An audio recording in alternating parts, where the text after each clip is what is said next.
It's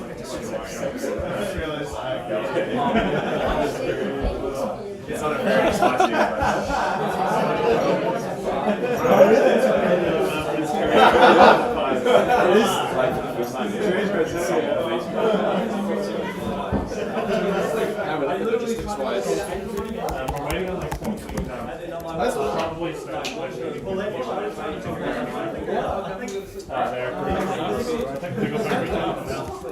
Yeah, we could start like next week.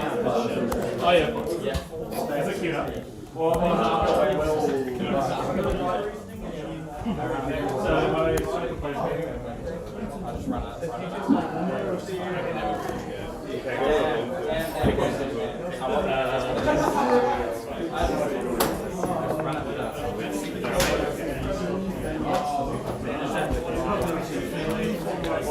Any reflections on the trade deadline?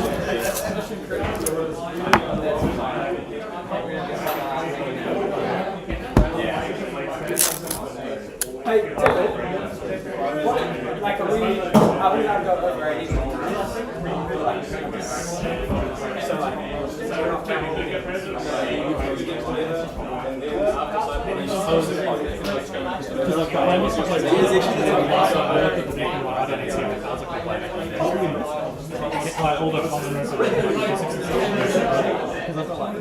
Yeah, but when I woke up at midnight, so if I'm moving me and Rob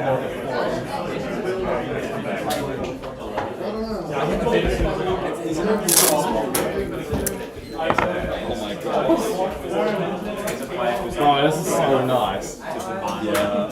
I was looking at these. I've seen that. It's incredible. It's kind of market scarcity and not really good enough. Sounds Really good things.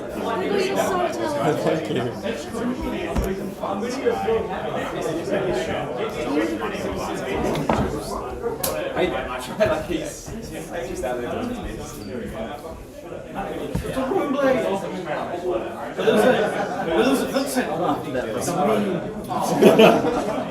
Well, no, really, I'm after that. Yeah. You don't have to hear Do you need a bit? I don't know.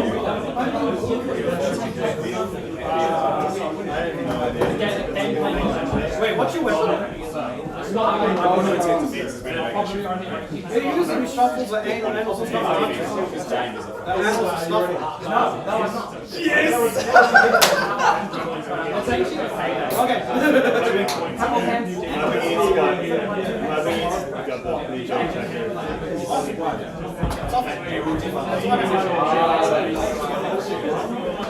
I'm supposed to be There you go, well. I can't help you. I can help you with the arrow and all that. I have a foil one. It's young.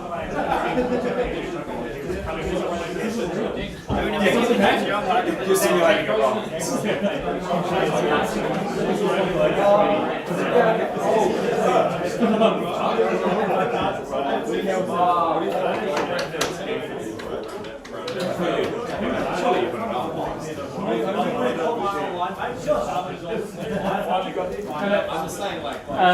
Okay, so you all have signed in through the app, eh?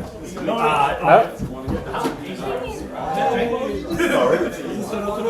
Yeah, well.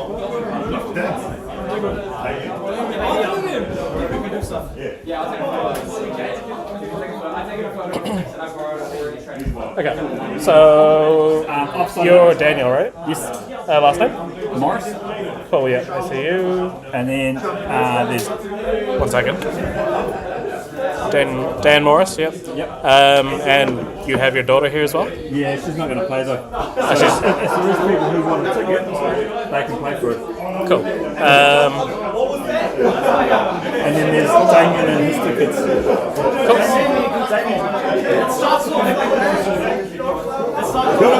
Hey, so did you get an email last night? If not, just log in into Gem, like on Fab, TCG, and then there's a QR code behind you. Okay, alright. And what were your names?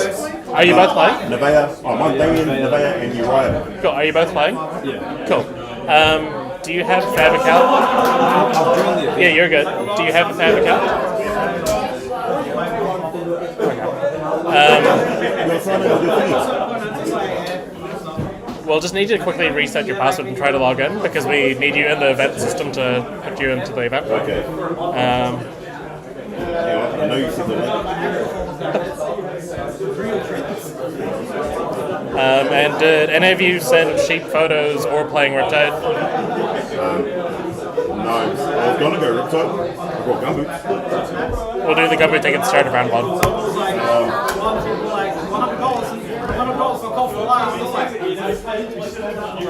So not tech savvy. Honestly, same. Like, I need so much help with this shit. Alright. Join the event. Is it asking for a code or putting you straight through? Join for a minute. I just followed the link. Yeah. Jumping. There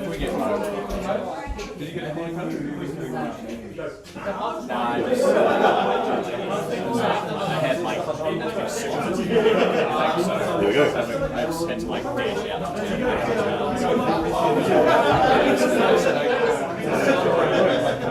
I wasn't trying to be like too clean. I was trying to be clean enough set, but I just feel the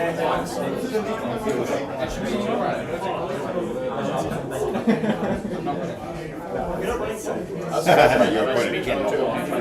perfect. We would have like 5 copies of it. So, yeah, I mean, it would be nice to get like one of those routines. Yes. Thank you. Lovely to see you, and that's everyone, I think.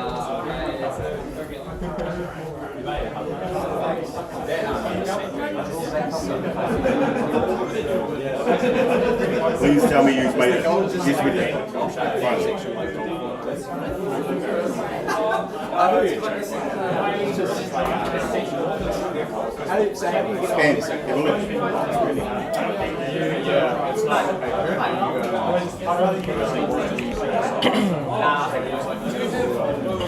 Oh, I'm so hungry and thirsty. There's the tuck shop there if you brought cash.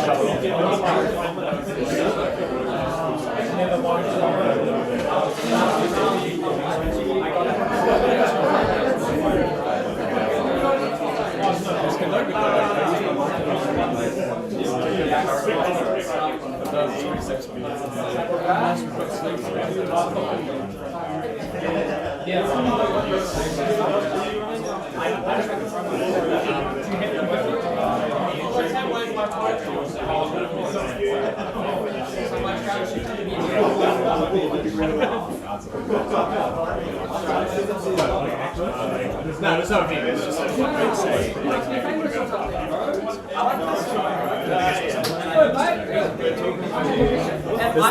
Like, plug into this. No, this is for the music for the event. For the day. The actual anthem. Yeah. Trans remix. My course. Is it actually? We're not getting it normal national that's good. There's just like random intervals where there's just like random. Oh, skits, yeah. So I thought you meant the national anthem's cooked. I'm like, nah, we need a, huh? The national anthem is pretty good, but it's a good version. Oh, we need the proper national anthem first, though, for the thing, right? I think he's got. Like free game, but I'm not sure.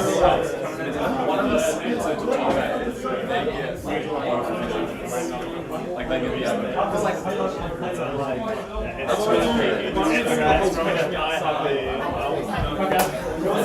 Kiki, are we? Oh, Dan Morris.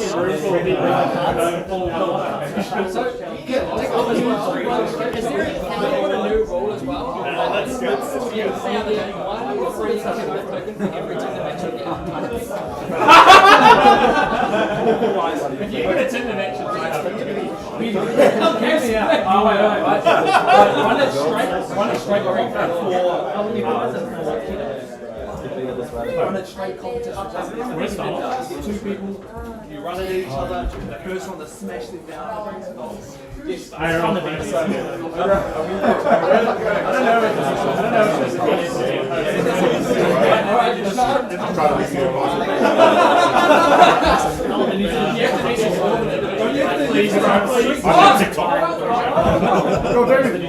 Do you have a dog kennel?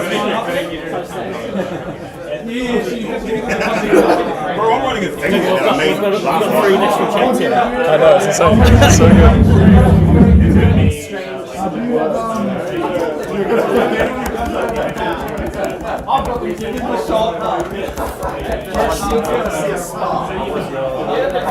Yeah, a lot of people here jungles at the party.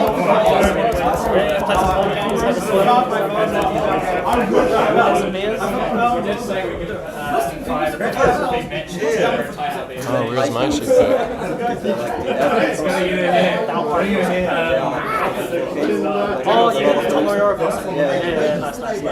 We promised Sean we'd give him 5 kinos if he matched on Tinder at Taihape, and he's just done it. What? No! Has he just been like smashing right? Yeah. You go like down really steep, like in the dust. You go really struggling and be like, oh, let's just do ski.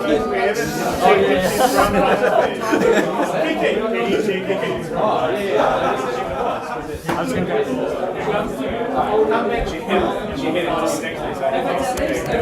The man has not proved it yet. Okay.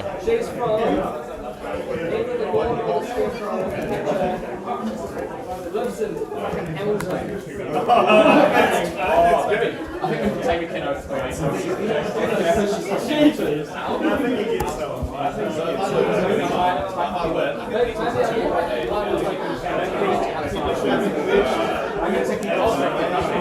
What do you need? I need a sick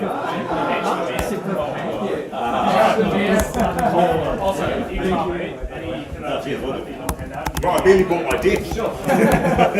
Me too. That's why I'm not right now. That's why I'm like all over the place. And I'm still gonna figure out what kinds I'm gonna take out. Next year. I need Sorry.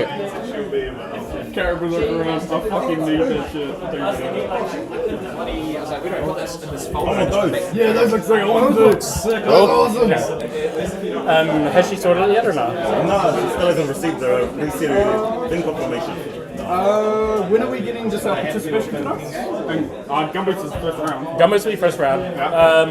Oh, does everyone get participation as well? Does everyone get them for participation as well? Okay. We'll do that at the start of round 1 as well. We'll do it once everyone sits down. And so it's round 1. Yeah. Sweet. Probably need to let's go now anyway.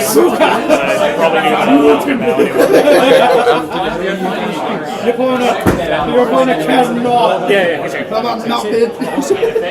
Okay, I'll leave you to His daughter isn't playing anymore? Okay. I won't brush this, so you take the boxes. If I do, Well, we'll see how we go, because I think we're going to have to cut up some more. So.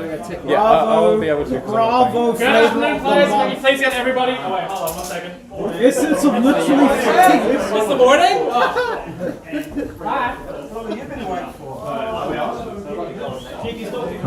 Hello? Good morning, everybody. If I could please get you to grab a seat, just real quick. You're gonna lose it. That's fine. I just want to grab a seat and then people will.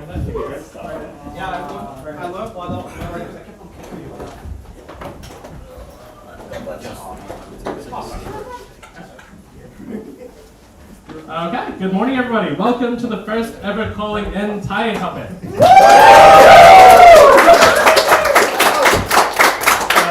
This event is brought to you by Grassroots Fabs and also sponsored by Premier Card Grading.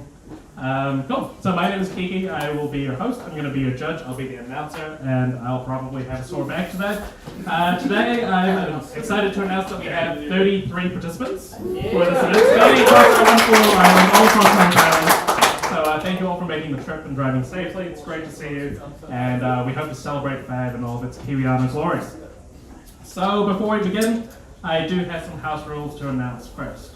So first and foremost, in case of a fire, please use one of these 2 exits. There and there in an orderly fashion. Leave your cards behind if there's a fire. Your life is more important than cold foils. Secondly, we have 2 bathrooms. We have a men's bathroom behind the screen here. There's a women's bathroom over there, and if you fall somewhere in between that spectrum, have at it. Cool. At the start of the event, once it's started, you can register your heroes online through Gem. I just request you do that so we can try to decide which matches we have on the feature table throughout the event. And on top of that, we have Uncle Don and Aunt Jess, who have provided us with a nice tuck shop, as well as a sausage sizzle happening after round 2. So there's food and drink options here. There's also a McDonald's and a BP and a Subway just down the road there. So there are food options about. Now we do have one side event for this that we didn't quite fully announce. No, it's not a flesh and blood event. We're getting into the Taihape spirit and we're doing a gumboot toss. So we do have a box of bright lights that has been generously donated to the cause, and we will put a symbolic box somewhere out on that field there. We will have people throwing gumboots one at a time, and if your gumboot is the closest to it, it's going to stay there. At the end of the lunch break, whichever gumboot is closest will win the box. You can practice all you want, but the box won't be until later, so you're going to have to try to figure out where exactly we're going to put it. It may or may not already look like a target out there, though, so who knows. Cool. So now regarding the actual event. This event will be 5 rounds of Swiss, followed by a top 8 cut. Rounds will be 55 minutes inclusive of your setup time. This event is run at super casual REL. For those who don't know what that means it's casual REL, but you're allowed to use keynotes. Other proxies aren't allowed, with the exception of maybe young hero tokens if you don't have the adult ones. But it's at judge's discretion. But otherwise, yes, it's casual REL, so I can give warnings and I can give DQs. What's REL mean? Rules enforcement level. Basically, if you make a mistake, the most I'm probably going to do is give you a warning, unless you punch your opponent. Don't do that. Sorry? There's no IP with this event, basically, is what I'm getting at. This event will be live streamed. So there's a table over there you can see where Koi is sitting currently. That will be the feature match table with the stream. If you don't want to be on camera, that's fine, perfectly okay. Just let me know in advance if you get called up, or just let me know in advance and we will avoid you. Cool. There's a lunch break after round 2, at which point you can claim your event snackage. How long is lunch break? Lunch break will be an hour, and that's also when the gumboot toss is going to occur. There is no paper slips here. We're doing this event entirely online, so you can report your results through on the app. If that's not an option for you, feel free to come to the counter to report your results or to get your pairings. Finally, the keynotes. So this is the longest part of this spiel, I think. Any number of non-ripped keynotes may be added to your deck before presenting to your opponent. So you cannot use a keynote you've already used because it shouldn't be torn. They do not, however, count towards your 60-card minimum. So you must present a legal 60-card deck plus any number of keynotes you wish to choose for that match. Keynotes must be sleeved in the same sleeves as your deck, so they can't be marked. Once a keynote is used, it is removed from the game entirely. It does not exist in your graveyard or your banished zone. Now, if it is discarded or banished for any other reason, say like a pummel, for example, they will be in the appropriate zones because they haven't been used. But if you use them, they don't exist anywhere other than the trash. Finally, you must full send when using your keynote token. This applies to the tear of the card upon resolution, as well as paying the alternative cost. You're not allowed to whisper keynote, you must really get it out from your gut if you want to pay 0 resources to use your keynote. Does anybody have any questions before we begin? Hello. In theory, if I use the Assassin Infiltrate card to grab a keynote off the top of my opponent's deck, can I then play it and rip their keynote in half? If you're casting your opponent's keynote, yes. For the introverts in the room, can you give an example of what a keynote sounds like? Oh, shit.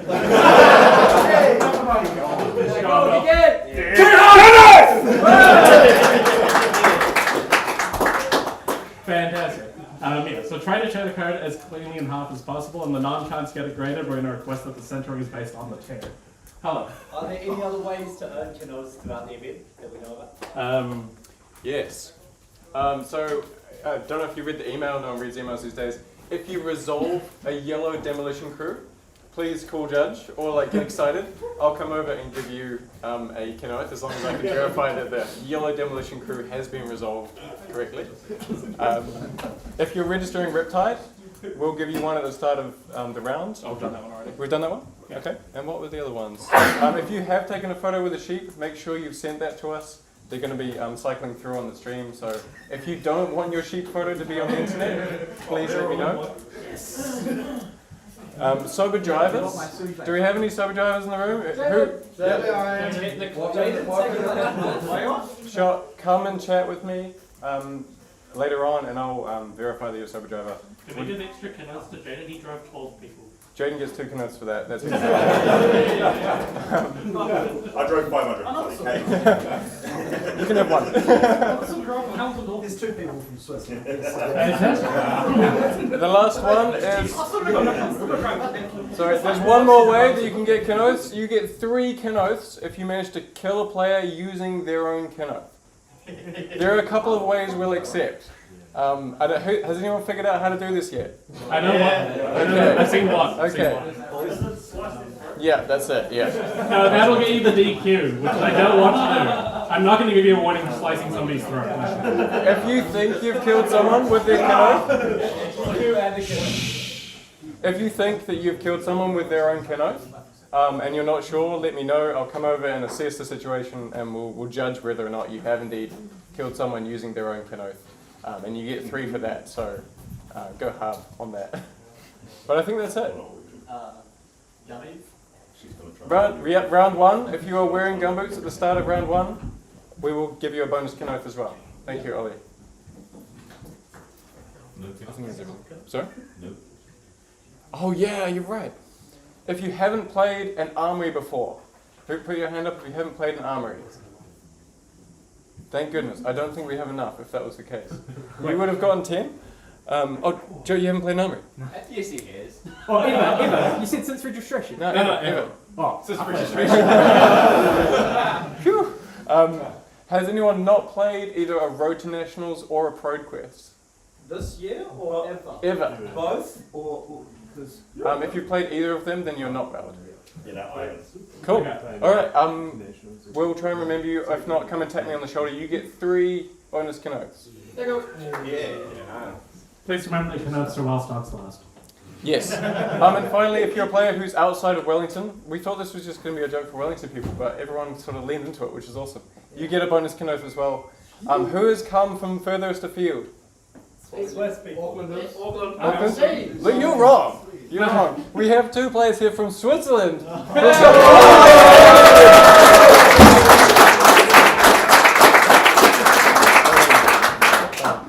Ralph is actually the Swiss national champ, so big bounty on this one. Does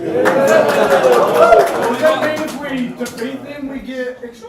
No, but Easy. we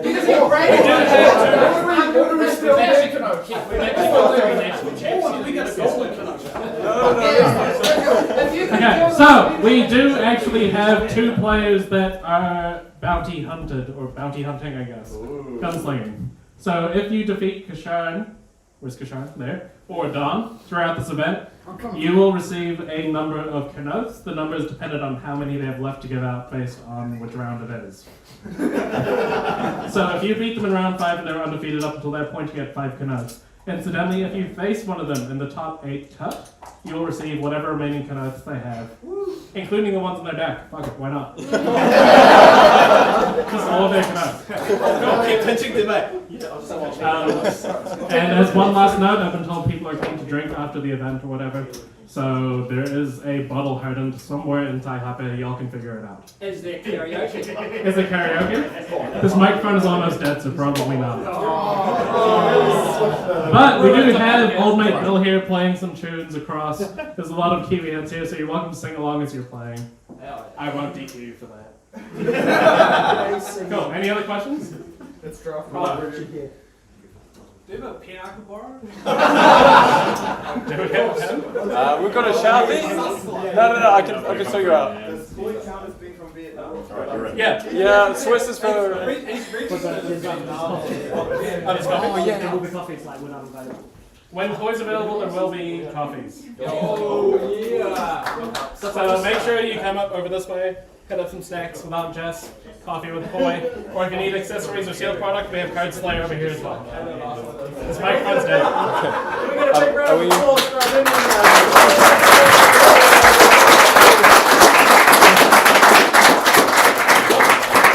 So we are currently experiencing a slight delay. We're waiting for We just logged in? Fantastic. Okay. So we'll be starting shortly. Shane, there's one more thing. Oh yeah, wait, hold on. One more thing. I will be taking footage throughout the event. If you don't want me to take footage of you, then that's cool. Just come and say hi, and it won't go anywhere. I'll make sure you're not in any cuts that go anywhere. All good? Players. If you don't want to be on camera, let me know. Chip. We're good? Cool. If we just have a quick moment of silence, please, to celebrate this event properly. Oh my goodness, this takes a long time to get.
And welcome to Taihape.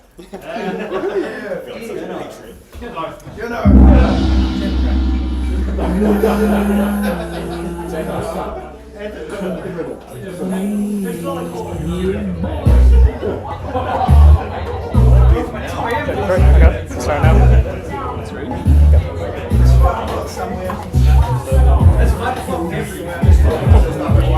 Cool. So, players, breaks in round one should be on your app. Please make sure you're sitting in the correct seats, facing the correct tables. The tables are marked clearly with masking tape on them. I might need a couple of That's chill.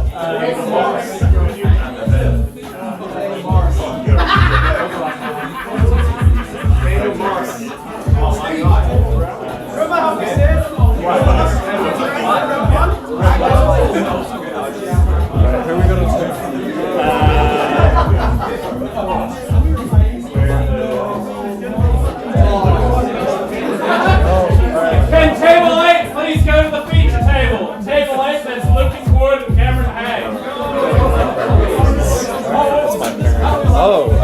Ask people.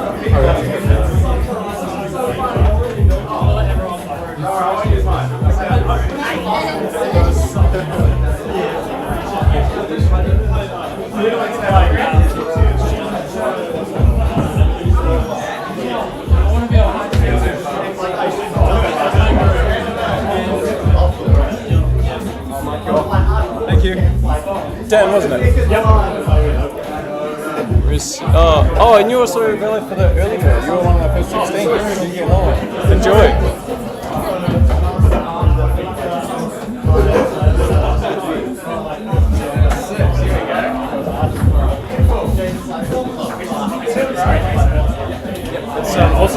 We're already live. We're live. Oh, yeah? Yeah, I'll put it on. Oh!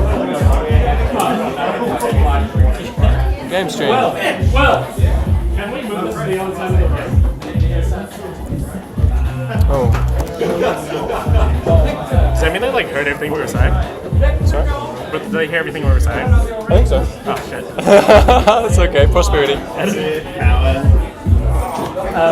If you put it on the table over there, there's a PowerPoint by the door. How do I see what my clearance?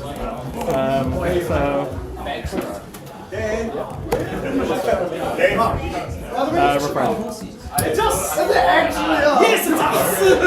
Hey, Steve. I called it. I called it. Table 1. Starting from the top. Must be good. Right there.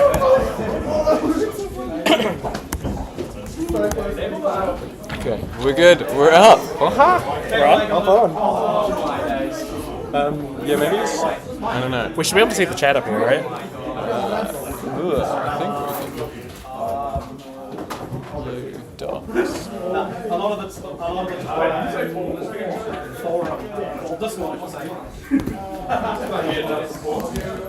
Oh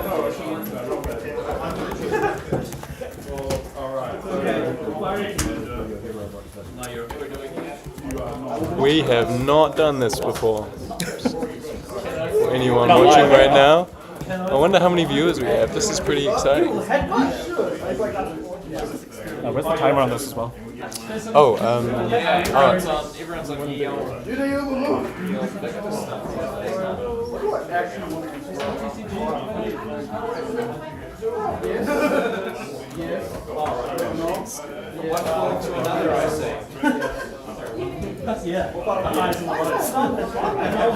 This being eyes. I joined the event. Yep. It's alright.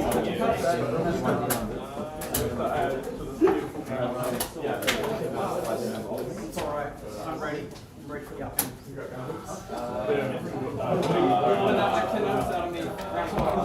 We're trying to put you in the event. What's your last name?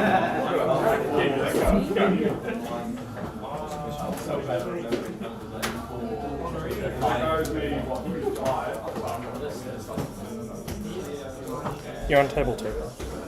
So you can just ask me about your variants. Do you want a method? And players, your time the round has started. You may begin. You have 54 minutes remaining. Thank you. And hello everybody, welcome back.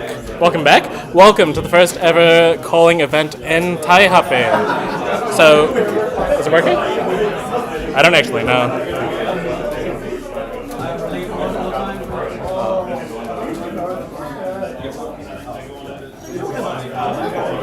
Oh, it's the wrong one.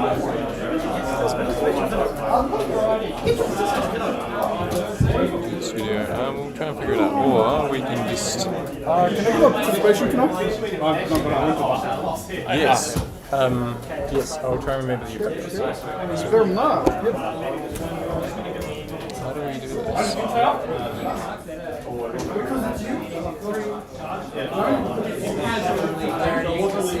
Oh, we're not even streaming yet. Yeah, we are. Oh, yeah, there's 4 people watching. Yep. Hey. Hi, everyone. We're just trying to figure out how to get the chat to work. I wonder if we can, like, pop it out. Oh, there we go, pop that chat.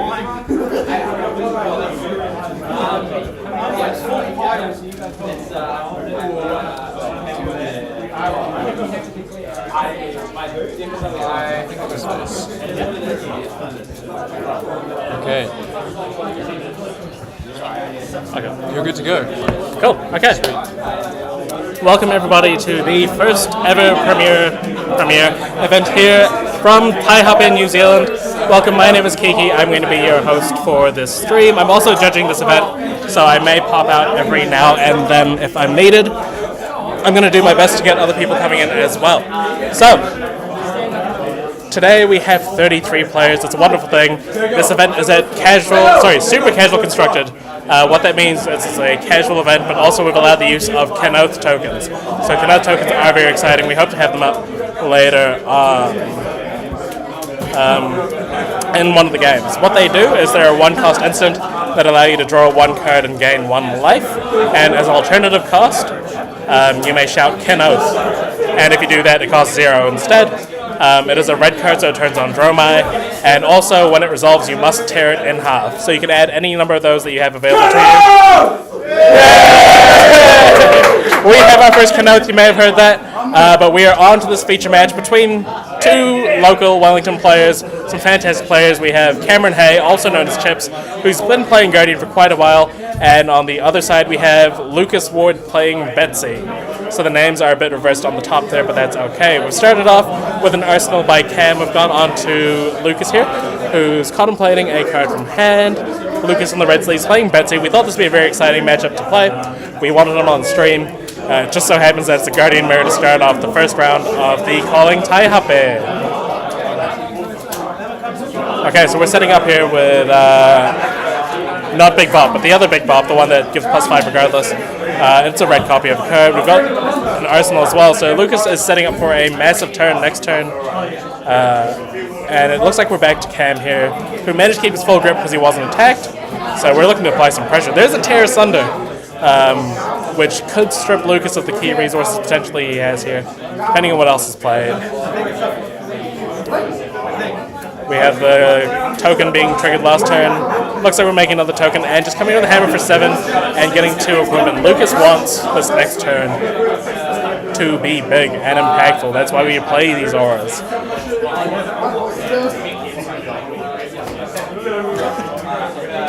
If the room's too loud and noisy, let me know, and we can try to work something out with the microphone. If I'm not loud enough, let me know, and we can try to work something out with the microphone. But we have the first points of damage. No first points of damage. We should probably try to get a life counter on the screen real quick at some point. I will be back in a second just to ask them. One moment.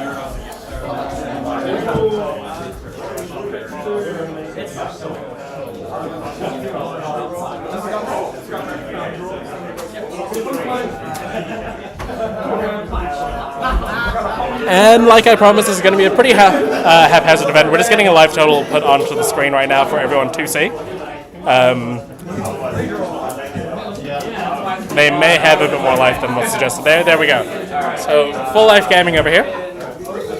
And again, we're getting these equipment blocks early by both Guardians here. Very cool that we're seeing the Betsy specialization equipment up the top there for Lucas. But this was a big command and conquer here, so we have the crown just to kind of reserve the arsenal, keep a counter, and we get a wagered token. A might token. So, we're down to 5 Kenotes. It's alright, I'll cut some more out. Okay.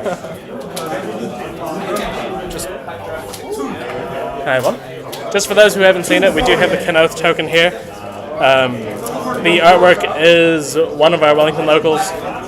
His name is Bill, and they are a wonderful person. So this is in honor of them. We are running out of them at the moment, so we do need to cut out some more in the process. But Cameron is coming in with a not Showtime. I can't remember the name of that card, but it's Starstruck. Coming with a Starstruck. This is massive.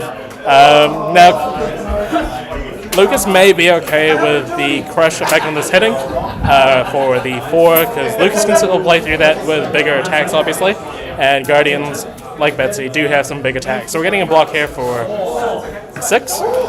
4 damage being dealt. Lucas has the life total lead with the tempo. There is a token crack, or double token crack, and we're making another token followed by...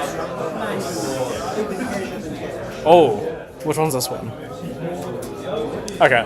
I'm still not familiar with the arts on these cards. I'm really sorry about that, but this is coming in for it's the 4 cost one. So this is 9 with a plus damage trigger on it as well. I should probably try to find a co-host. But for now, it's just me. Maybe as people drop, we'll get people in, get some interviews going, who knows. But we are giving it respect. I think that was the discard one. But Cameron doesn't want to give that up so quickly. Cameron has been a Bravo player for a very long time. As you can see, there's a lot of cold foils coming in from the left side. Oh, wait, we've got a Kenoth on camera! What a beautiful moment. As you see, we saw the Kenoth being tear apart. I don't know if you heard Lucas scream it from across the room, but we did get one. How beautiful. Oh, there's another Kenoth happening over there. It's a beautiful time, everyone. A beautiful, beautiful time. We have a Zealous Belting coming in for 5 with Go again.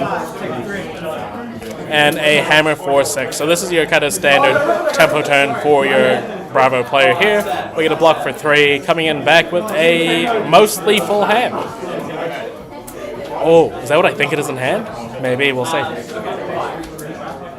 Okay, so this is wagered with Dominate. This is coming in for 8, and on hit makes a gold token. So this is the money where your mouth is in yellow. We hope to get some Riptide games on stream a bit later on. I reckon we can probably source that, make sure we get some Riptide on camera. But yes, so we're looking at blocks here. The Civic Saber is normally a pretty rough equipment as it gives the Quicken token, but Betsy's not the kind of deck that really takes advantage of that.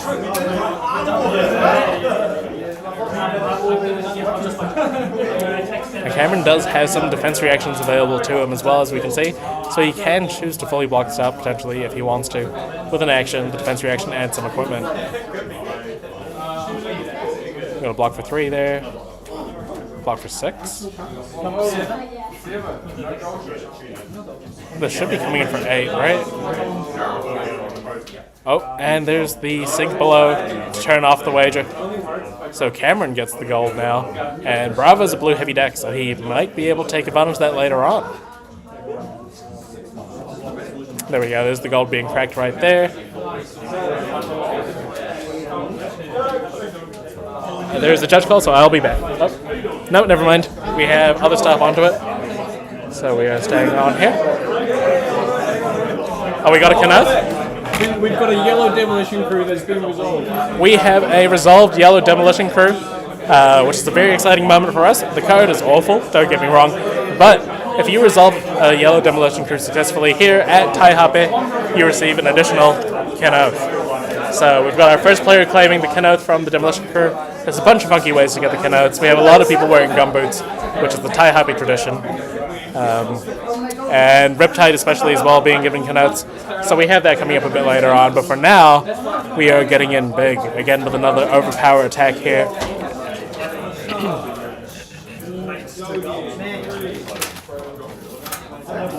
And we have Cameron Hay deciding on the block. I'm just going to quickly make a post to tell people that we are in fact live now currently. Maybe I'll take a selfie behind the booth. It's a very professional setup we've got going on here, as you can see.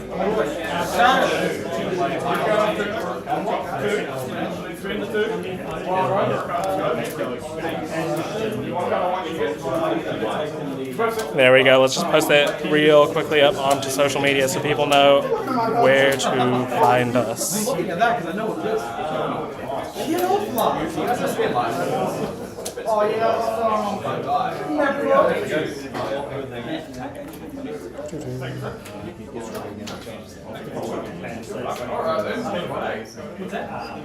Oh,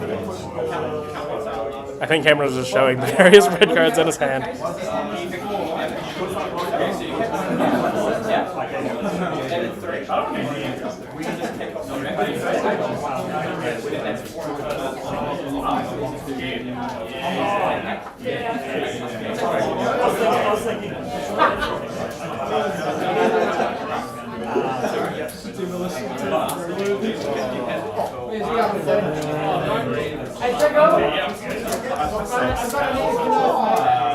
What do we got here going on? I guess the gold token wasn't cracked, it might have been unsure. Looks like we did have some more Kenneths being cut out though, which is a very exciting time. And we have another Betsy attack. These Might tokens coming in with additional damage, just chipping away damage. But Cameron's done a great job to kind of keep his life total high. Lucas has been taking some damage on the swingback, but here we have a pummel. Red pummel, 4 damage, discard for Cameron. But he has the defense reaction in hand. He doesn't have to take this. Oh! Gauntlet of Iron Will, preventing the damage increase. That's kind of spicy. That's pretty spicy though. But we have the favorites in here, just to stop the discard effect anyway.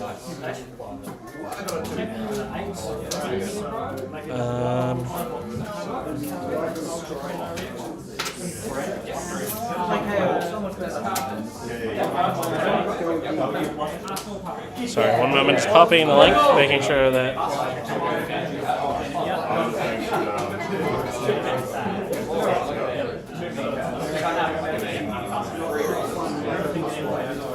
Okay, so the post has been sent. Hopefully we get some more friends coming along, but for the meantime, we have Lucas's turn with the pummel.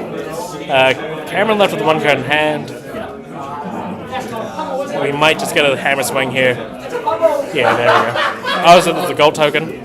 Oh. Gold token was cracked. Unfortunately, he did not draw a blue to get the hammer for 6. We have some more Kenotes being cracked across the room. It's a beautiful time. And we had... Hey! And the Kenote got torn in half, so as it's meant to be. We had a pass by Cameron, no cards being drawn there. So this allows Lucas to come back with a full 4-card hand, plus a bunch of tokens coming in. We have the Seismic Surge being created, or cracked, maybe? Seismic Surge being cracked, I think. And there's a gold token being used for the Betsy ability.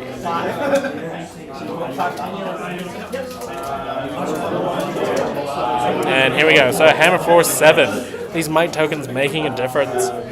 Just allowing these breakpoints to kind of occur. And if this full hits, then Lucas will retain the life total lead. That loss of a turn by Cameron Chips was pretty rough. Let's see if we can get the Betsy equipment up for people to see.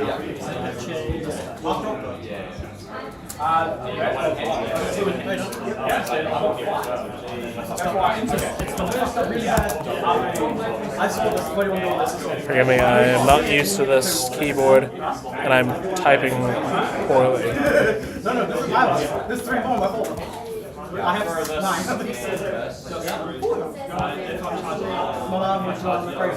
Oh, that's the wrong Betsy specialization.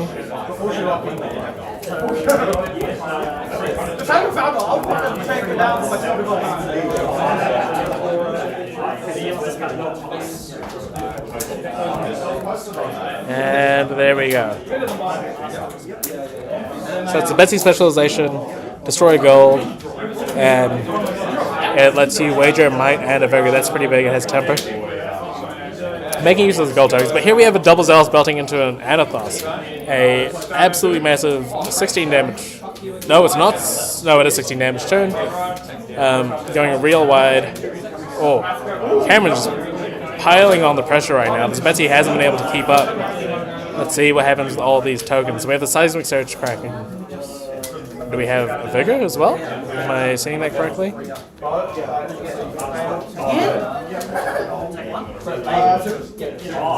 I think that's bet big. Let's see.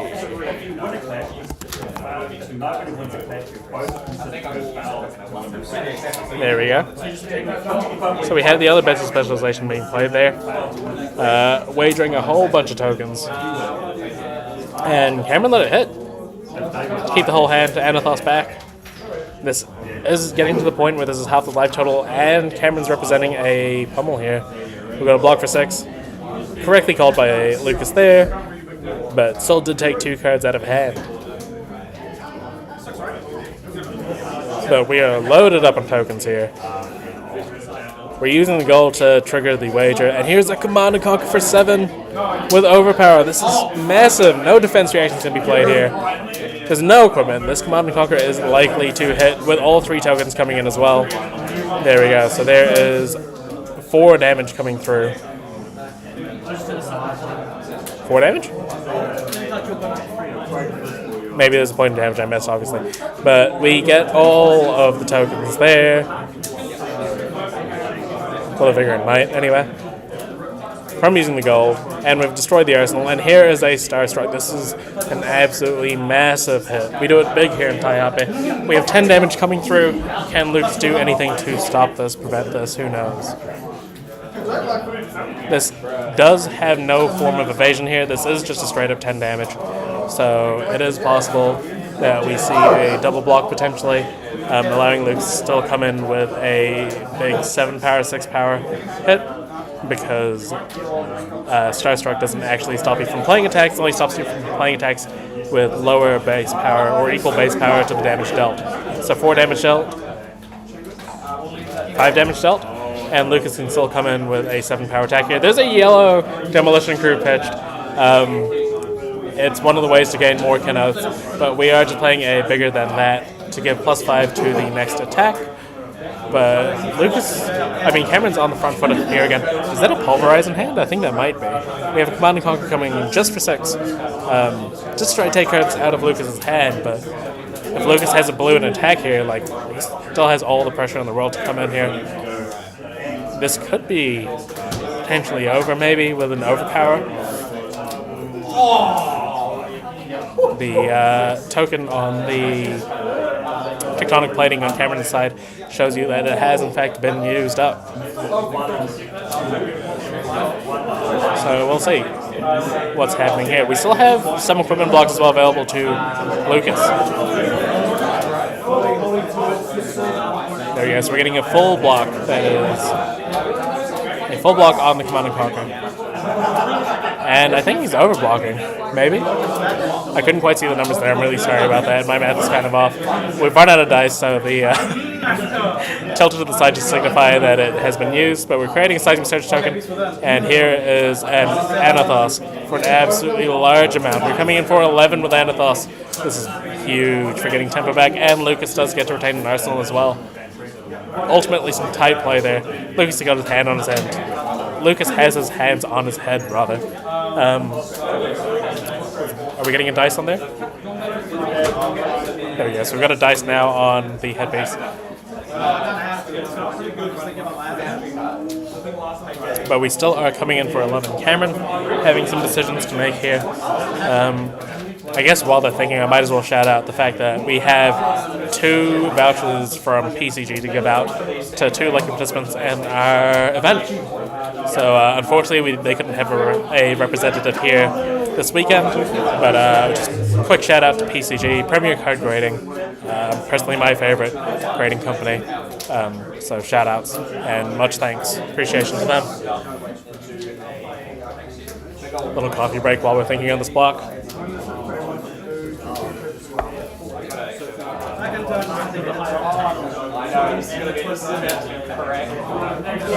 We have 2 of our staff, or I guess grassroots fan members, gunslinging here. We have Kishan playing as well as Donald playing. So we might try to get one of them on stream later, check in on their standings. I'm going to do my best to get a Riptide on stream, maybe next round. Everything's been haphazard. And in terms of time of the round, it is 33 minutes and 30 seconds remaining. So it's been 20 minutes in this game so far, and the Guardians are on pretty low life totals. This has not been a grindy second cycle sort of game.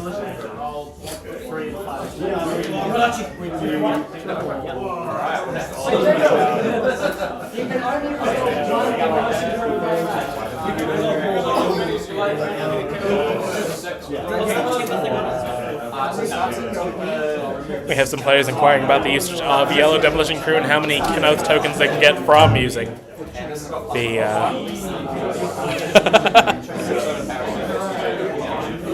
Thank you very much for the love, Ed. I would love to keep on doing this. We have been thinking about other towns we could do it across New Zealand. Maybe next time it'll be a little bit less haphazard, but you know, we'll keep it up. I gotta make use of these gumboots. I did spend money on gumboots, and I don't know if you know this, but I live in a city, and I'm very much a city person. So I gotta make use of these gumboots somehow. Like if you're 10. Oh yeah, but it takes a while. So I hit the after another. And we've taken some damage, a massive amount. We've taken 7 damage from this. Cameron's on 2. You want to jump in real quick? You done with your round? Yeah. Go on, we're watching Chips and Lucas right now. So here we have Jaden Allen, a local Wellington player, a good friend of both of the players here. How do you feel about this Guardian on Guardian matchup? We've got Betsy and Bravo here. I think it's more of the battles of the bros at the moment, you know? It's friendly fire, taking out the boys. Of course. Have you seen this matchup at all be played? No. It's first matchup. There's been very little blocking. Like, we're 25 minutes in, and Cam's on 2 already. Cameron known for being a blocking sort of guy. Like, he blocks quite a lot normally. But he wanted that pulver. Oh, there's an unmovable. Oh my god, did we prevent all of that damage? Is that a block for 14? Did he just We got a block for 14. We're coming for 5 with Anathos because of the might token. That's amazing. I've lost a co-host. We're coming back with the Command and Conquer and Cameron Sidebar. Dang. West Auckland next? West Auckland maybe. West Auckland can maybe be a thing. Yeah. I'm definitely not promising that, but we can keep that in mind. My partner actually lives in West Auckland, so it would be convenient for me. I wouldn't have to sleep at the venue like I did last night. But that was absolutely massive. I can't believe we got a block for 14 with an Anathos for 5 immediately afterwards. Like, Lucas is applying the pressure in this game and can probably afford to grind the game down at this point. Slow the game down a bit with this life total lead. We're blocking here for 5. Those auras only blocking for 2, kind of rough. But here we're getting an attack. I don't know what that is. I presume it's a 3-cost 7. 3-cost 7's being absolutely backbreaking in the limited format and doing a great job here as well. Wagering a gold. Forcing Cameron to block with 3 cards there so that Lucas can come. Oh, is that what I think it is? Is that what I think it is? Are we gonna... Oh, we get the second Lucas Ward canouts for the game. How exciting. Hey! Shows his legs torn cleanly in half, gaining 1 life, drawing a card. This is excellent. We've got 2 canouts in round 1 already. We have a token and, oh my goodness, we're coming in for 9 damage here. Now, we didn't get the Vigor or the Might previously, so they didn't come in for 11. But it wasn't a 3-card 11, but it was still 9 damage. The forced 3 cards out of hand again, getting Anathos for 6. So, Cameron doing a great job of kind of staying in this at the moment. Still making sure that Lucas is respecting the damage. But here we have another bet big. So a 4-cost 8 here. 8 damage being massive. We're going to see another 3-card block here. Just really kind of trading on this efficiency. You want to come in? Yeah, sure. So here, I'm just cycling through co-hosts. Here we have Kieran Carnegie from Team Barely Functional. How are you doing today? I'm functioning slightly more than barely. Oh, there we go. I am not. Not enough coffee. I slept on the floor. So here we have a bet big coming for 8. We have defense reactions here galore. I don't think this blocks out. We still take 1 point of damage. But this wasn't wagered, so Lucas isn't getting the bonuses here. We're coming in with a Command and Conquer. Now, I don't know if you've noticed, or if you know this, but Betsy has a lot of 2 blocks here. Usually it's pretty easy to 2 block a Command and Conquer, but Lucas has a lot of these sort of like... Well, there's another 2 block, and yeah. There we go. Very reminiscent of the limited format. But Anathos is a 2-card block here as well, coming in for 4, unless it's a defense reaction. We saw a really exciting block for 14 on a Polarize, with 2 cards and an unmovable from Arsenal. And then follow up Anathos? Yeah. Let's go. Anathos for 5 because of the Might token. Oh, beautiful. Absolutely crack game. Here we see an Anathos for 2, but who knows? Chips has kept a card in hand and a card in Arsenal. That Arsenal's been there a while. Lucas may choose to respect a potential attack reaction here. We'll have to wait and see. We're getting a block for 3. No, there was no respect there. Although I think he has the unmovable. And Lucas just electing to take more damage than was legal. Carpet trap. Yes. Okay, so this is the second co-host I've lost for this round, but that's fine. Technically, I'm judging, you see. But, cool.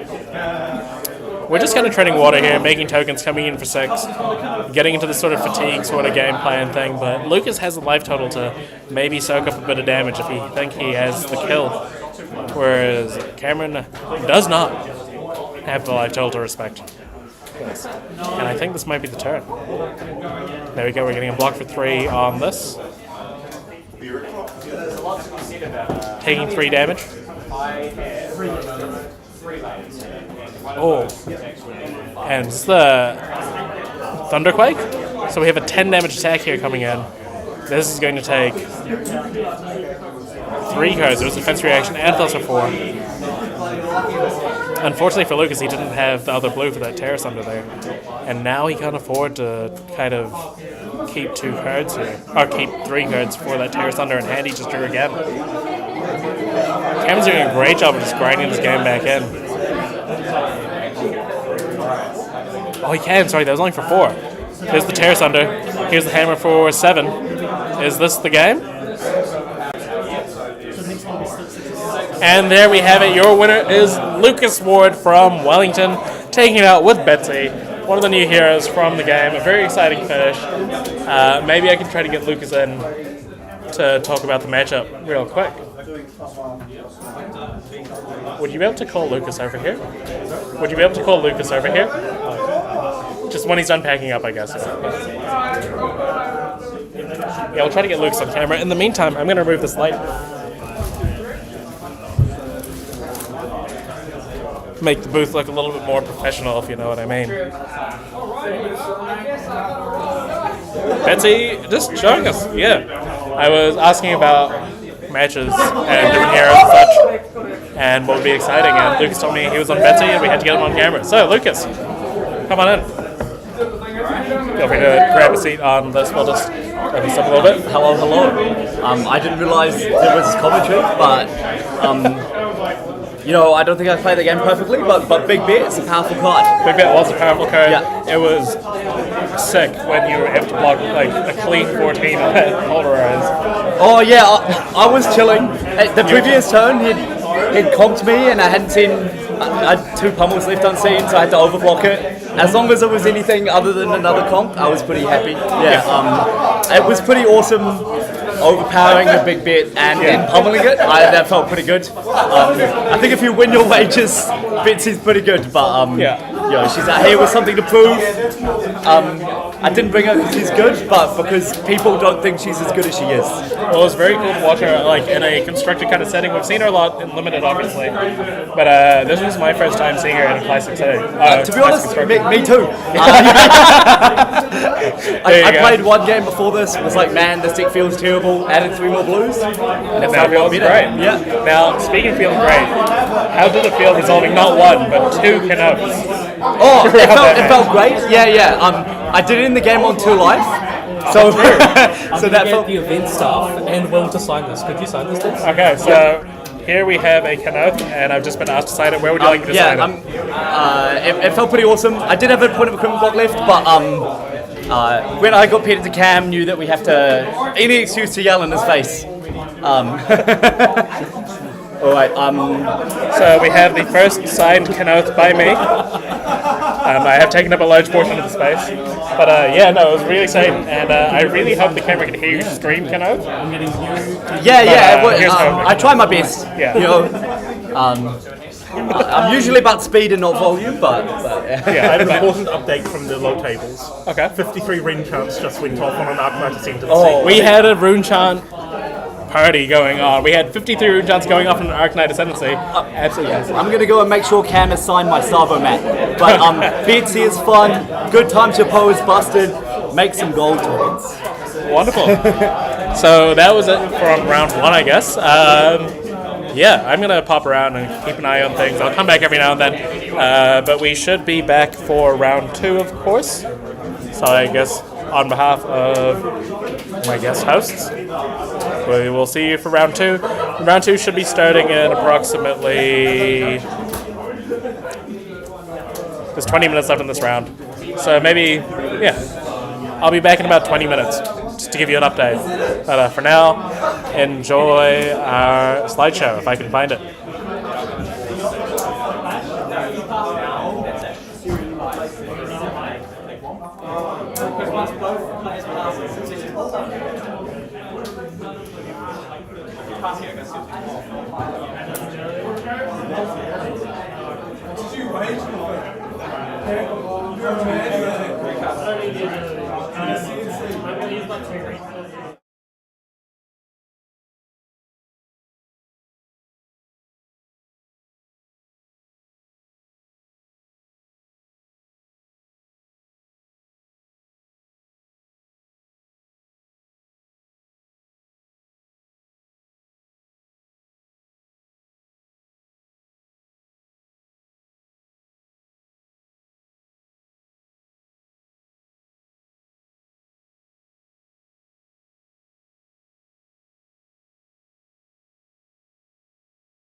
Undertale Geeks to what? Go on my Twitter account. It should be the top tweet.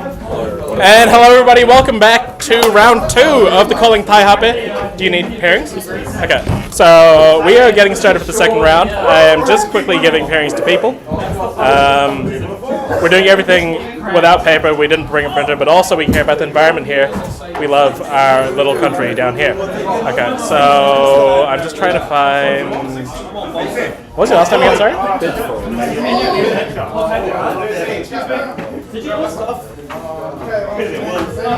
It's not the easiest way to see everyone's name here. Table 14. And last name again, sorry?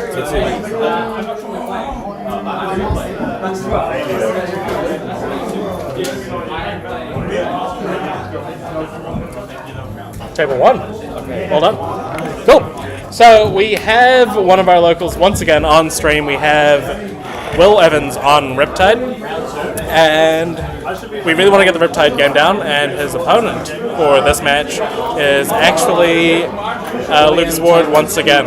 So here we are on the feature match. Once again, we have Lucas Ward on... literally his head on Bravo, and we have Will Evans on Riptide. So let's see if we can update this thing, see if I remember how to do it.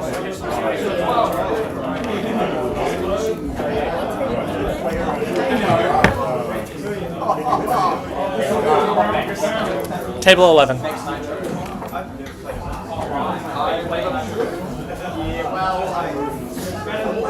So I accidentally deleted the name rather than like typing it in.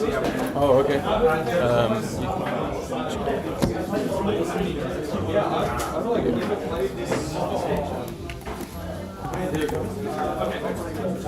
Change the round number as well. Oh yeah, sure. And then I click on the whole thing. So you need to scroll across a little bit. 2 fingers. Whoa! Can I zoom out? Yeah. So you click on the name. Yeah, and then scroll to the bottom. I was just making a goal and he rumbled hitting me. Amazing. Cool. Thank you for bearing with me. I'm using a computer I'm not familiar with, but here we have once again. I've got the names backwards. That's fine. We have Will on the left side and Lucas on the right. We had Lucas in the last round as well, so that side should be familiar. But as you can see by the playmat, we have Riptide on the left, being played by Will Evans.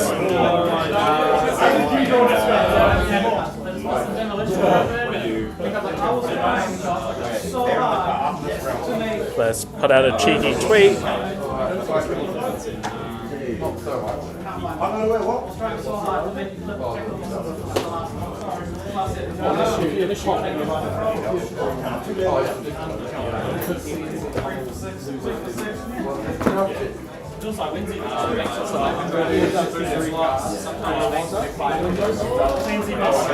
And now we just need to cheekily toss it on the straight lling.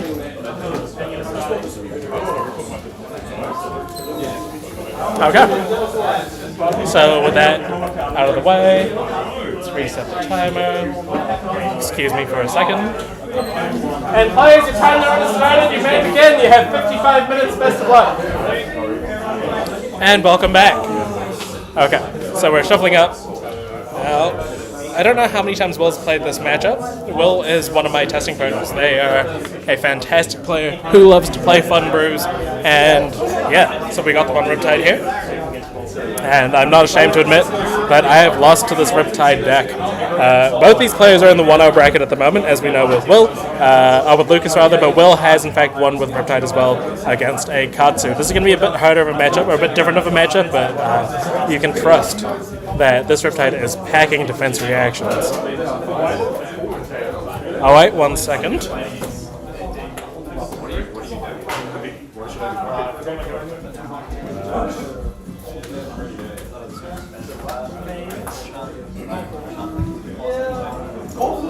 I used to play with it. And basically, if I don't, it says if I don't draw a charge card, don't do this. Sometimes it's good. Whatever on says, if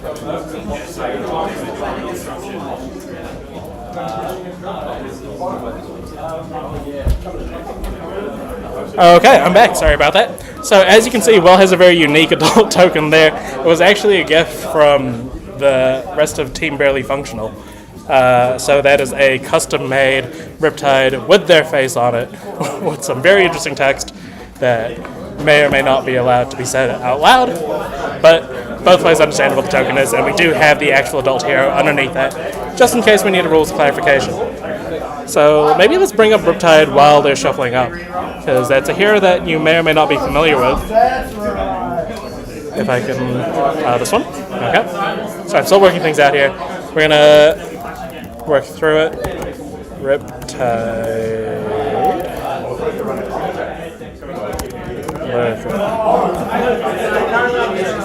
There we go.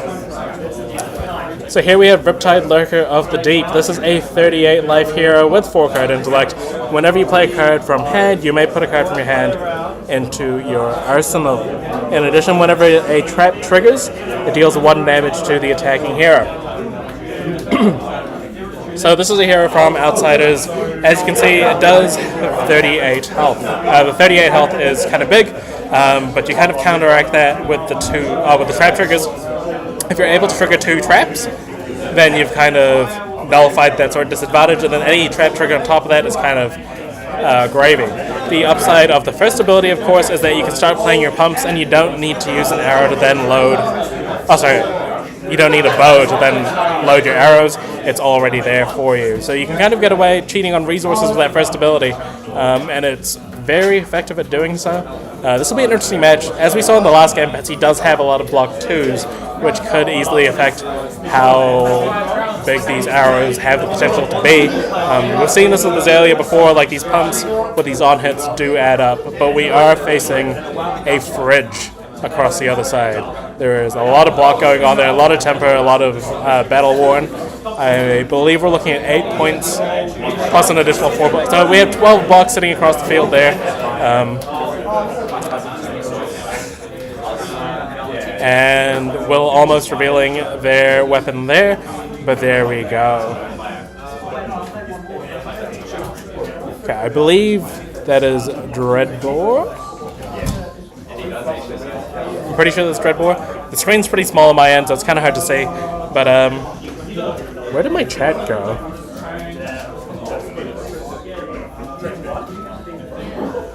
That button? It's not that button. Whoops. Okay, so at the moment I can't see if anybody's typing.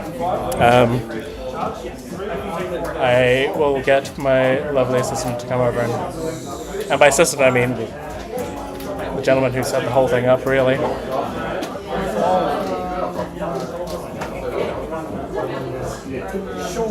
Just having a look at the little snack bar there. But looks like we're getting underway. Fantastic. So there was an attack. Damage was dealt.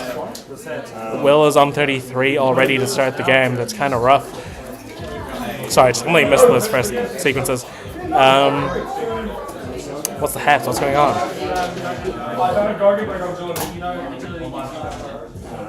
How do I bring the chat up again? This is Diggle. Oh, killed it. I just got a cornflake slice from Auntie Jess's tuck shop. Absolutely delicious. Here you go. Here's the chat. Any way to make the stream run more smoothly? Oh. Depending what you mean by smoothly. In the sense of like the quality, maybe not. We are in small town New Zealand right now. But we'll do our best there. Yeah, that's it. Yes. Unless we move everything closer down there, but we can't do that right now. Yeah.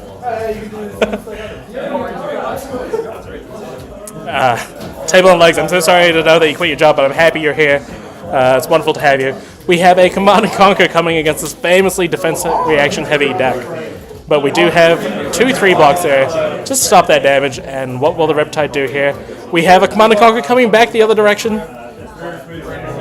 These two players are both trying to hit these. There's no arsenal for the Bravo. The Betsy now that I see. So this is just to deal damage, apply some pressure, and also try to get around some potential defense reactions. But we're getting a clean block here, I believe.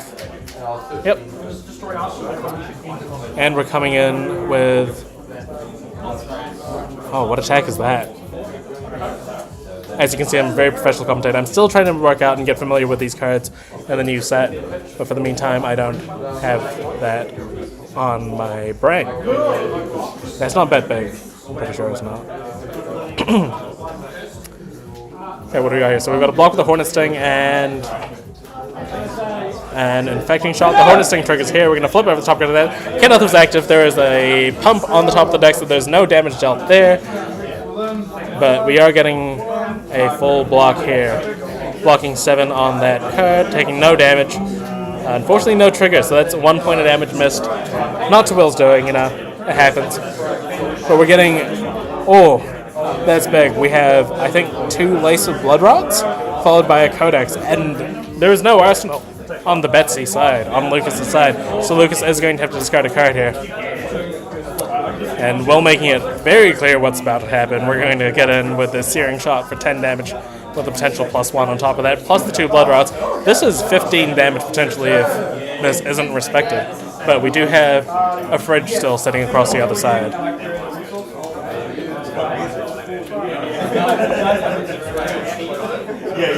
But looks like we're still contemplating the draw discard here. Not draw discard, sorry. The Arsenal discard. What choices we have, what kind of attacks we come back with, noting that there is going to be a Frailty token on one side and a Ponder on the other as well. Just a lot to think about here in this turn sequence. We've had 2 Kenoths so far in the room. Fantastic times. We're going to see how many Kenoths we can get done throughout this event. I wonder if anyone's going to keep them for the later rounds. Like, we noticed that Cameron didn't play any. But we get a block for 10 here, so we get maximum respect.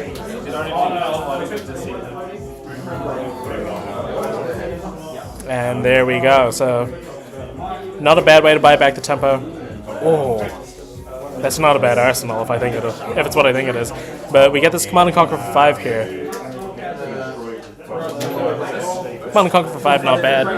It's just a good way to kind of not lose so much tempo on this Codex or Frailty play. It's not like you're taking a Command and Conquer out of your deck either. Like, it came from the graveyard, so discard pile. So everything's all good here. I don't know if you can hear the music in the background. We've got an E-Strike block with an Intoxicating Shock block as well. So keeping a 3-card hand here. We have a Premeditate. We are activating the Dreadboard just to keep the card in the pitch zone there. And we are getting a Command and Conquer. Oh my goodness. And this Command and Conquer is being played from the Arsenal as well. So this is going to be a Command and Conquer for 9 damage with an extra Ponder on hit.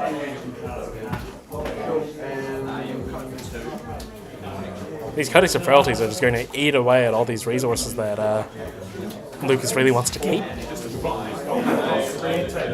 So again, we're doing a quick graveyard check. I guess in the meantime, just a quick reminder that PCG is sponsoring this event. Thank you, Premier Card Grading. And yeah, we really appreciate all the support that we have there. Just a reminder that after this round, we will be taking an hour-long break to run our side event, which is the Taihape Gumboot Toss. Players will be throwing their gumboot at a target. The closest by the end of the lunch break will receive a box of bright lights, as generously sponsored by an anonymous donor and friend of Grassroots Fab. So there we go, full block again on the Command and Conquer. And we're going to get the Ponder token as well. Oh, Lucas just being reminded that we do need to Arsenal a card from this Ponder, and we get the Command and Conquer for 5 here on Lucas's side. It is so warm in this room. It's a beautiful, stunning Taihape day here today. So I've had to close the curtains, but we expected rain. It was actually supposed to rain today. So the Gumboot Toss is going to be fantastic out there. But here we have this Command and Conquer for 5.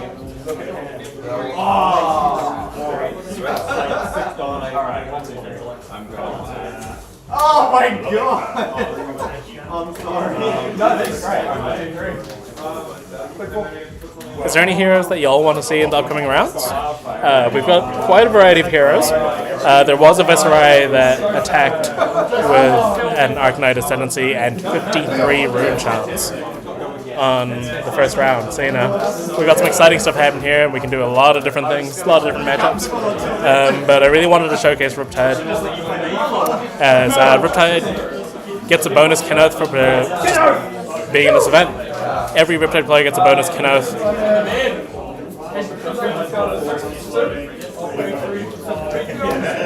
Okay, so what's this? We have a 3 pump that lets you look at the top card of either player's deck. Will choosing to look at Lucas's, and we're coming in for 8 with a Blood Rot. 8? Yes, 8 with a Blood Rot. So I should probably pull up Dreadbore for those who don't know what Dreadbore is or haven't seen it play in a while. It's a super powerful tool against these defensive decks.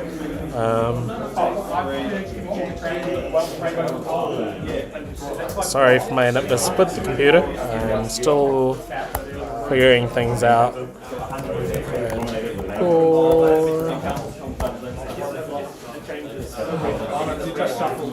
And there we go. So this is the... Thank you, Gigs, and lovely to have you as always. So here we have the Dreadbore, which Will is using into this matchup. As you can see, it does hinder the usefulness of defense reactions. Also gives +1 to arrow, so, yeah. So it's a pretty useful weapon for that. Sometimes there's a way to get extra resources. Like if you have extra resources from Riptide, you can choose to use this rather than the Riptide. But here we're coming in. We have the Riptide activation here. Using the Adult Hero to simplify that. We have a Kenoth on table 1 from Will's cousin, nonetheless. And we're looking at the top card again, just to double check. And here we have the Drill Shot. D-Shot coming in for 7 here. If this hits, we're going to wear away that equipment slightly more, just really like working at that fridge. And once we get through that fridge, we get the goodies inside. Speaking of, we have a sausage sizzle coming up after this for our lunch break. For those who aren't familiar, it's basically just some sausages cooked on a barbecue. You put it on a slab of white bread, and it's cheap, and it's easy, and it's a Kiwi staple. Also an Australian staple, I presume. And of course, you gotta have the grilled onions. But we get a hit with this drill shot, puts a -1 counter on those Civic Steps. That fridge is looking mighty worn out right now. But we have, there we go, this is a big turn. Luke is putting his money where his mouth is, putting 2 extra damage onto this Command & Conquer. It's coming in for 8, and we are wagering a gold token. And like we've mentioned before, Riptide does have a lot of defense reactions, so if you're cheering for Lucas, you're hoping that there's a bunch of defense reactions on the other side. We are trenching.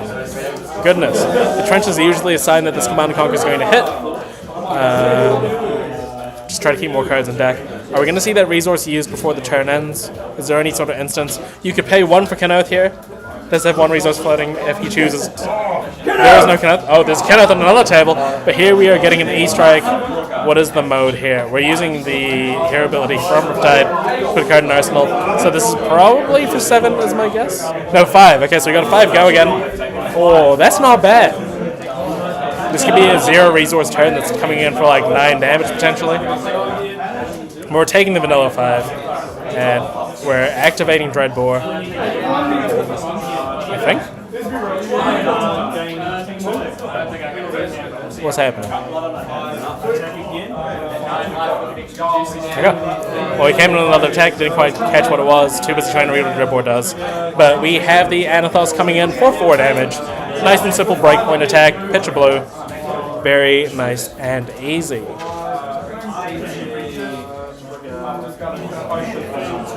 And we're just taking the vanilla damage here. Taking vanilla damage. And going back to Will's turn, we have 4 cards in hand. Let's see what they can pull off. Okay, we've got another Premeditate and a Seek and Destroy. We're going in for another big attack. We're activating the hero ability on the Riptide. We've seen no defense reaction so far. And I'm really sorry. For the life of me, I cannot remember what this attack is, but it is big. 11 damage there. We are blocking, I think, all of it. I don't think there's any damage dealt. So we're not getting the Premeditate token. The Ponder token, rather. But Will does get to keep tempo back. We are 16 minutes through the round at the moment, so there's still 39 minutes in this round. We've got a Kenoth from the Kenoth man himself.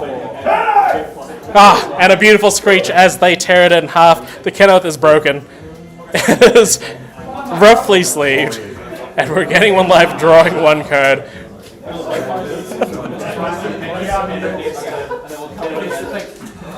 And Will is now looking at a fresh additional card in hand here. Okay, so we're giving +2. And we are activating the hero ability, so we are getting +6, I believe. Or is that +3? I can't remember. We'll find out when the dice go on. +7, okay. There we go, 7 damage coming through. How much are we getting respected here? There's 2 blocks there. Some damage is leaking through, I think. Oh, but we're getting a clash, though. Command and Conquer versus a not 6 power. I thought that might have been Battering Bolt, but it was not. We're getting an extra gold token. But there's a Razor Reflex! Oh, that was unexpected. So we get to now look at the hand because of the aim counter and make them discard a card. How massive. Discarding the blue as well, so there's not going to be an Anathoth attack this turn. Oh, actually, there are gold tokens. We're not creating the gold token, though. We're just making a Seismic Search token, moving on back to Will's turn. Will's just going to keep up the pressure here. There's been no defense reactions. I'm somewhat cautious about what information I'm giving out on the basis that they're technically in the same room as me, just maybe about, I don't know, there's 20 games in between us, 15 games in between us, so hopefully it's loud enough in the room that things are okay. We have an Ian sighting in the chat. Hello Ian, things are going great. We have Riptide on camera versus Betsy. A couple of heroes that we didn't necessarily expect being tier heroes. We're having a great time. They're in the winner's bracket currently 1-0. And we are ripping up Kenoths, screaming Kenoth, and having a great time here in Taihape. So we have a Command and Conquer. The Riptide ability has been activated again to put a card in Arsenal.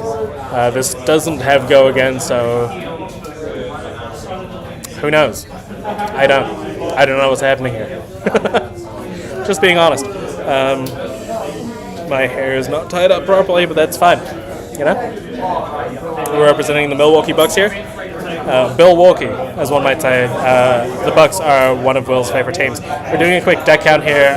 Luke is trying to just figure out if he can go onto the fatigue strategy here. If we can get through. Ken Oath indeed, geeks. Ken Oath. An update on Morgan, just if you're curious. Seems to be having a great time. So, you know, shout out to Morgan Evans. Looks like we have the first game finished. Cameron from the previous round has stood up. I can't quite get a gauge of whether he's caught up or not. What you may not notice, how many brutes? That's a good question. I should probably, let's see if I can see how many people have actually put up their hero into Gem. Very official, I'm using Gem on my phone.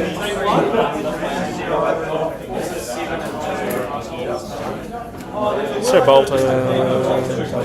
So there's one KO, a Rhino. So at the moment there's a KO and a Rhino, so 2 brutes that I can see so far.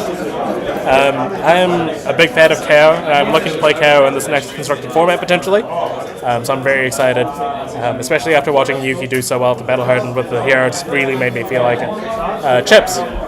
Win, lose. Fantastic. So Chips is on the board with a win, still alive for top 8.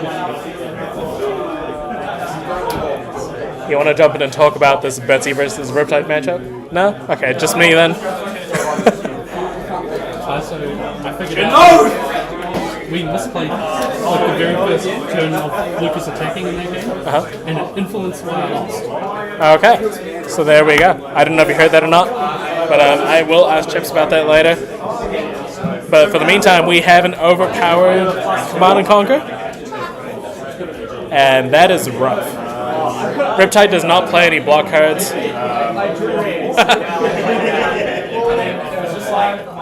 Riptide has defense reactions, which are usually better, but not in the case of Command and Conquer here. So this Command and Conquer is kind of tough. Thankfully, because of the trench coat, he won't go down on cards here, but they're still probably going to eat some... oh, actually, there's 2 cards in Arsenal right now. Oh, that's not good. We are definitely losing one of them to the trench. There's a resource floating. But, dang, what do you do here? You take some damage. We lose that Arsenal. Okay, so Betsy with a healthy life lead here. Will does have 4 cards in hand, but we got some tokens happening on the other side. We got a Might and a Vigor. And the Vigors pair really well with the Seismic Surge token. A can make you a Seismic Surge if need be for the future turns, if you don't need that resource that turn. But also, like, it just helps you with the cost reduction. But we're getting a Riptide activation here. And bang. So here we have a Remorseless coming in for 8 damage. Now, Betsy doesn't tend to play a lot of action cards in one turn, but we're getting the respect here. We're getting a block for 8, and there is a clash going on here, I think. Nope, I just misunderstood what the pointing was. Okay.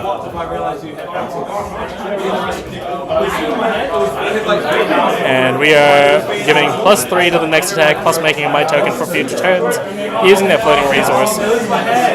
And with the blue in hand, we are coming in with this hammer. So this hammer is 8 damage total, I believe. 4 + 3 + 1 is 8. And that is 80% of Will's life total here. Big damage. We have Soldier Boy Tellum playing in the background. I don't know if you can hear that, but I can. I'm not going to do the dance on screen. I can smell some goring noodles being cooked, I think, or something. Definitely looking forward to the lunch break.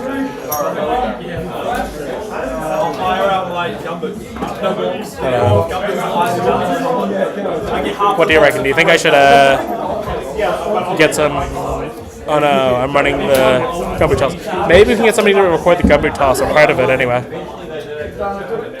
So we have a Ravenous Rebel revealing a... Is that the red tail? Off the top. So it's coming in for 4 with Go Again. And Luke's is happy to take this. It's vanilla damage at this point with a healthy life lead, still up by 9 after the attack.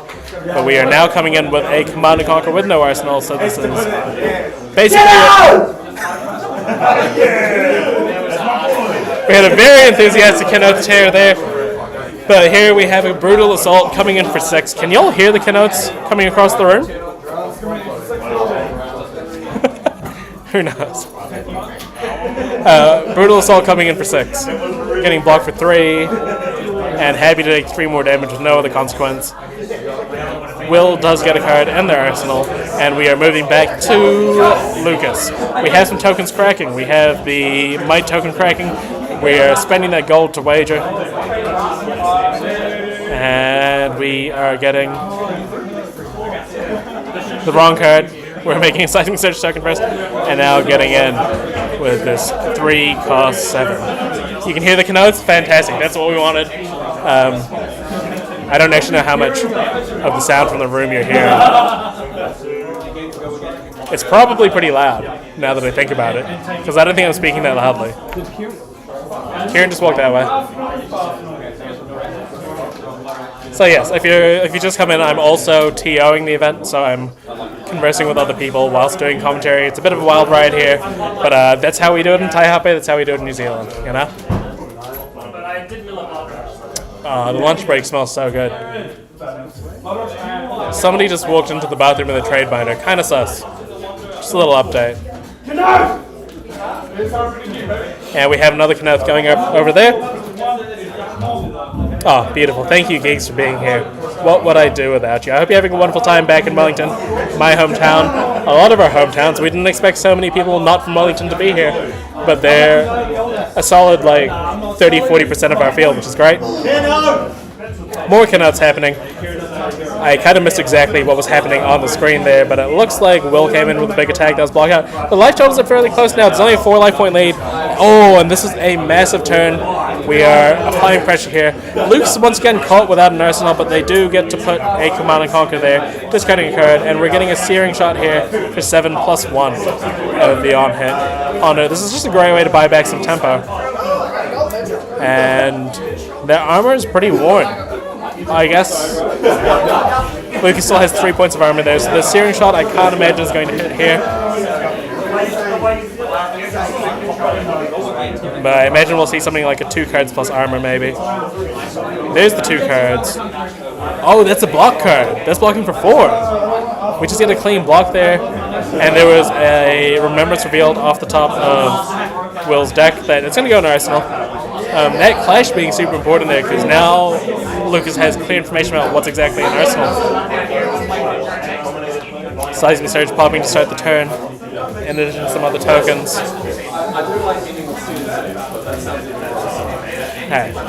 We would have loved to see here, Ian, maybe another time. We need more brute representation. You know, I'm on board with KO, and it would have been great to see you here on board with KO or Rhinar or any other favorite brute friends. Levia's actually probably would have played if I was playing in this event. But we'll definitely see you at the next one. Hey, Ian, it'd be wonderful to have you. But for now, we have this Command & Conquer coming in for 7.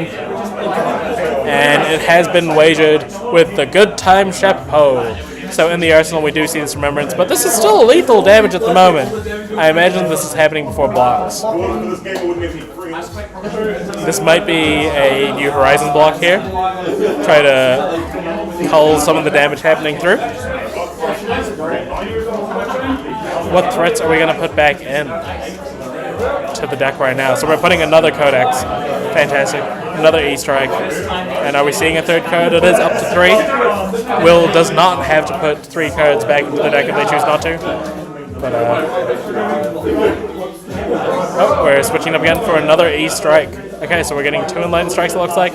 Plus the Codex happening here. And yeah, no, for sure. Unfortunately, this isn't actually a store-run event, so there's no like social promos with this. This is purely a grassroots effort. Pardon the pun. But it's been a great day in Taihape. It's been lovely. A bunch of people drove safely to get here, which is great, you know. People are looking sprightly and lively, despite the big drives from all around the North Island, which is fantastic to see. A bunch of faces I've never seen before, a bunch of faces I haven't seen in a long time, and a bunch of faces, of course, that are near and dear to my heart. So here we go. There's the block for 7 with the New Horizons, like I thought we would see. And we are getting a Kin Oath. And the beautiful thing is the Kin Oath does trigger the Riptide ability as well, as is Custom Hand. And we got a second Kin Oath pull, not necessarily needed for the resolution, but definitely for the fun. We get an Arsenal card as well. Yeah, great use of the Kin Oath there to get that card in Arsenal. Really showing the diversity of the card and how like so many heroes can use it.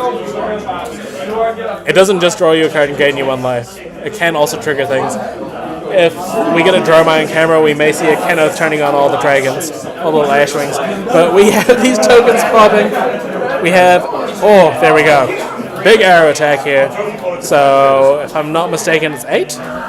9. I am mistaken. I was very mistaken. 9 damage, getting quicken token. On hit, there is a Blood Rot token here. Thanks to the Lace Width. Getting a block with 1, 2. And another Clash card. These Clash cards have been so impactful here. That is the full 9 block on that. Turning it off completely. These points of value being absolutely critical here. Will's left with no more equipment to defend their life total with. Blocking is only going to be done from hand. But Will has a quicken token. 2 pieces of equipment gone. We have 1 point of equipment left from Lucas, but I imagine he wants to save that Good Time Chapeau as long as he can to keep him wagering. But for the meantime, we are betting big. So this is a 4-cost 8 that lets you wager a whole bunch of things, but it looks like the wager isn't active here, as Will could block this out still.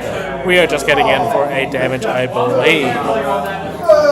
Let's put Bet Big Bag on the screen. What a beautiful card. Real quick. There we go. So this is a Betsy specialization, and it is a special card indeed. 4-cost 8. And when this attacks a hero, you may wager a gold, a might, a vigor, everything she could want, and not more, just everything she could want. But in this case, it's just efficient damage. A 1-card block isn't going to cut it here. It looks like Will might not actually have defense reactions in their deck at the moment for this game. But who knows? This Guardian is really wearing out the Ranger, as they tend to do. But what have we got happening here? If anybody has any hero requests, feel free to shout out, and I can try to get that on for the next round. Ideally, somebody in the 2-0 bracket would be nice too. You know, we want to see some winners. Although we're all winners here in Taihape, we're enjoying a beautiful day of flesh and blood TCG. Okay. Oh, we do see a trap, but it's not triggered. There's no bonuses on that, unfortunately, for Will. That 1 point of damage could have been crucial there. But Will's coming back 2 cards, getting a pitch for a Blood Rot. No, Infecting Shot, sorry. This is 6 because of the Dreadbore. And we're getting a block for 5.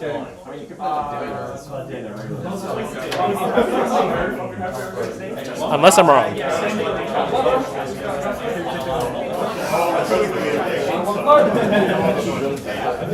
I guess I was wrong. I was wrong somewhere. No damage was dealt.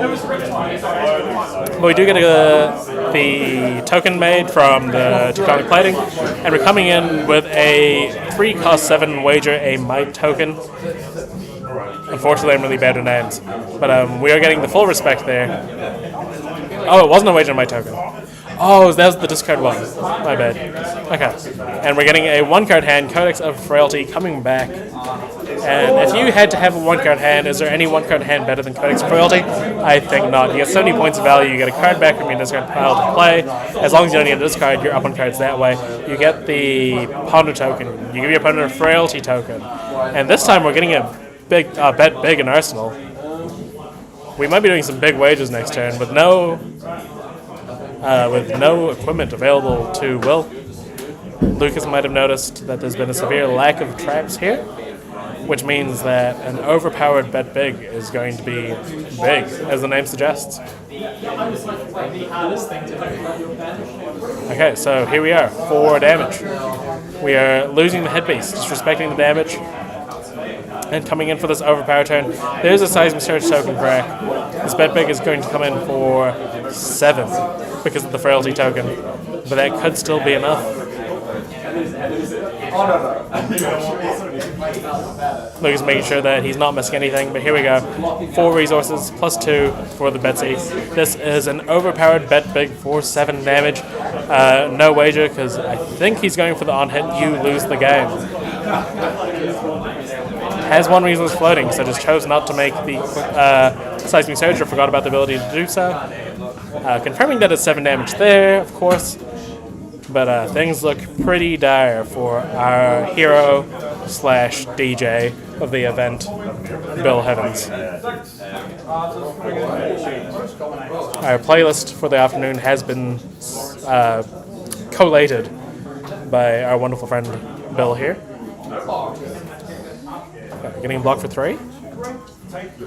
And we have a reaction. There is a trap. Is this one triggered? I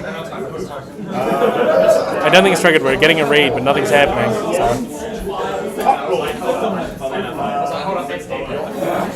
Oh, we did wager that, okay.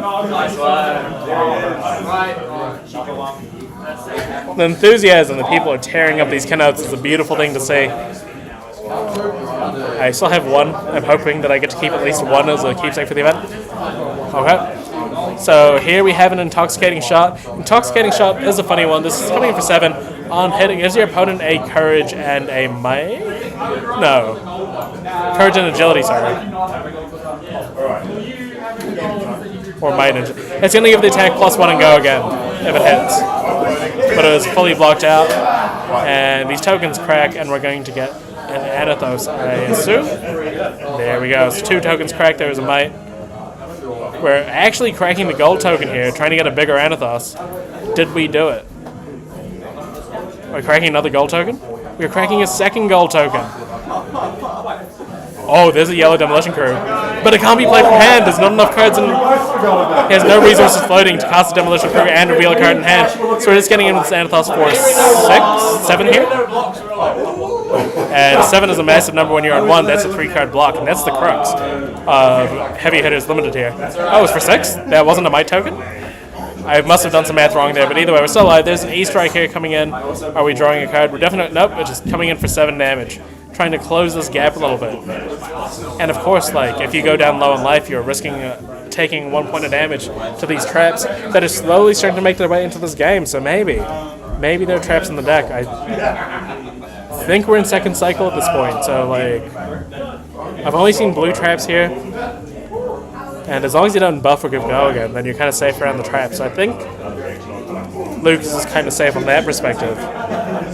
But this is still 7 damage coming through. There's 18 minutes remaining in this round. So things are going to be tight. Block for 6, take 1. Happy to trade 2 cards there, just to keep 2 cards back. We're getting an Anathos and an Arsenal here. Anathos for 4, taking 2 cards. No need to make the token here and go in for 6. Because we're eating 2 cards here regardless. I mean, there's an argument that you can make the token to force Will to block with 2 arrows, because a lot of the buffs only block for 2, so you can kind of give away a buff here. But if you attack with for 6, then you're forcing arrow blocks, or maybe potentially 3. So maybe there was a case, I can't quite tell. Maybe the Arsenal's going to close out the game next turn, though. I didn't see what the card was, you know. Lucas is a much more competent player than I am, so I trust in what Lucas is doing here.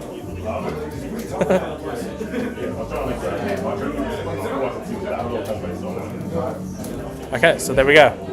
There's a 2-card block, 2 cards left for Will. Things aren't looking great. We're looking pretty thin in the deck on the Riptide side. And of course, Riptide doesn't have a weapon that attacks by itself, and therefore, once it runs out of deck, really has no way to kind of keep him applying pressure. Quick photo up there. And we're looking through the discard pile. This might be the time to try to activate the... No, it's the wrong quiver. Is it? I think that's the Abyss quiver. Thank you for sending some love to Will. I'll make sure that they see the messages. When the game's done, I might try to get both of them to come in, talk about the matchup a little bit, and of course, see some more lovely faces that aren't mine. And we'll try to bring more guests along as well, you know, have a great time with it. But we are coming in for 4 with an intoxicating shot. Lucas is having to double check this again, really questioning that he gets the bonuses. Like, there's a temptation when you're being attacked by this card to block for 3. But it looks like we're getting full respect here. Just taking no damage whatsoever, grinding the game out. Will's down to a very short amount of cards. And by that, I mean 5 cards specifically. So we can trade 2 cards for 2 cards all day here. Or we can come in with this. Oh, there's a Cranial Crush coming in for 8. This is a 3-card block here. And that's going to make it really tough for Will to apply any pressure. Like, that was absolutely massive. It's not looking good. Unless your team Lucas, in which case it's looking fantastic. Very exciting. There's a lot of gumboots in here. The gumboots I got for this event are new, and therefore pretty tight. Sorry, I was trying to break them in yesterday. But my feet are kind of still a bit sore. Let's get a quick update from Donald, hey? How'd you go, Donald? Yeah, good. I beat the calling finalist, Koi Din from Vietnam. It was a very intense game, but I got multiple clashes. Koi Din is the national champion from Vietnam, as well as the finalist from the calling from Queenstown. But our very own Donald, who is gunslinging this event, did not take the loss there. So we are keeping some more keynotes for ourselves to stay for another round. We get a big block happening there. And, is this a codex turn? Oh, we are activating the quiver here.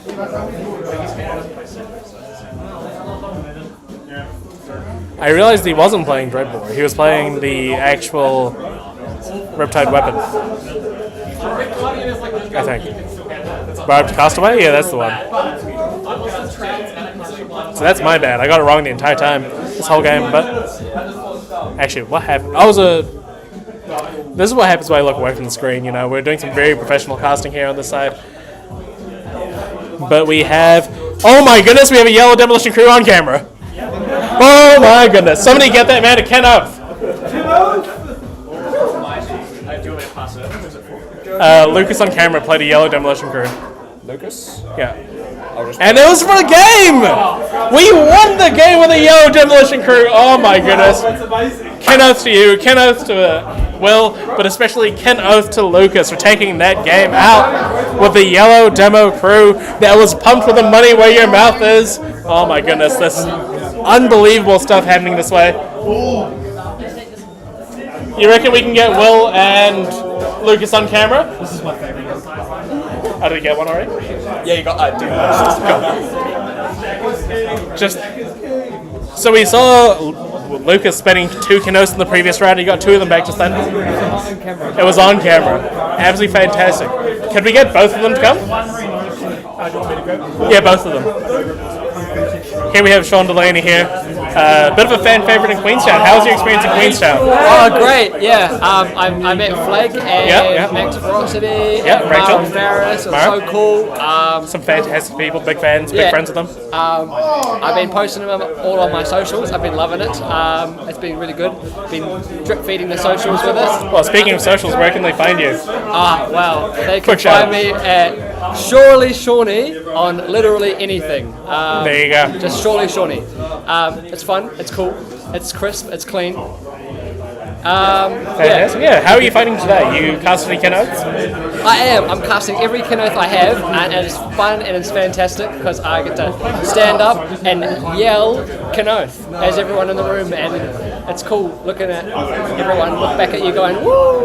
So, if I'm not mistaken, you were given an extra 5 Kenoths today. Can you explain why you have 5 additional Kenoths? Well, I was joking around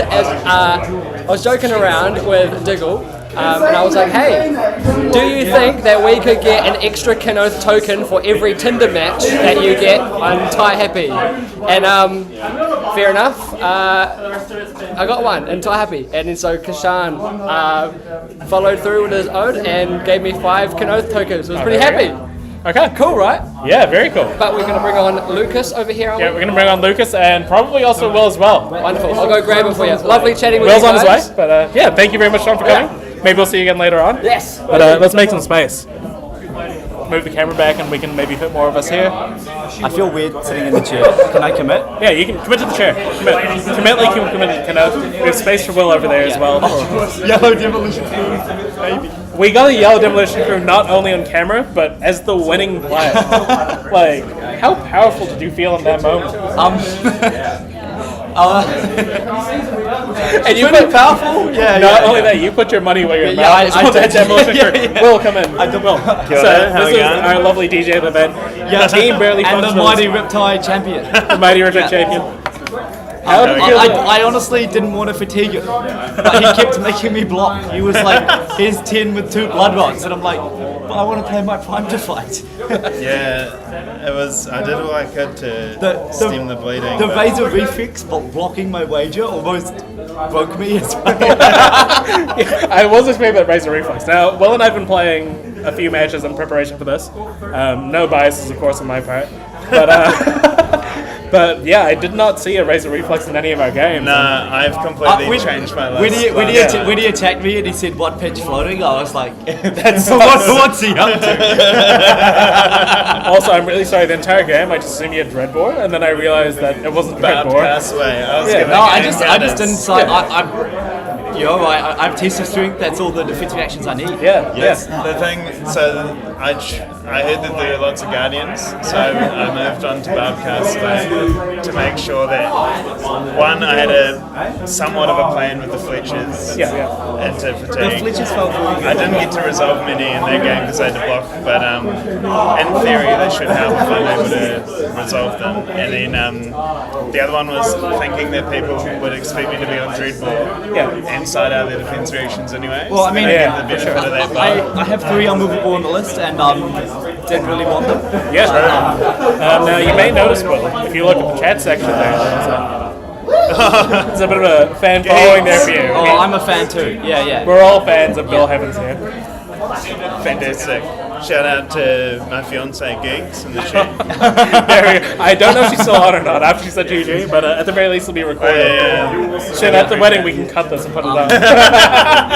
Just shout out to my fiance Gigs. But pretend Will said that, not me. Play Betsy at your international season. I'm not joking.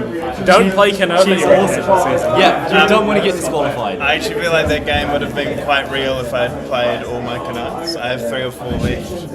Oh, true. Yeah. It turns out playing Riptide with 40 life is pretty good, and being able to trigger Riptide on the Canucks. I didn't realise that it trigger Riptide. I thought you meant the trap bit, and I was like, what the hell? Who made Keno the trap? That's like a very... This came up in the commentary that I was talking about A, the interaction with the Riptide and the Canucks, but also B, like, I wonder how many people are saving Canucks for later rounds. Like, we've seen Luke just absolutely tear into the Canucks. Oh, I was very worried about my match with Cam. 100%, but this yellow demo crew, did you give him 2 Canucks? I got 2 Canucks, one from beating Well and one from fantastic. Yellow Demo crew. So. I thought you might have got given an next one for winning with the yellow demo. I was pretty determined to resolve it that game. Oh, there we go. Fantastic work. How good. Shout out to Felix Giger, president of Martin. He's dropping spider webs on the fields of Martin as we speak. It's part of the Air Force conspiracy. Beautiful stuff. Shout out to Martin subreddit. It's just great to be playing games in the Flesh and Blood and the Rangitike. Oh, there we go. Yeah, happy to be here. What a beautiful time. Is it time for lunch now? Yeah, so there's 7 minutes remaining in the round, and then we do have a 1 hour long lunch break. So we'll be back. I'll be posting on Twitter, ideally just before we get back. But thank you all for joining us in the meantime, and I hope you enjoy our lovely slideshow featuring so many of our players and a random dog with their sheep. Have a wonderful time. I love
but like we might as well actually. There we go. So we're now back to being audible, and I will quickly, and then it'll be like as much as possible, put our pairings up for the third round. Excellent. Well, We'll say I better go and get ready to rip some times, but take care out there. By all means. What's a fun deck? Somebody give me a hero. Hamokatsu? Are you two up? You are? Okay. We're doing it. Good job. What's the link to the stream? Are you on Twitter? Vaguely. Because I've been posting on Twitter, but I'll just okay. Let me send it to you real quick.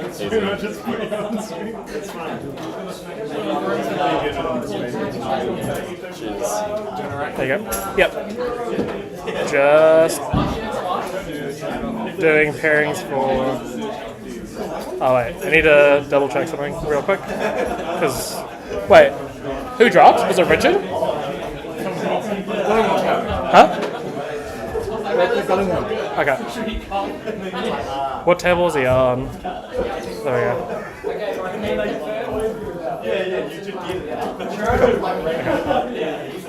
Oh yeah, we're still technically live right now, but I don't have people watching at the moment. Okay. Pair round 3.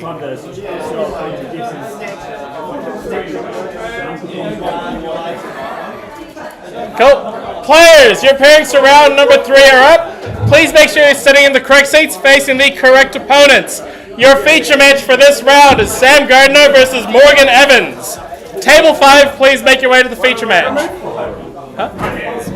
Oh yes, of course. I don't have data. You're all good, you're all good. Yeah, that's me. You're 12. You're on 12. And it's Uriah? You're Uriah? You're on table 10. Dom. Table 9. And what's your record? 1-1 or 2-0?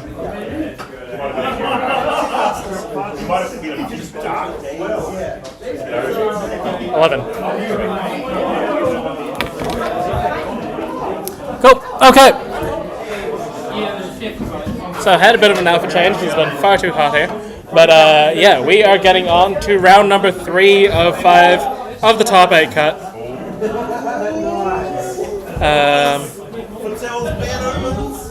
Yeah. So we did have a drop, so we're down to an even 32 now.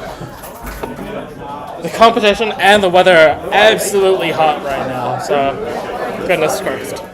Goodness. But we are ready to go. So, we have 2 players, once again from Wellington, on the feature match. We have a Pummelkatsu versus a Kasai. How exciting! So, let's change some names on here, shall we?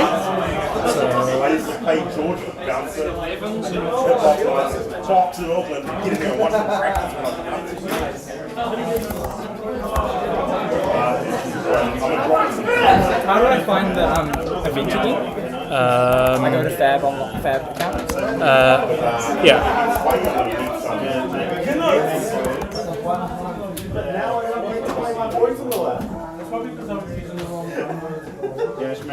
Need to make that small.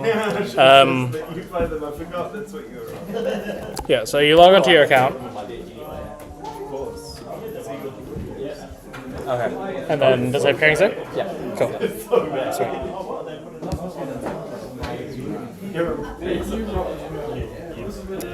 Okay, so there we go. We have Sam on the left and Morgan on the right. Morgan is playing a Katsu variant, and we have new hero once again, another heavy hitters hero. We have Kasai on the other side, on your left side. Bear with me for a second as I officially start the timer. Players, your time there has started. You may begin. You have 55 minutes. Best of luck. And welcome to the life of a tournament organizer that's also doing commentary.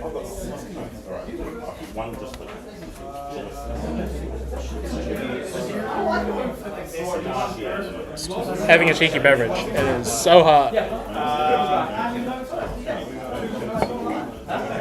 but we just had a lovely sausage sizzle. Some may know. Oh, you good?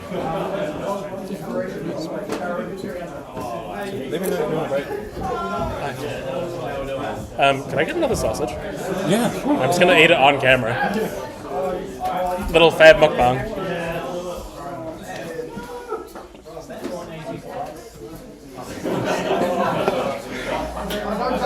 Oh, so disheveled right now. That's okay. We had a gumbo toss. It was a great time. Some very tense moments. I may have injured my foot kicking a gumbo. For those of you who aren't aware what a gumboot is, it's a boot made entirely of rubber, basically. Usually they're a bit bigger, but this one was cheaper, so I got this one. And there we go. There's the Katsu confirmation on the left side, right side rather. Thank you. And here's an example of the sausage I was talking about. It's literally bread and onions and ketchup, and it's a great time. Oh, where's my chat gone? Somewhere here. There it is. There we go. We had an Xavier and we lost an Xavier. That's so sad, but it was good to see him nonetheless. A very valued member, the international correspondent for Team Barely Functional. A good friend Will's there is also taking in a pals right now, because it's important to have a pal with your pals. But let's not distract them. We are focusing on this Kasai versus Katsu matchup that's still being shuffled. No, I started last year.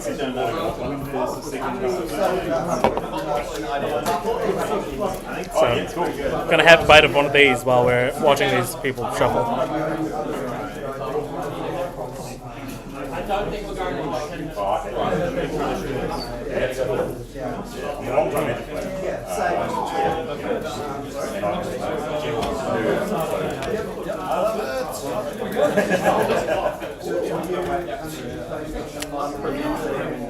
The gumbo toss was quite a bit. The Vietnamese national champion, Khoi Din, came second with a very close effort.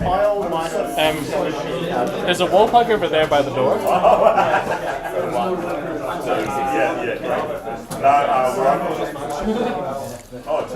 This is so good. It's so simple. This is a vegan alternative. Normally I use meat sausages, but that's not how I roll. Still waiting. Hopefully we get some games starting soon. We've been giving out a lot of canoes. I need to see if we have any more, actually. What's the name? We had to bus or hitchhike 50 kilometers to the nearest castle. Yeah. So you know, it was dedicated back to the kids, man.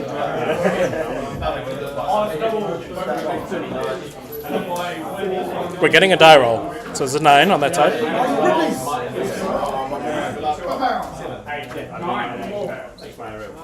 Morgan showing you Kenoth right now. He's my third favorite. Is this some sort of tactic to make Sam maybe think that there's no Kenoths in Morgan's deck? Who knows? Maybe he's just flexing how many Kenoths he has.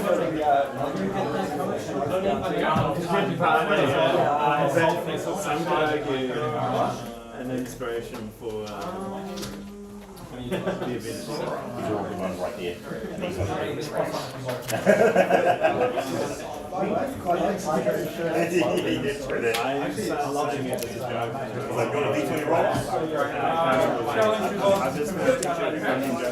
Oh, and here we have a change of playmat. We have the Mighty Ape playmat. Mighty Ape? Yeah. That I love spreading good cheers, joy, and blood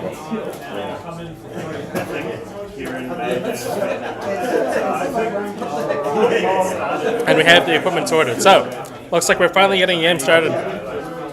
Oh, Morgan revealing that there's 2 Kenoths in his deck. You don't have to reveal how many Kenoths you're playing, but Morgan choosing to be the honorable player here. Not hide any sort of information.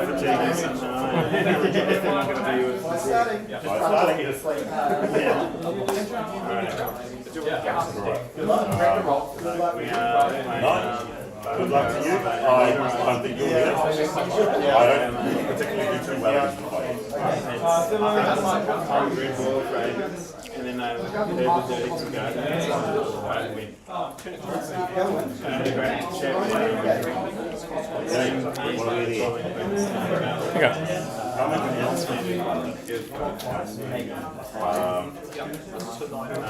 I hope you enjoyed the Fab Mukbang on stream, round 3, eating hot dogs. We are good to go. Players are drawing up to the starting hand size now. Still deciding who's going first. I'm going to need them to make a play.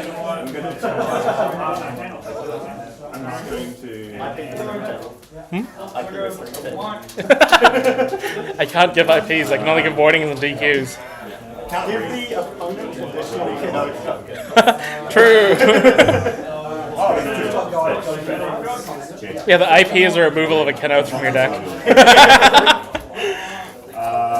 Okay, here we go. We've got our hands drawn up. Looks like we have some go again stuff on both sides, as we expected. Okay, I think that's precision press. I'm not too familiar with the newer warrior cards, but that one does give a damage bonus and I think piercing. Okay, so we're coming in with Hot Streak. This one is it's a 2-power weapon. And if it's blocked by an attack action, it gains Go Again. This is super powerful. It reduces the need for like the Go Again actions in this deck. As you can see, the Go Again, the hidden run was pitched in this scenario. Especially in turn 0, lets you keep it in the deck longer, but also ninjas mainly have attack actions rather. So we got that going on right now. Got a double block from 2 cards. Are we going to get any reactions? Or are we just going to get into the Centauri Saber next? There we go. Centauri Saber for 2 coming in. Now when Centauri Saber gets attacked, or rather defended by an attack action, it gains +1. We get the first Kenoth from the round. Coming next to me on table 7. The tear was beautiful. I know you can't see it, but I thoroughly enjoyed that tear. Will looks very impressed right now. Ollie does not care.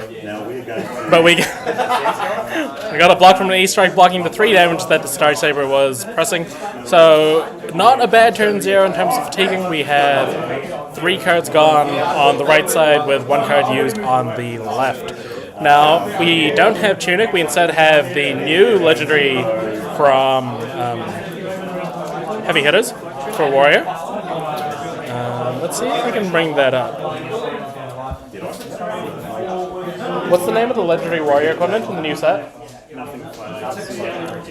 I don't know. We'll figure it out.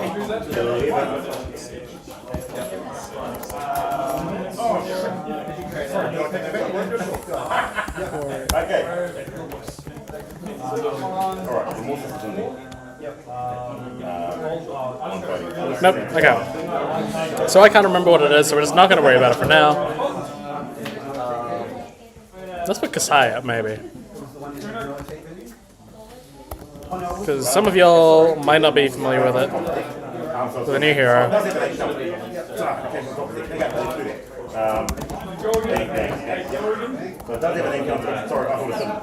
So here's the new Kasai we're looking at. Very powerful effect. Your swords cost 1 less if you have drawn a card this turn, and with gold tokens it's a very easy way to do it. And once per turn you can banish 2 reds and 2 yellows from your graveyard, and if you do, the next time your weapon hits this turn, or a weapon hits this turn, you get to make a gold token. So the 2 abilities kind of working in tandem that way. Now it's important to note that Kenoths, the tokens that we've made, do not actually live in the graveyard, or the banish zone for that matter, should they be used and resolved. So if they're discarded due to something like a pummel, then sure, they can stay in the graveyard, but if you actually cast your Kenoths, they are gone for eternity. In the bin they go. But for the meantime, we have a Surging Strike that got partially blocked, and Morgan has chosen to activate the Katsu ability, discarding the Flusterfest to get a Bonds of Ancestry. Now that's a pretty sweet combo.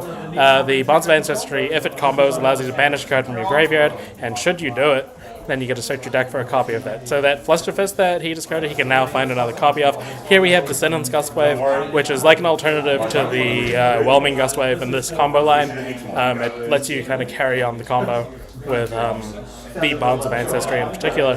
Now, it's a pretty below rate attack normally, but when Descendants Gust Wave is used in combination with the Surging, then it becomes cost reduced and more powerful and very much worth it. Currently, we have 2 attacks hitting in a row, which is looking great for the Mask of Momentum. This Bonds of Ancestry is becoming a must hit, or rather a must block, which isn't really the space you want to be in due to the fact that Bonds of Ancestry has no other on hits otherwise. But here we go, so we are now banishing to search for another red Flusterfist. And Morgan has no cards in hand on this turn, but if this Bonds hits, then he's welcome to potentially play that Flusterfist and potentially draw a card. So we'll see how much respect Sam's going to put in here. Does Sam think that he has enough to kind of come back with a more powerful turn and like not lose too much tempo, or is this case we just kind of have to block out and just be sad about the fact that you're probably not going to apply pressure back? Who knows? If we have any international viewers, welcome to Taihape. And if you're not international, also still welcome to Taihape, because there's a good chance you're not actually in Taihape, but we love having you here. It's a beautiful time, a beautiful day. And we are getting a block for 3 on 4.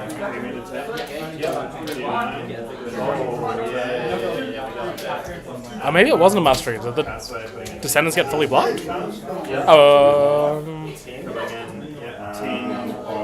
Okay, maybe I was wrong about something. It's very possible I was wrong about something, but that's okay.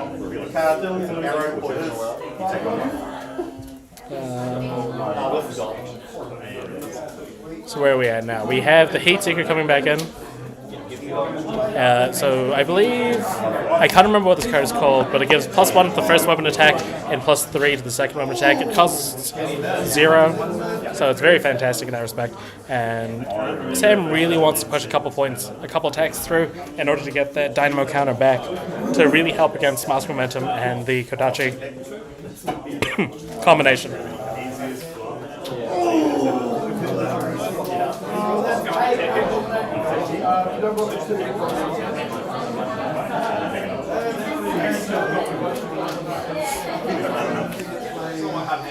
Oh!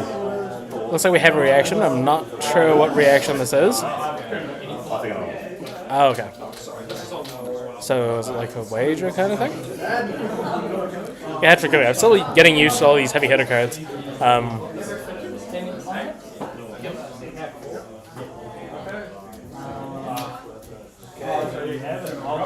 Okay, so we're activating the chess piece, which makes a vigor token, I believe. So it's a free resource for the next turn, which will really help with that agility token that was obtained, really help with the turns. It means you can attack with the Centauri Saber first, actually. But and here we have an attack with the Centauri Saber. 3 damage. This Dynamo is going to lose its counter and be ready to block once again next turn. What position does that put Morgan in here? No, with no on-hits being threatened here, Morgan's happy to take 2.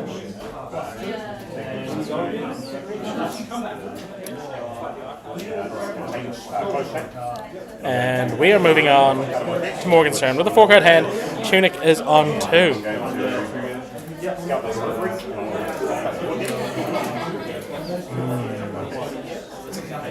So it looks like we might be going for a Kodachi first, maybe. Nope. We're coming in for the Surging Strike once again. 5 damage. Go again. Just a classic card on this kind of list. A very offensive card. The 5 damage point is kind of awkward to block. Especially with that 8 for Zeno in hand. That blocking 4 is not where you want to be against a 5. But actually, no, it's fine because of the Dynamo. The Dynamo makes that really helpful here. There we go. That's a clean block and 5 of 5 there. And Sam looks like he's choosing to keep it on top. Maybe. Maybe. No, that goes on the bottom. Sam's not quite content with that card. He can do better. So we are going back to continue Morgan's turn. The first attack being blocked. Do we carry on with the combo here?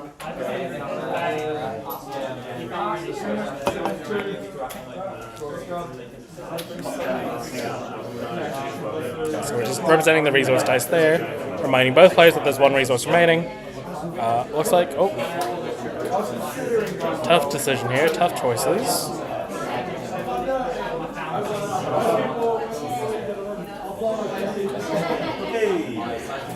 Okay, so here we have 100 wins.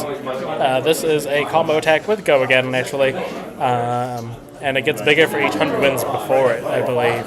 So the idea is that you try to chain a whole bunch of them together, using Katsu's ability, and then you use the Winds of Eternity to put them all back in. There's a Kodachi. We're keeping the card in hand here, so we're not going for the 100 wins combo. We're just happy to get 3 damage in. Get while getting is good, I guess. Try to make this life total difference a little bit bigger. And we're getting the block of the Kodachi here, try to stop the mask. Sam potentially worried about a 0-cost attack there. It would really punish. But in this case, Morgan decides to keep that card in arsenal. We have the Vigor token popping, the Agility token popping, so we have Go Again and 1 resource active in this turn. And what are we going to get in with first? I have to assume it's the Centauri Saber more than anything here, just because this attack's already going to have Go Again.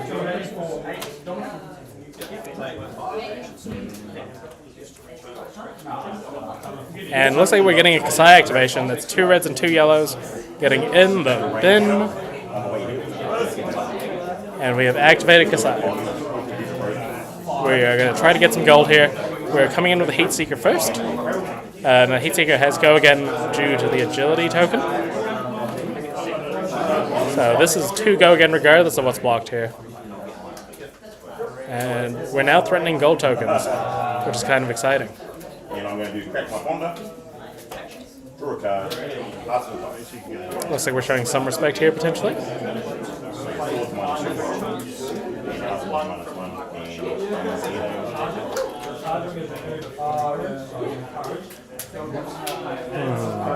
Morgan really in the tank here, thinking about it. Happy to just take 2 damage, happy to provide the gold token. And yeah. There's nothing really of consequence other than the gold token here. Now the gold tokens do tend to add up when you get to play Kasai's specialization, which lets you sacrifice X gold tokens to make X allies. And the allies, frustratingly, from the Katsu side have 2 health, which means the Kodachis don't actually knock them out.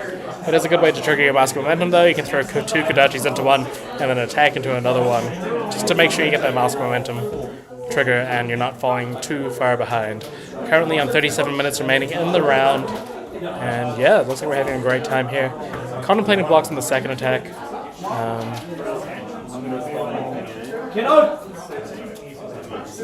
We got a Kenoth call at the top tables. You can't do that. Oh, isn't that kind of bad? Oh no, that's from Bond. Sorry. Hello! Welcome to Taihape. Welcome to New Zealand. Lovely to see you. Yeah. Good to see that we have people all around the world tuning into Taihape Flesh and Blood from, the home of Flesh and Blood, New Zealand. But from the heart of New Zealand in Taihape. I don't really know what I'm saying, but we got some blocks going on there. Morgan is left with 2 cards in hand. And we are getting I think it's a blue pitch. Maybe it's yellow, I can't quite tell. Looks like it's a blue, so we have a Kodachi for 1 here.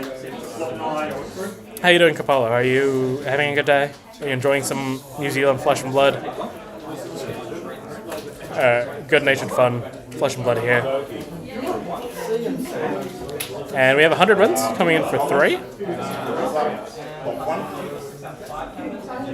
And if I'm seeing correctly, is that all you got in hand? And that does not draw a card of that 100 wins, which is kind of frustrating for Sam. Sam's kind of held up with defense reactions here.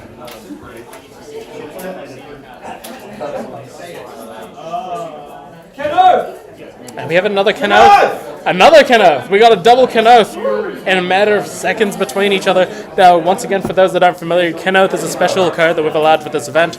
Players are given them for achieving specific things as part of this event. And it is a 1-cost red instant that draws you a card and gains you 1 life. But there is a cost. So firstly, you can shout the phrase Kin Oath instead of paying the 1 as an alternative cost. And then secondly, when this card resolves, you must tear it in half. And you must do both of those actions with vigor and intensity.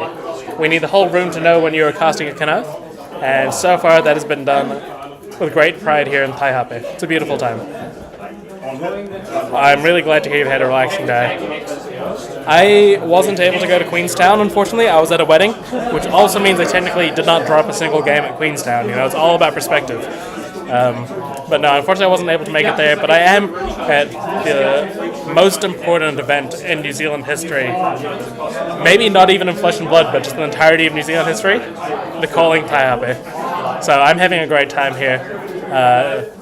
It's interesting doing commentary and TOing at the same time, but you know, we're having a great time. And I've got my actual job tomorrow. We are trying to block this Command and Conquer with a defense reaction. That's not... feature match table! Feature match table! 1 second.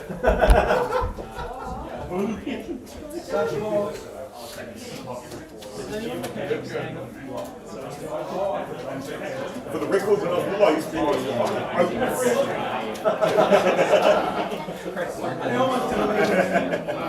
not fucking oath, it was fucking oath.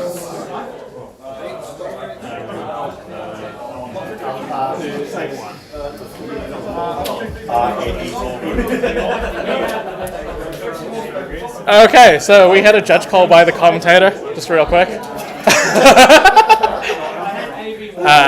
Command and Conquer famously cannot be defended by defense reactions, so there we go. We fixed it before we got too far, and I'm a little bit puffed. But cheers. We are drinking a vodka lime and soda right now. Okay, back to the action. We have a Heat Seeker coming in once again. This is a naked Heat Seeker, but as we've talked about before, it is a struggle for ninjas to defend this without giving it a go again. Maybe if there's something like an Ancestral Empowerment or an Ancestral Harmony here, then you can defend this, not give go again, and kind of get your whole turn back. This Katsu deck's kind of doing a good job of like keeping the life total somewhat even, or just even no blocking this. Like, we might see a reaction here. Oh, again's go again anyway from this Glint the Quicksilver. That's a really interesting card here because not only does it give go again, but it also reduces the cost hypothetically of your next sword if the reprise was triggered, which is a really neat interaction. Whew, as you can see, it's a bit of a gust, and it is not unwelcome. Boy, do we need it. Okay, so we're getting a Centauri Saber hit here for 2, and Morgan is once again content to just not block this out, take 2 damage, and try to come back with 3-4 cards in hand, sorry. But this Dynamo is just taking the ability away from this, like, Mask of Momentum from actually being effective and threatening, like... We're getting a lot of block points of value from this Valiant Dynamo. It's doing a valiant effort, one might say, a valiant job. And it looks like Cameron Hayes finished his round already. Let's see if we can get a quick update on the New Zealand famous chips. Nope. Too far away. Okay, so we have a Surging Strike yellow. And here we go! There it is! There's the pummel!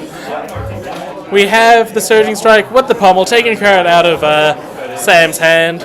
This did take almost all the resources. I think all the resources from Morgan. Yeah, so this might be the only action we see this turn. But we have another judge call. This time it wasn't me who called it. Oh, it's a positive judge call. Don't worry. This is a judge call for a Ken Oath token. How beautiful. You love to see it. Okay, so now we see the defense reaction there. Unfortunately, not strong enough here to stop the on-hit, so we're going to be discarding a card here on Sam's side. Just contemplating which card we're going to be discarding.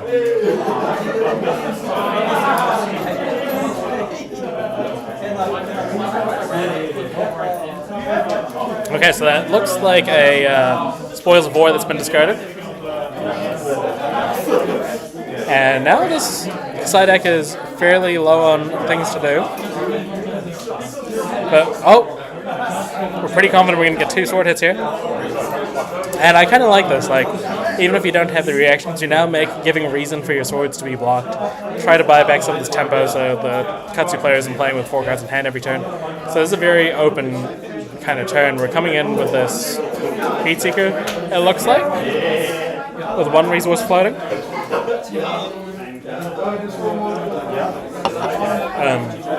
Looks like we're just getting a quick question about what the Centauri cell swords actually do.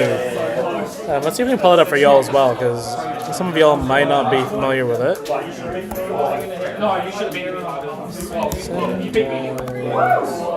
I don't actually know if our data has tokens.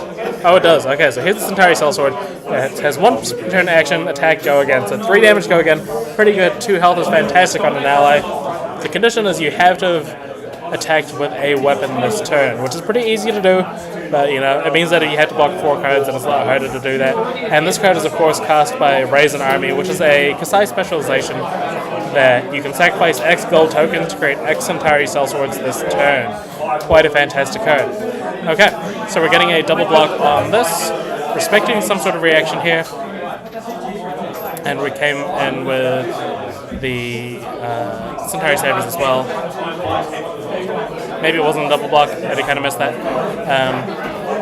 We really need multiple people on this, don't we, huh? Okay, so we're coming in with Kodachi for 1. 2 reasons. A classic starting play for classic Katsu line right here.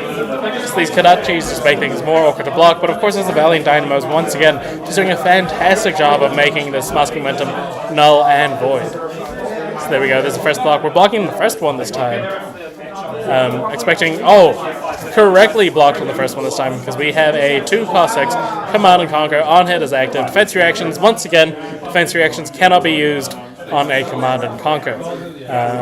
But a lot of the warrior cards do defend for 3, which very much favors this interaction here, but the Valiant Dynamos were correctly blocked on this Kodachi here. Very well played by Sam. And assuming this Command and Conquer doesn't hit, Sam suddenly got the life lead here and is just applying pressure with these swords.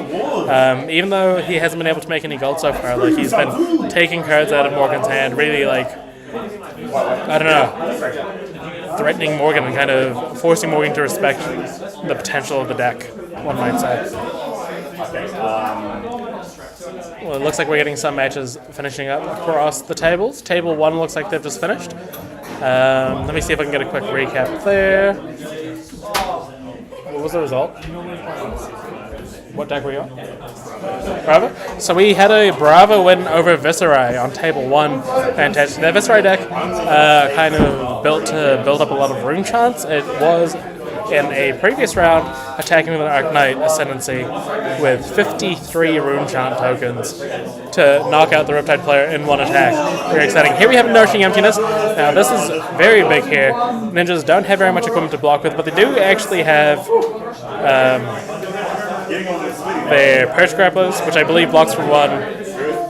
Their Breaking Skeleton blocks for 1. Their Tunic blocks for 1. And their Master blocks for 2. So if they want to give up their Mask of Momentum plus another equipment plus a 3 defense in hand, they could actually stop this Nourishing Emptiness from having 5 intellect for Kasai in the second on the turn after this. This looks like this is the kind of spot we're thinking about right now.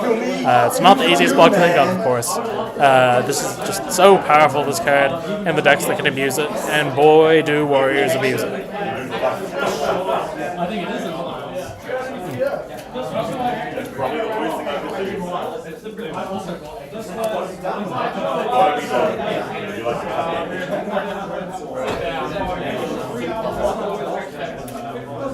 We're just thinking about the blocks here, realizing that it only blocks 2 there, so we're going to replace one of them with something, and I don't entirely hate giving up the Mask Momentum here. Like, the Valiant Dynamo has been so difficult to work through, and Morgan feels the same way. There we go, we're getting a block for 3?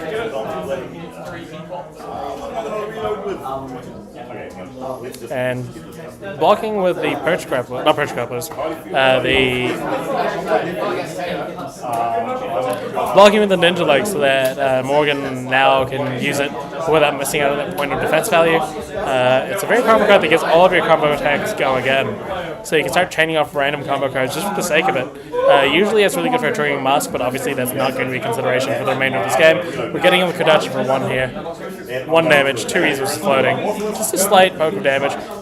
Interestingly enough, this is actually the turn where we don't have Valiant Dynamos, and we have a Bonds of Ancestry here. Interesting. This is a vanilla. This doesn't get a damage bonus, it's just, I want to say 2 damage. 3 damage, sorry. Of course, the red one is 4. So just 3 damage there, but that's fine. We're content arsenaling card and being slightly ahead on the life. This game is going to be a bit of a grind. We're nearly reaching the halfway point here. We're over the halfway point. It's been 30 minutes. There's 25 minutes remaining. So, is that what I think I see? Is that what I think it is? And we're doing it. We've pulled it out of sleeve. We got a double Kenoth! We had Kenoths played at the same time by both players. Oh my god. It's like a double shot of Kenoth. Are we getting a second Kenoth? We just had 3 Kenoths resolve on the same stack. Absolutely wild.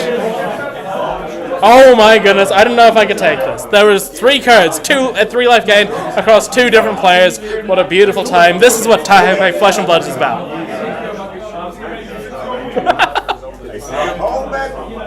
And here we have a slice and dice. So what slice and dice does, once again, 1 to the first attack, 3 to the next attack. It's a very efficient 4 damage if you can get both attacks across. I've actually got a soft spot for this card in my heart. I really enjoy it during the Quicksilver Prodigy, which is a deck I've written about and thoroughly enjoyed and loved as a casual deck. So I'm really happy to see it doing work in this Kasai deck. This is coming in for 3. Very powerful. And we have this Blade Runner here. Wow. And another reaction, which I don't know what it is. I think it's one of the ones that gives the token. But this is ridiculous. So Morgan gave the no block to the hot streak to not give a go again, tried it on the turn, but this Blade Runner's coming in, and now it's giving me a damage bonus to the Centauri Saber. The damage coming in on here is, I believe, if that's I can't tell what kind of Blade Runner that is. We're coming in for at least 4, maybe 5, depending on the blocks here. To think this turn was built up on the back of 2 Kenoths on one side and 1 Kenoth on Morgan's side. It's been amazing. It's beautiful stuff. That's inspirational. I'm glad that the Kenoths have been used out there on the feature table. It was just, he drew off. Sam played a Kenoth, drew a card, and drew the second Kenoth and played it immediately. Oh, huge power turn. Absolutely. You have to wonder, this early on in the tournament, are these players burning through their Kenoth tokens too quickly? I have to think so. But I know there's some people that are stockpiling them. Morgan revealed 2 at the start of the game, and you don't have to reveal how many Kenoths you're playing, of course. Yeah. But Morgan's revealed 2, and I don't know if that's sort of ploy to make Sam think, or other people thinking maybe he has more, or just trying to, like, you know, put the fear of Kenoth on your opponent. Oh yeah, no, this is a dangerous fear. Do you know if Sam is running any yellow demolition crew? I've yet to see a yellow demolition crew. Now, warriors don't tend to have 2 cost attacks. There's a nourishing emptiness in Sam's deck, which makes me suggest that there might not be a yellow demolition crew. But the Katsu deck, however, is a pummel Katsu list, which is a prime list to playing yellow demolition. I think so. That's one good way that you can renew your Kenoth supply is by resolving yellow demolition crews. A key card in the meta, I think. Do we have many Kenoths to give out left? Yeah, no, we've got lots. Okay. Small stack of Kenoths that are still ready to be handed out. Where's the camera? There it is. There we are. So yeah, those yellow demolition crews maybe help one of these players go the distance. For sure. We'll definitely see. Well, we did see the yellow demolition crew win round 2 to close the game out. Very exciting. On stream. Huge. One for the ages. These games have been iconic, if I say so myself. You may. I will. Fantastic. Oh my gosh, hang on a minute. Who's on 8 here? The Katsu player's on 8. Who's on 8? Okay. The Valiant Dinos has done a great job of stopping massive momentum triggers to the point where Morgan just gave up the massive momentum on the Nourishing Emptiness, figuring that he was never going to trigger it. And the previous turn there was a no block on the Heatseeker to try to not give it a go again because ninjas have a lot of attack actions. But there was a Blade Runner played on it to give the Heatseeker a go again regardless. Massive. And now the Centauri Saber came in for a massive amount. So it was something like 23-20 before that turn, I think. Whoa, yeah. But Morgan's chosen to keep 5 cards in hand to come back with an Art of War turn. Massive. Absolutely massive. So we're getting +1 to this. Unfortunately, there's no mask to really be concerned about here on Morgan's side. So we're just purely hoping for a decent 2 cards off the top and a lot of damage and try to find some sort of combo chain with this Be Like Water. There is a McGinty release in hand. We could try to banish the other card, maybe go for a Whelming Gust Wave after this, after turning this into a Surging Strike, and maybe go for the Lord of the Wind combo. That would be huge. What are the deck sizes looking at? Still pretty reasonable, not getting close to fatigue? No, I think we're about halfway, roughly. Just over halfway. It is still lovely to get all those reds shuffled back in and improve your like threat density once again. Oh, for sure. Yeah. The pace of play has been very deliberate and very thoughtful. So it's not like the Guardian Magic we saw where they were just throwing haymakers at each other. There's been a lot of defensive plays to kind of keep life totals somewhat in check. Amazing. But this might be the turn that we try to go for it, considering how much damage Morgan's just taken. Yeah. What do we? There's a bit of a question that's on the table right now. What do you reckon? We just debating how much is leaked through there.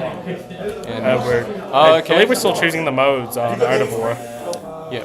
Sam isn't holding a reaction or anything. Not that I can see. Did we get a banish off the Art of War, or is it?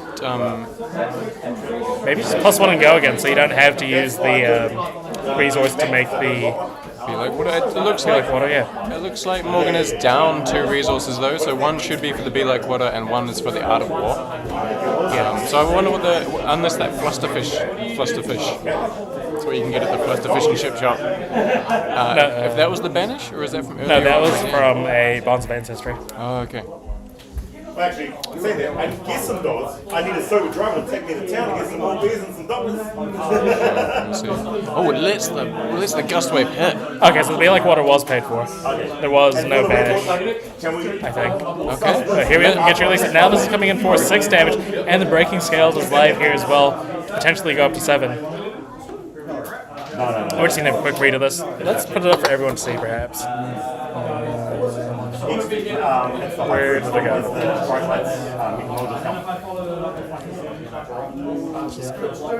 Right, there we go. Okay.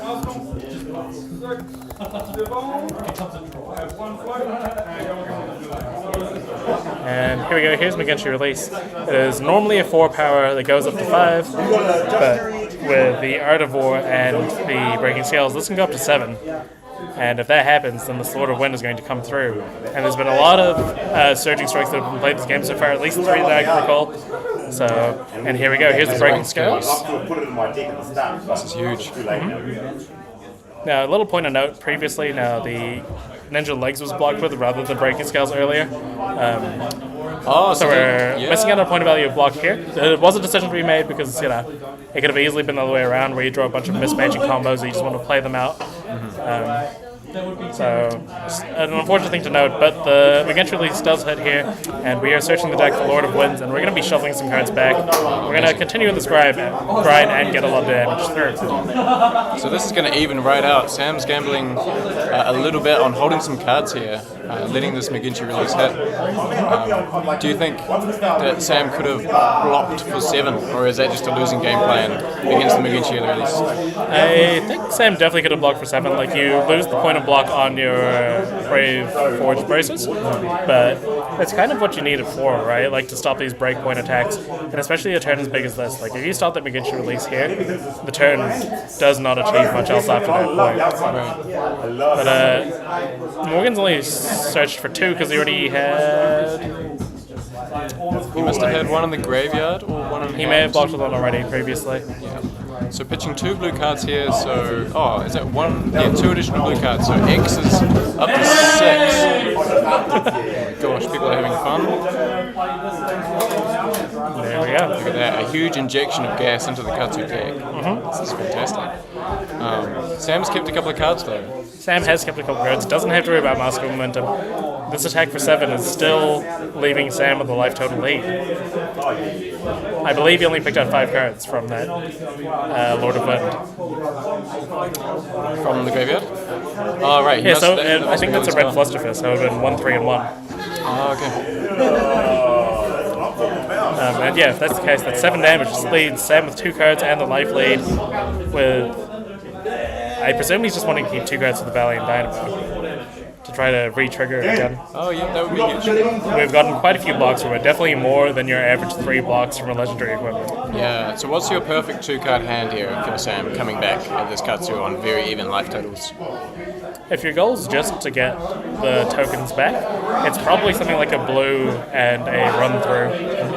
Just to attack with the hot streak, give it a go again, and attack with the Taihape Saber. And at that point, the Taihape Saber is coming in for quite a bit of damage, and you get your Valiant Dynamos back. So, 6 points of damage. 6 points of damage. Still not threatening lethal though. So 6 points of damage, but you get your Dynamo back. That's true. And I think that might be the exact hand I was talking about. Oh, okay, so we're seeing the Brave Forge put on the line here. So let's say chess piece. We're just blocking to prevent some damage. Now, the equipment here could have been used on the previous attack just to stop this from happening. Right. I mean, some people would say that breaking scales has got to come off the board at some point. Yeah, of and course. maybe Sam seeing there that it still had its block point on it. Yeah. So you're just going to cash in that 1 point of value while it's there. Give up some of your life points to try to not get that on a more relevant hit later on where... That's it. Yeah. Look, when I'm playing against it, I just want them to use it as soon as I can. Yeah. Oh, there's a... And here we have the Kasai activation. Using Kasai. This could be a nourishing emptiness if Sam has managed to clear all the attacks out of his graveyard. That's actually a really cool interaction I didn't think about. Nourishing emptiness is very sick though. Great card. Okay, so we've got the Kasai there. We're pitching a gold. Oh, pitching into gold. So now the weapon's got 0, which is even better. We just need a go against source here. Well, you have the run through in hand. The run through is in hand? The run through is in hand. And like I like the destroying the gold, especially because you're trying to make one here. But it's kind of like, you know, you're feigning almost trying to find an answer, knowing that full well that you have the answer in hand regardless. It's much less of a giveaway this way, I think. Because if you just pitch the blue to attack with the weapon with the card in hand, you can probably expect a reaction there. Whereas this is a little bit more sneaky, you know? Yeah. Does it open the way for some... the run-through costs 1, right? Yes. Does it open the way for some zero-cost pulls off the top as well? To be able to go zero-cost pump, maybe like a... I'm not aware of it. Here it is, there's a run-through. Something like a Iron Song response or something if that's in the deck. Perfect. But, no blocks here from Morgan. Snap, no blocks. And now, if that run-through is red, this is coming in for 5, maybe 6 damage. So it's not lethal if you no block by itself, but of course we've just been talking about zero-cost reactions. Yeah. Zero-cost reaction is only if they've defended from hand. Is that right? There's a zero-cost reaction that triggers off if you've attacked twice this turn. Oh, very cool. So that would be lethal in this case through no blocks. Through no blocks, it would give +3 though, which would take Morgan to 1. No, it's because the Taihape Saber gets a bonus from the run-through. Gets 3 from that. It's currently attacking for 5. This is epic. Yeah, the Kasai deck is really cool. I've been playing some Kasai in Sealed recently, and I haven't quite figured out how to play it in Sealed, but I really like the idea. And I think a more streamlined classic constructed deck, like what we're seeing here, is like going to be a powerful deck. It's going to be a very grindy deck. Cool. Not quite the most aggressive, but I think it's going to be able to draw, like, grind games out. And with like these 2 weapon decks are great at fatiguing. Yeah. Especially with like reactions. I love the pressure put on players to run yellow cards as well through abilities like this Kasai Hero ability, bringing the spotlight onto yellow cards like Yellow Demolition Crew that we haven't seen very much in the game so far. Maybe one day Yellow Demolition Crew won't be declared as the worst card in the game. No, surely not. We can say that for Yellow Healing Salve or something. Oh yeah, that's pretty bad. Okay, 2 is your action? That's an okay 1-card hand. Yeah, but you can play the red one for the same thing. The blue one you can like play from Arsenal as Icelander to then activate your Waning Moon. That's actually, yeah. Limited interactions. Nice. I think being a blue card, you're immediately okay. Yeah.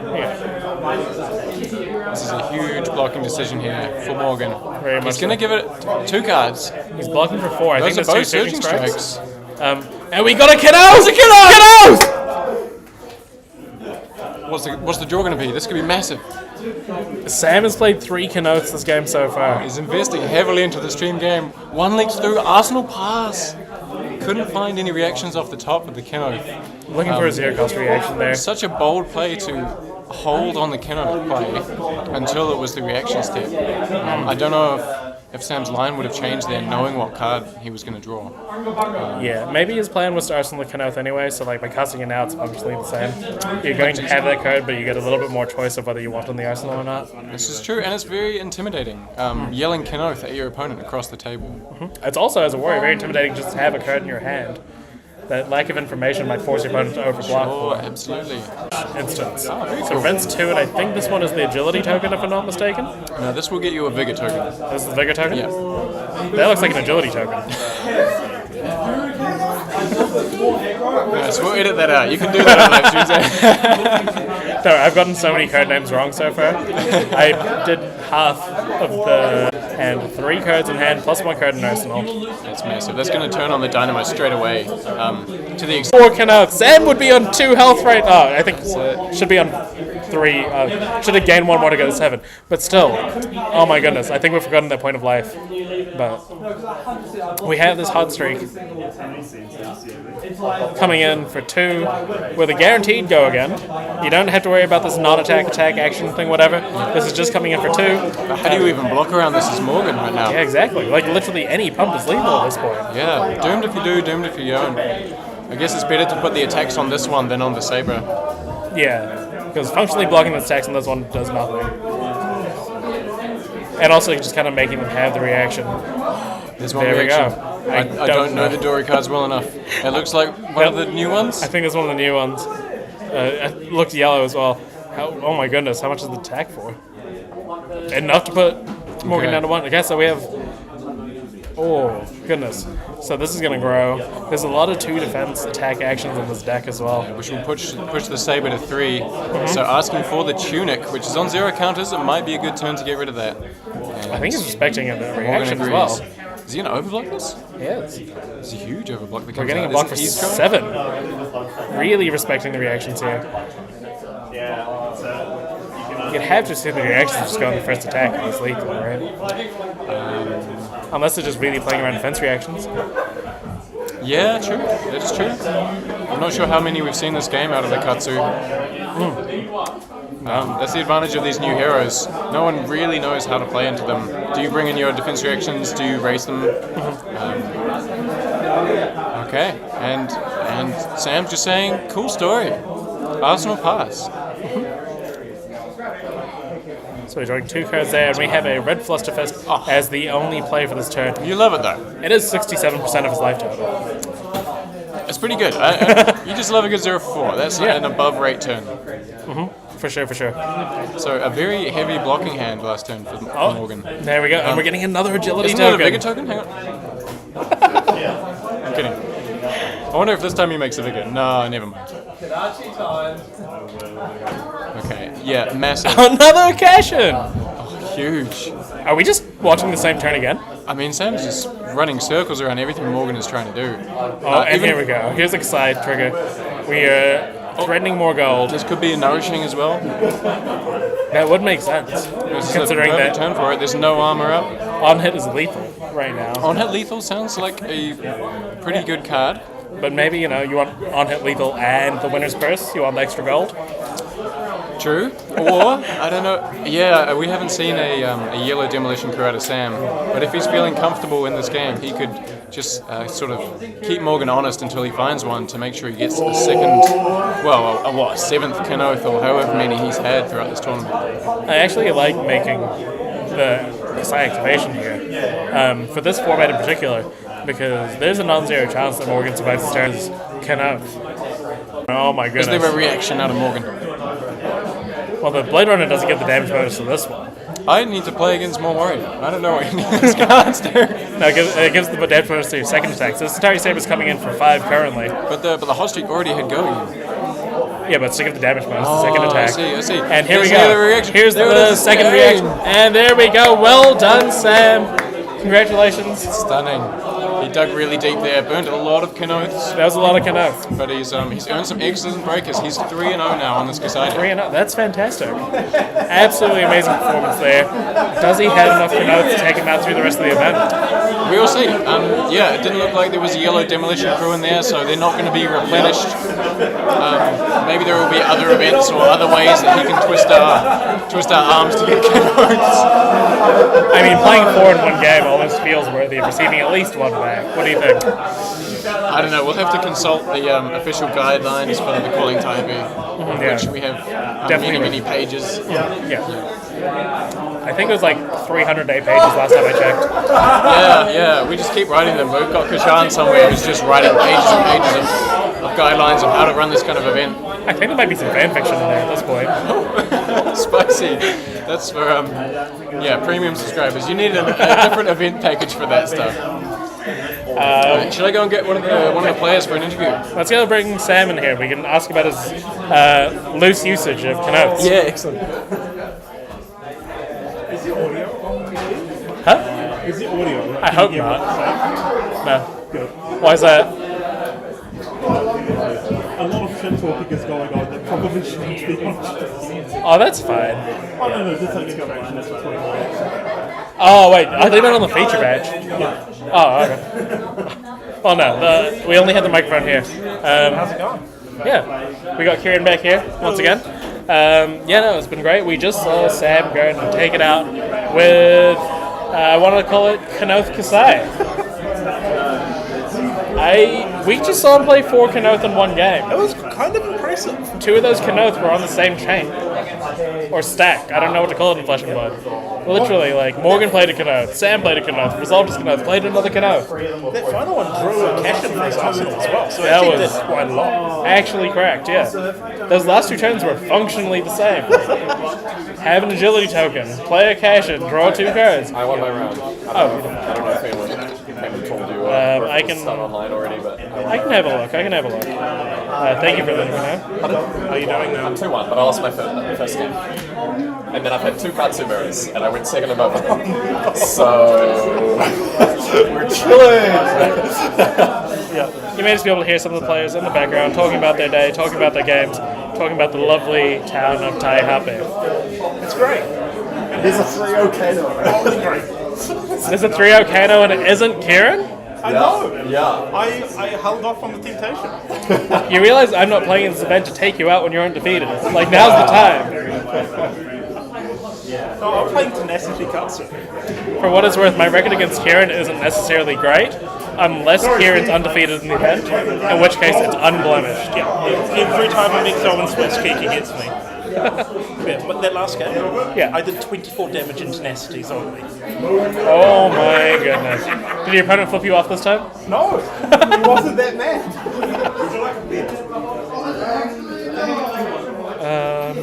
So I'm just waiting on a little commentary interview action to happen.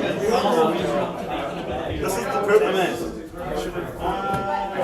Can you tell me what table Winton was on?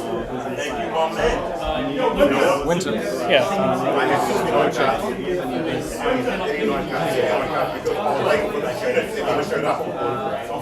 Oh yeah. And what was the score? Hello. Okay. Come join me at the booth. Oh god. Now, first question is, how many Kenoth were in your deck? 12. Who won? How many Kenoth were you playing that game? 5. 5, and you used 80% of those Kenoths. Yeah, so I'm going to be Kenothless for the next game. Yeah. Now, the next important question is, do you have yellow demolition crew? No. Okay, so there's very few ways for you to get Kenoth at this point, other than purely impressing us. Yeah, exactly. I mean, I thought I might as well use them whilst I can and just make a meme of it by using it on stream. Oh, for sure. Like, you made the most of your screen time. Yeah, exactly. But you're in the 3-0 bracket now as well, which is very exciting. I love the Kasai deck. It's really cool to see. It's a lot of fun. Yeah. And those caches were back-breaking. Really good. I was stocking up the gold waiting for them and I'm trying not to crack them myself and just keeping them on board for caches. Yeah, I thought you were trying to like stockpile the gold for the Raisin Army?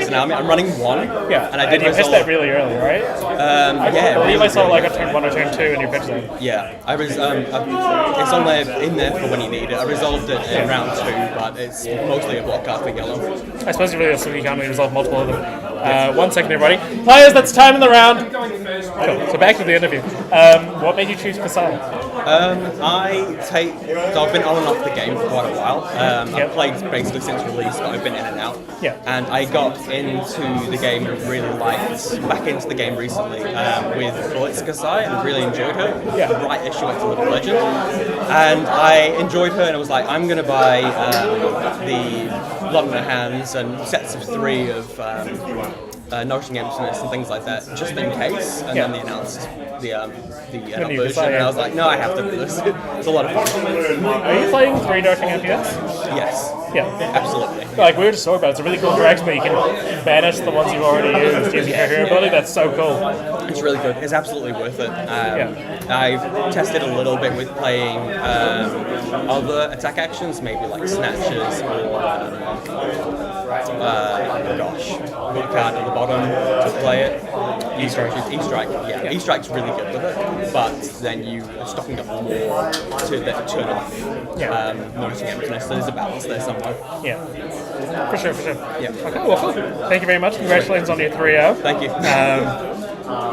Maybe we'll need to find a way to get you some more cutouts. Yeah, that sounds great. I'll figure it out. Shout out to my wife and shout out to TCG Culture for awesome games. Fantastic. Thank you, Sam. Cool.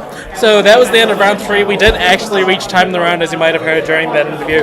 So stay there. I'll be back shortly once we get round 4 started. Thank you very much.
There's probably a part in Kieran that I stood that whole game without really. Maybe I was loud enough. There's probably a part where Kieran's kind of happy to see a Blazing Ether like internally from being a wizard player, but not happy to see it here doing 4 damage for free. There was no follow-up beyond that though, so can't be too upset by that. Has it been said that Kieran is a wizard through and through himself? So he knows how to play into Kano as much as he knows how to play with it. It'll be interesting to see how he navigates this, just with AB1 as well. AB2, that's an Arcanic Lantern in the second hand. Oh, nice one. If I remembered to put up the volume earlier, I would have also remembered to mention that. Yeah. Or rather, you would have heard me mention it earlier. Yeah. It's kind of satisfying to see him go up against a Kano the amount of times that he's schooled me with it himself. He gets a taste of his own medicine. But he's thrown us an Art of War here, so this is a huge turn, and you've got to do this against Kano. You've got to have a race strategy. For sure. And like, this Arcane Barrier 2 is kind of good enough to the point where it prevents a reasonable amount of damage, meanwhile also not hampering you too much. And it just lets you change your game plan. You don't have to play into Mask of Momentum because you can play Mask of Pouncing Lynx, which is like a really cool kind of option there. Yeah, Kieran could also be running a blue Bonds of Ancestry, which is a Lynx target. And what you can do is threaten Bonds so that they can't block you out across the combat chain because they have to respect that Bonds could be coming off of the Mask of the Pouncing Lynx. I'm sorry, of course, getting Dishonored. And if you're a Kano and you get Dishonored, I think you're having a pretty bad game from then on out. No, it's very Avatar-like at that point. We do have a Pouncing Lynx activation. Is that what the tilt is for? I believe that's what it's signifying, and Kieran's just deciding which kind of direction he wants to take this in. If the hand itself isn't too impactful, this could be the kind of thing where you're maybe trying to go just show like Assault the Wound to just kind of make your opponent block. Yeah, that's like these cool. attacks that wouldn't be blocked otherwise. Yeah, I've heard that Kieran is running Tenacity as well. Probably not into a wizard, but it's quite an interesting sort of 2 ways about it. You can Pouncing Lynx for a Tenacity to discourage blocks on the combat chain, or you can Pouncing Lynx for Assault the Wound to encourage blocks on the combat chain. Yeah. Very cool. Or even if it's like your last hit kind of thing, you can decide if your opponent has 4 cards in hand, it's Tenacity time. If they have no cards in hand, Assault the Wound. Yeah, nice. We do have a Threadbare Tunic on the other side as well, which is really interesting. Combos pretty well the Ragamuffins hat, and like just kind of getting yourself down to no resources in hand, but still having resources to use. Yep. And more useful on your turn than a Spellfire Cloak, is that the reasoning there? I would have to assume, yeah, it seems like it for sure. Just one on-demand resource is often what you'll need in these combo kind of turns, and being able to in either player's turn rather than just your opponent's might be the key difference there. Yeah, maybe it's a way that William prefers to play as well.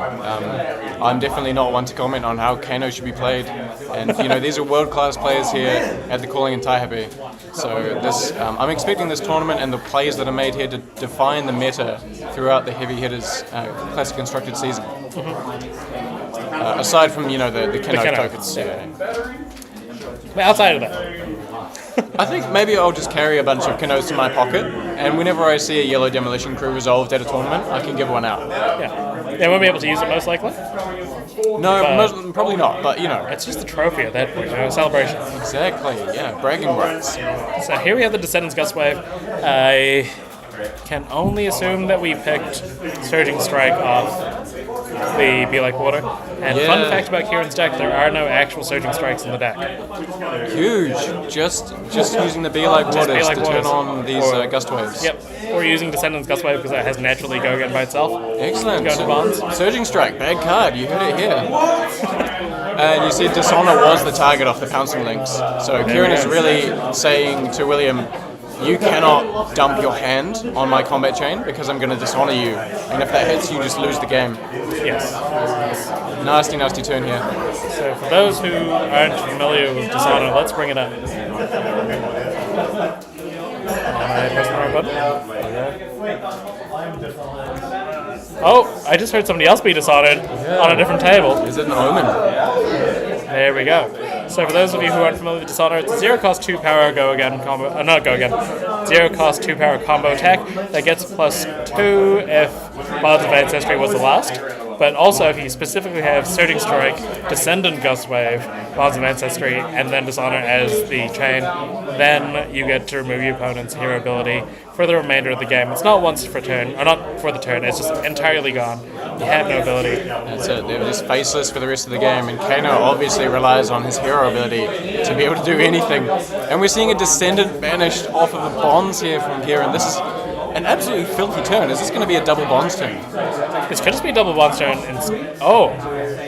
Because I don't think they have to be directly after each other. They just have to be on the chain if you have all of them. Yeah, on the chain. So you can go for a double. And we saw Kieran cash in the breaking scales on the Descendant Gust Wave. So Kieran is just pushing damage this turn. This is the turn where one of the players will lose the game. It's almost just like the Dishonors here is just a 0 cost 4, more than anything. Fantastic, yeah. It only gets the +2 if Descendant was the last, if Bonds was the last attack. So that could be important here if the card in Kieran's hand is not a Bonds. The way he's playing this kind of smells like it's a Bond. Yeah. And this is an out-of-war turn. He's going to resolve 6 attacks. This is absolutely rude against a hero that starts on 30 life. 100%. And has 2 blocks. And I can tell you that William is running the maths right now. Usually in this scenario, it's Kieran playing the wizard and me playing some proactive 5 attacks in the combat chain kind of thing, and Kieran's doing a lot of the math. So it must be great for him to be on the other side of this for once. Pick up your feet. Kieran's probably running the maths as well, on behalf of the Kano. 100%. They might even be running different math at this point. Yeah. Who knows what they're thinking? There is a picture of Kieran and myself playing a game with me as Ira attacking for lethal. And Kieran's just deep in the tank and I'm just staring directly into the camera. For 20 minutes. Yeah. Knowing that I have a sigil in hand and a sigil in arsenal and it's nothing's going to happen to me. But Kieran's trying to figure out the math and I'm like, this game's done. Surely no sigils in hand. I mean, there could be Kenoth. A Kenoth would be huge here from Kieran. Kenoth into sigil? I think he'd rather have Bonds. How is he going to pay for the Bonds though? Has he got one floating? I think Kieran has one floating. There was one for the Be Like Water, one for the Art of War. The Descendant was free. The Bonds is free. Yes. So he has one floating for the Descendant that he can play from Banish. Straight up nasty. This is disgusting. If you survive this turn, you have no hero. Potentially. I mean, yeah. Either way, you're not happy chappy. So, can William afford to take the next hit? The next hit will be a Descendant 5 for 6 with the Art of War. So there is a line where you take the 6 damage off the Descendant and force Kieran to play the Bonds out of his hand. So he's out of resources for AB. Does Descendant only come in for 3? If it combos, it comes in for 5. But the combos if it's after a Surging Strike, right? You're totally right. Yeah, so the Descendant will only be 4. So definitely the line is to take the Descendant, force Kieran to play his last card out of hand so he has no resources for AB. And then hope to kill. And then pop. Now the downside of a card like Springbear Tunic, obviously, compared to like, say, a Spring Tunic, is that it doesn't have a block value. What does it say there? It says 0, I'm pretty sure. On here? Oh, wait. Oh, do we have a judge question? We're just going to quickly try to see what that note says.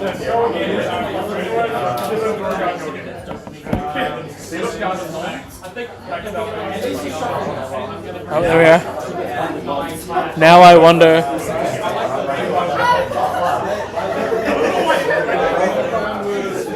Kieran is having fun with the fact that he's not the Kano player for once.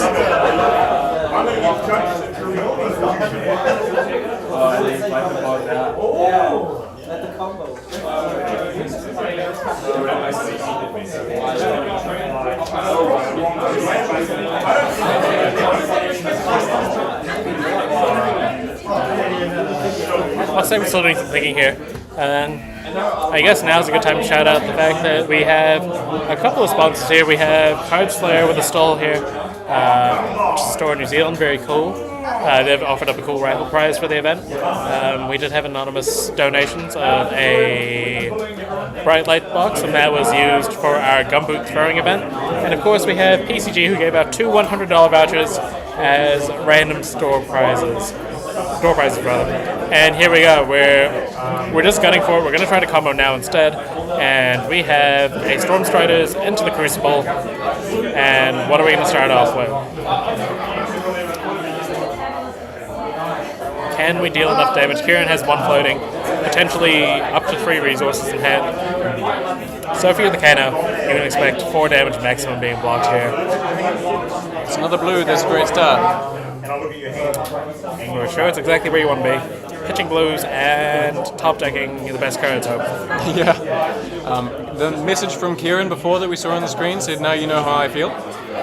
So Kieran, very tongue-in-cheek there, recognises that he's normally put in the position that he has put William in now.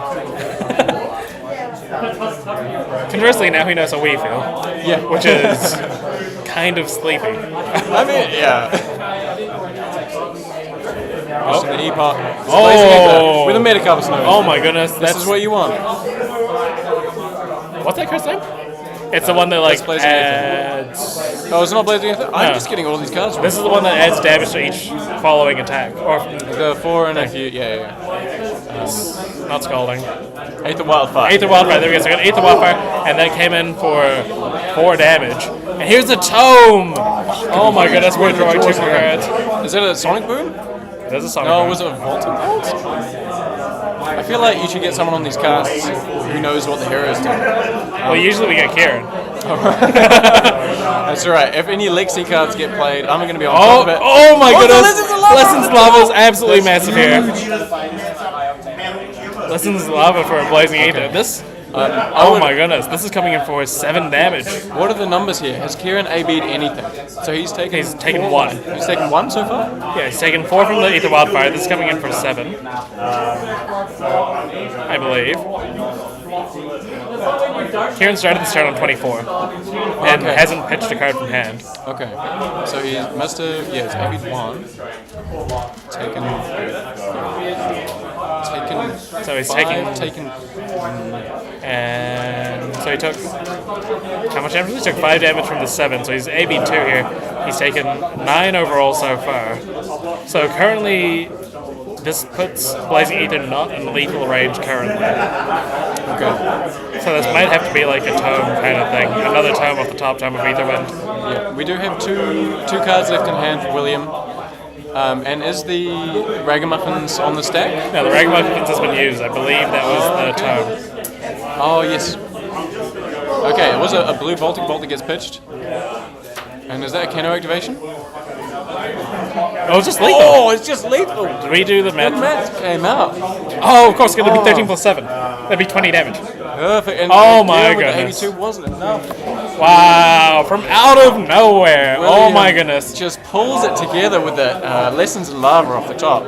That Lessons in Lava was absolutely massive. Using the Ragamuffins hat to get 2 cards functionally with that Tome of the Aetherwind was another fantastic play. And starting that play with the Aether Wildfire from that's really what put it all together. Like, that card really enables you to just get that much damage out of nowhere. Yeah. Massive. What a tense game there. Yeah. William versus Kieran. It felt like Kieran had control of that game the whole time, but just... Even with the yellow pitch in hand, I'm sure he was feeling pretty confident there. Yeah. But gets exact seized right at the end. That's kind of like 5 more damage than exact seized. Oh, really? Yeah, he was on 15 and he dealt 20 with that last Blazing Aether. But it's more dramatic. Oh, wait, 30 plus 4. You know, yes. Just died. He just died. Exploded. I feel like this isn't the last that we'll see of this Kano deck in the Calling Taihape. Assuming that, well, he's only undefeated, I think. Huge.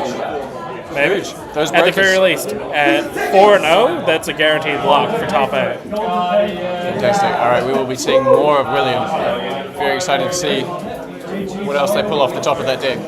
For sure, for sure. Who should we get on the chat? Should we get William? Yeah, let's get William. See if they're willing to.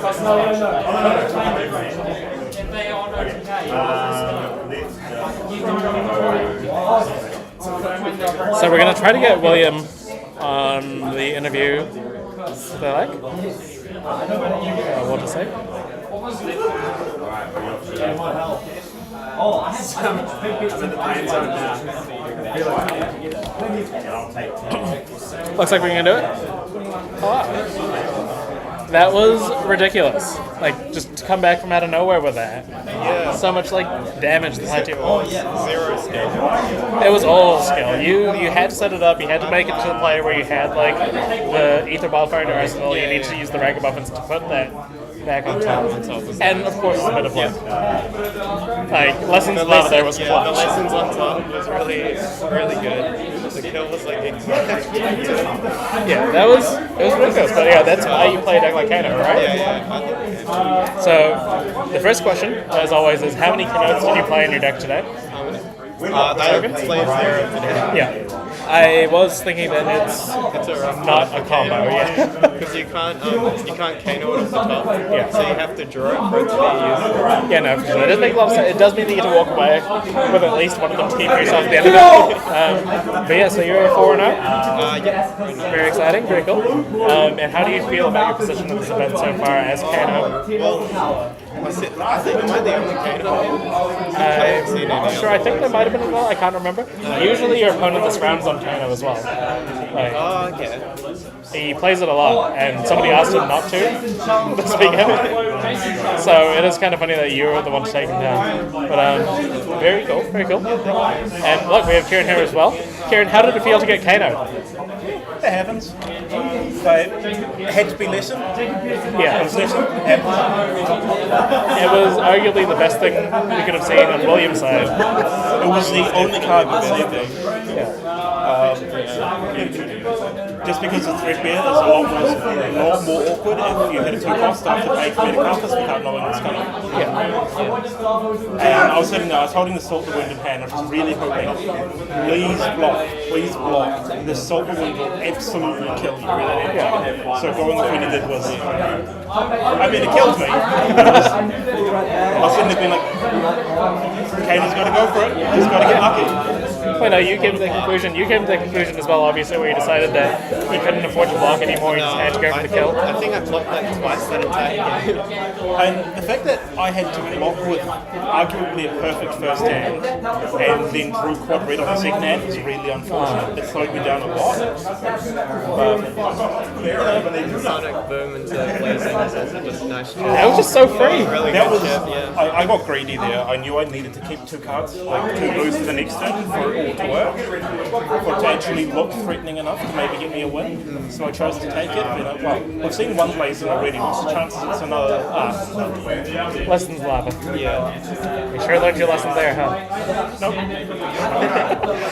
It's got to do it, right? You just got to play to your arts in that matchup. Yeah. If the deck doesn't work, the deck doesn't work. I think you both did a great job of doing exactly that, playing to your odds, knowing that neither of you really favor a drawn-out game. Well, actually, the longer you live, I guess, the better it is for you as the Wizard player. But normally it's just the timing of when you see wildfire. I think you've got 2 wildfires in 3 turns. Yeah, I drew like more than because I think I used one. Well, I thought I used both of them. I don't remember. You flicked one off the top of it, just for exactly what I wanted to see happen. But the Arsenal one is not what you want to see happen. No, I really thought I was safe because you looked so uncertain. I'm just always uncertain. It's my favorite. If I had a wildfire in that situation, I'd just sit there with this shit-eating grin. Be like, come with me, bro. I've got wildfire. Shane, this is why people know how to play around you, but not William. We don't play a lot of CC events anymore. It's usually just Blitz. Yeah. Like, it's one of my first CC events. It's just it's fun though. It's a really cool event. That's awesome. Look at that, one of the first CC events. But here we are, and you're currently undefeated. A lot for the top 8, barring any disqualifications, so don't get disqualified. But yeah, no, it's wonderful to have you here, and we'll probably see you again at the top table. Thank you for the event. Thank you. Cool. So there's 26 minutes remaining at the end of round 4. I will probably go around, take a little break, but I will see you at the start of round 5 in roughly 25 minutes.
the bottom text to the KO card.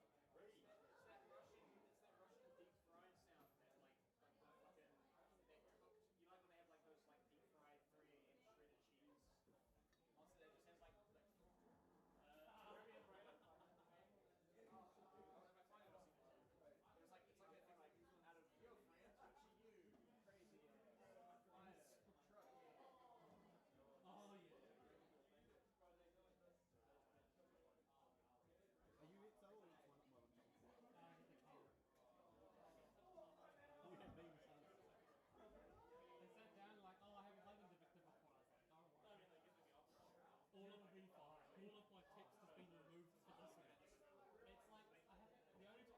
like, I have the only text thing that you can type is hammer, hammer, answer. Hammer, mill, ankle, answer. Yeah, if you can mill out all of their wildfires and or block the hammer, yeah. I don't think that's good. But if you get to pummel that hammer through a couple times. They found 2 wildfires by Tom. Oh yeah, see. They blocked with a wildfire and I was like, uh-oh. That means I'm dead. I drew a CNC, but no mind. I had to keep a pulverizer. The sun on my box.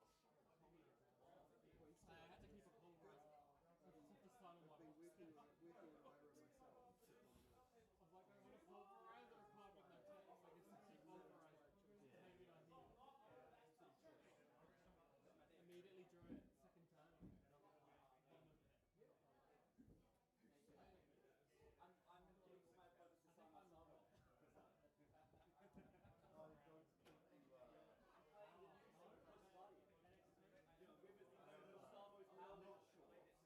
off. They really were like, how do we add Star Wars? Oh, thanks a lot. Yep. Oh, true. Well, you took Thomas for me, thank you. Players, waiting for the 5th and final round of Swiss is going up. Yeah, he was. Yeah.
Your feature match for this final round of Swiss is Kashan on 3 and 1 playing Max versus Joseph on 3 and 1 playing Viscerai. It is a win and a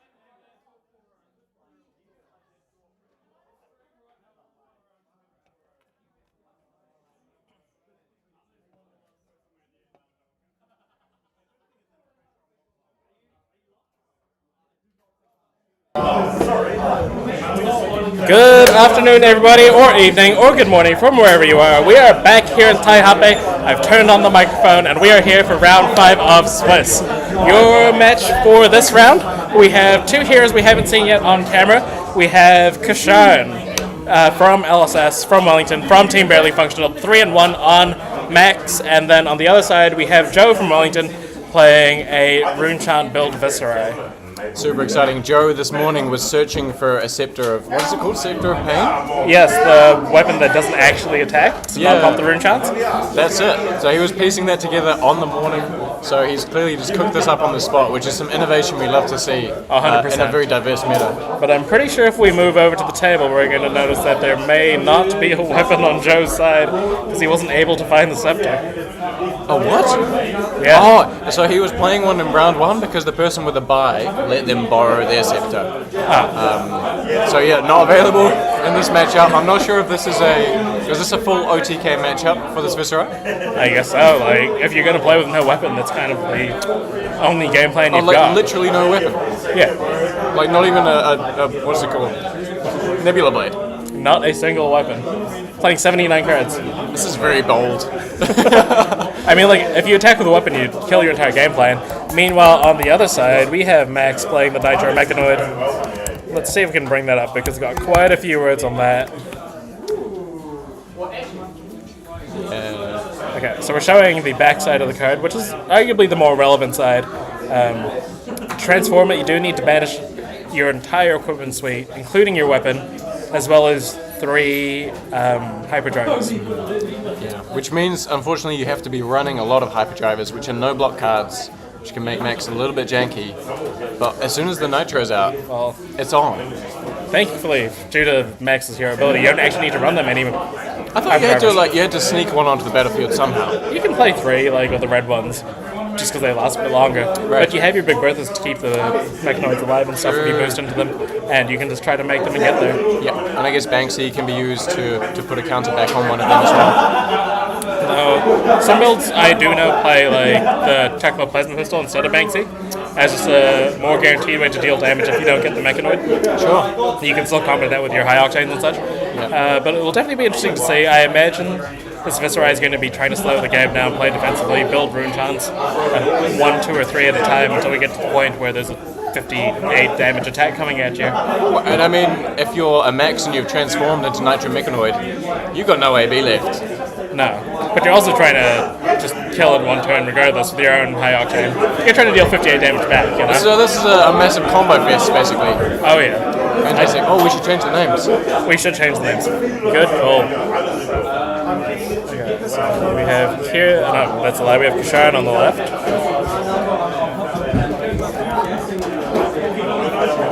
We'll make that one smaller.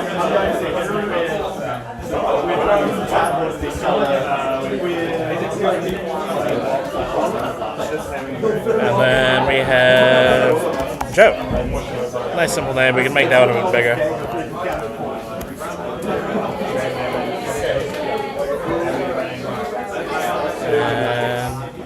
Round 5. Round 5. Here we go. There's a lot of X and 1 players around in the room. Hopefully we'll get some footage of the top tables here. A lot of big names on the top tables looking to vie it up for a spot in that coveted top 8 where you can earn yourself a deep-fried hero altar signed by Garbage Lord Kano himself.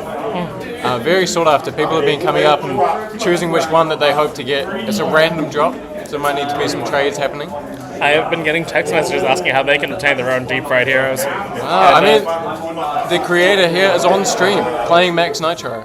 Yeah. Kishan Rao. I don't know if we can throw him under the bus. We can. It's public. It's public. Yeah, I mean, we just put his name there. It's literally on the screen. All right, you know who he is. It's not the most common name, you know? Yeah. There is a torn and a half Kenoth just sitting at the field right now. Yeah, I don't know what that's about. Hopefully no one's trying to put that into their deck. Of course, once you've resolved a Kenoth and you've ripped it in half, it's done. You can't put it back in your deck. 100%. I've been talking to the players a little bit about their Kenoth strategy. We heard a lot of Kenoths popping off early. I think those people were pretty excited to be playing, excited to be resolving them. Some of the players have been sandbagging. Yes. I heard Ralph has got 6. Oh, goodness. Yeah, and he's wondering, should he save them for top 8? He's playing a win and in at the moment, so I'll be interested to see how many he's choosing to bring into this matchup. And of course, this is Ralph from Swiss Nationals fame, correct? Ralph from Swiss Nationals fame. He turned up, he didn't have a deck. I gave him a Katsu Pummel list. He lost the first game and he looked at me like, what have you done? And he's been winning out with it. So hopefully, well, you know, whoever wins, wins. But if we see Ralph on the stream, it'll be a very exciting match to watch. And he could have 6 Kenoths to bring into that game, which is, you know, we kind of joke around about these cards a little bit. You gain 1 life, you draw a card. You can get some fringe benefits, but actually starting a game effectively 6 life up. They have some power too. That's massive. Yeah, for sure. Oh yeah. Yeah, we're on top of it. Yeah. I was waiting for this game to start getting ready before I put the timer on. We have one timer for everyone. So we've just functionally given the rest of Swiss a little bit of extra time as the event stream sets up, but that's okay. You know? We're on a very relaxed time frame. We're on Taihape time right now, you know? Nice. Any yellow demolition crews to look forward to in these decks? I can only assume there is not a single generic card in the max velocity deck. Oh, sorry, not in the thing deck. Yeah. If you could also put a life counter on the screen. Thank you. So we're just getting that underway now. The players are ready to go almost. They're just doing some last minute shuffling. We will get a life counter on the table. As part of the Taihape charm, you know, we can't be putting life counters ourselves. We gotta get, it's a bit of a do-it-yourself kind of thing. Yeah, that's it. Everyone pitches in, everyone mucks in. That's what they say. Classically Kiwi. So I sip my blue V that I got from the tuck shop. Are tuck shops like a Kiwi thing? Do they exist in Australia? Surely everyone has a tuck shop. It feels like an Australian term. Yeah, but I mean, like in the States, you'd have a canteen, right? True. Yep. So functionally, they're the same thing. But yes. I guess, yeah, I'm using the language that our international audience might not understand. But we're educating at the same time. Perfect, yeah. Because what's more flesh and blood than Kiwiana, you know? Yeah, I mean, I hope we get some blatant Kiwiana cards printed at some point. Have we had any? Well, on every hero, there's a couple of koru on the bottom right corner. There's a what?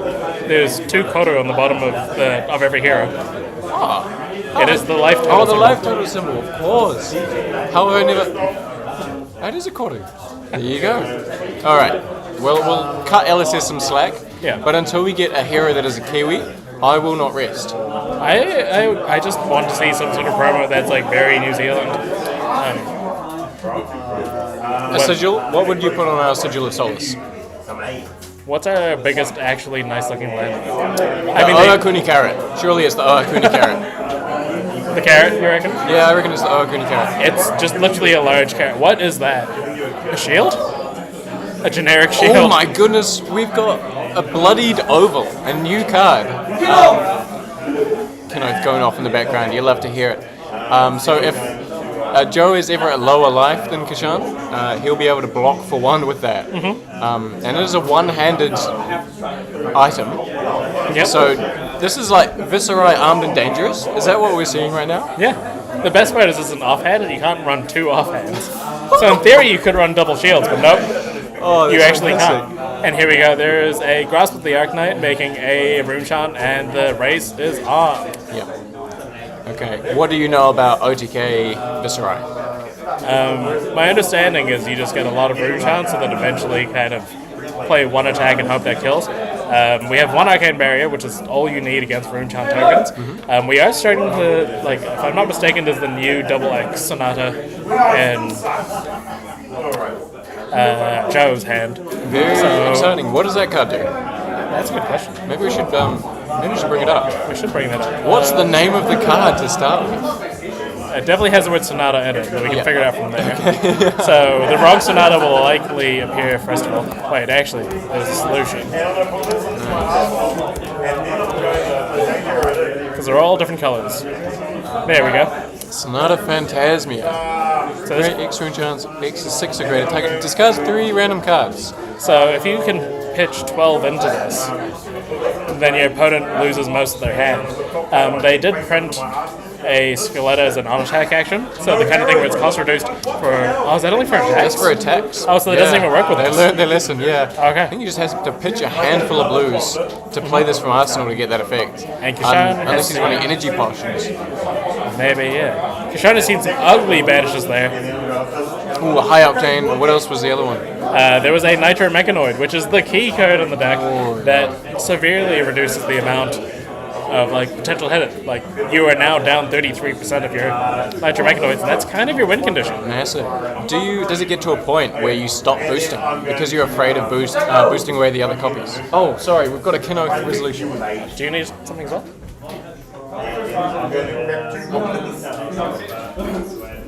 Okay, so we have either a judge call or a Kenoth being handed out. It looks like an actual judge call, but for the meantime, we're back. And hello, Leafy, PCG. Thank you for joining us. It's wonderful to have you. And yes, we were talking about the Viserai one. As we are the Viserai, there's one in the graveyard and one in pitch right now. So this probably isn't necessarily a key card in this matchup, is my guess, considering how willing we are to just discard it. Unless it was used. But I don't think it was used. Oh, we have another Sonata Galaxia. Is that one That's a different one. There's 3 Sonatas from memory. Let's pull that up just in case it comes up. You know? Back in my day, there was only one. Yeah, but there was also Skeletor and we died. Sonata Iconics. We're familiar with that one. Okay, so this is the other one, which I think was from Dynasty. This is from Heavy Hitters. Oh, this is the Heavy Hitters one. This is just released. Oh, okay. One needs to play for each Winchan, search your deck, Rainbow, or because X or less, put in the arena and shuffle. Use 2 more and gets going. Okay, very interesting. That's very cool. You can then put in your auras that give you a Winchan every turn. Yeah, very cool. Incantation. Very cool. It's a good shout. We may see that coming up in this matchup. So far, there's been no damage dealt. Joe has to feel pretty positive about that. Like, Kishon's burning unintentionally through wind conditions here with a high octane and a Mechanoid gone. Kishan is like not quite full pedal to the metal just yet though. He is looking to resolve 3 hyperdrivers. He goes up to 2 here. That's pretty huge. Oh no, he put a seam counter on his first one. So 1 hyperdriver with 2 counters on it. Yeah. But that's part of the game here for Max. Is making sure that you can keep those hyperdrivers up. For sure. And you can still make a hyperdriver now after this point. Yeah, very true. And look, he is running the Teklo Plasma Pistol as well. So very clutch that he has cards like Recharge in the deck to make sure that those hyperdrivers don't just disappear while he's boosting his attacks. 100%. Meanwhile, the Viserai has a whole bunch of cards I haven't seen before, and an Arcanite Ascendancy. So what can we piece together from this? So I think we found the win condition. Okay, Arcanite Ascendancy. And in this kind of matchup where you're playing against this heavy Mechanoid deck, it's arguably pretty safe to just arsenal that card. Like, there's no Command and Conquer you need to worry about. Sure. You can literally just sit on that win condition like you've done the hard part of drawing it. Oh, that's me. We have another judge's call, so Dig's going to go out for a bit, figure out what's exactly needed there, and we're going to carry on this. How many tokens do we have? It looks like we're sitting on 5 room shots right now. Slowly working our way up, although we have lost 10 life as Viserai here. Just a reminder, this is a win and end match as well, I believe. Both players are on 3-1, and if my math isn't wrong, everyone on 4-0 should qualify for the top 8 after this round. So it should be all very exciting.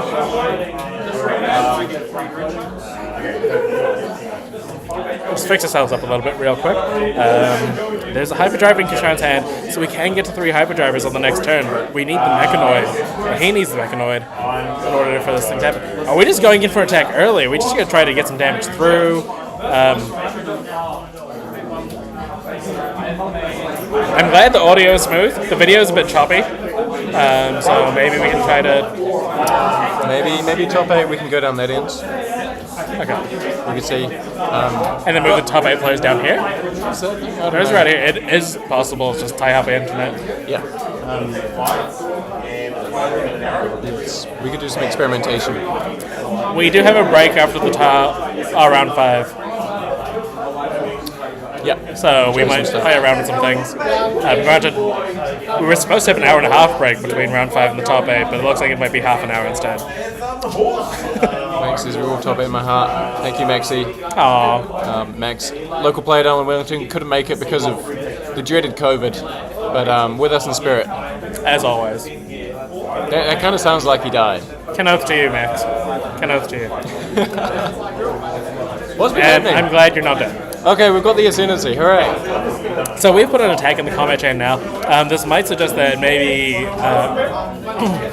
Joe's going to try to go for multiple sort of like bigger combo turns rather than like an all-in straight up OTK kind of play. I don't think he's going to have time to set up a full OTK.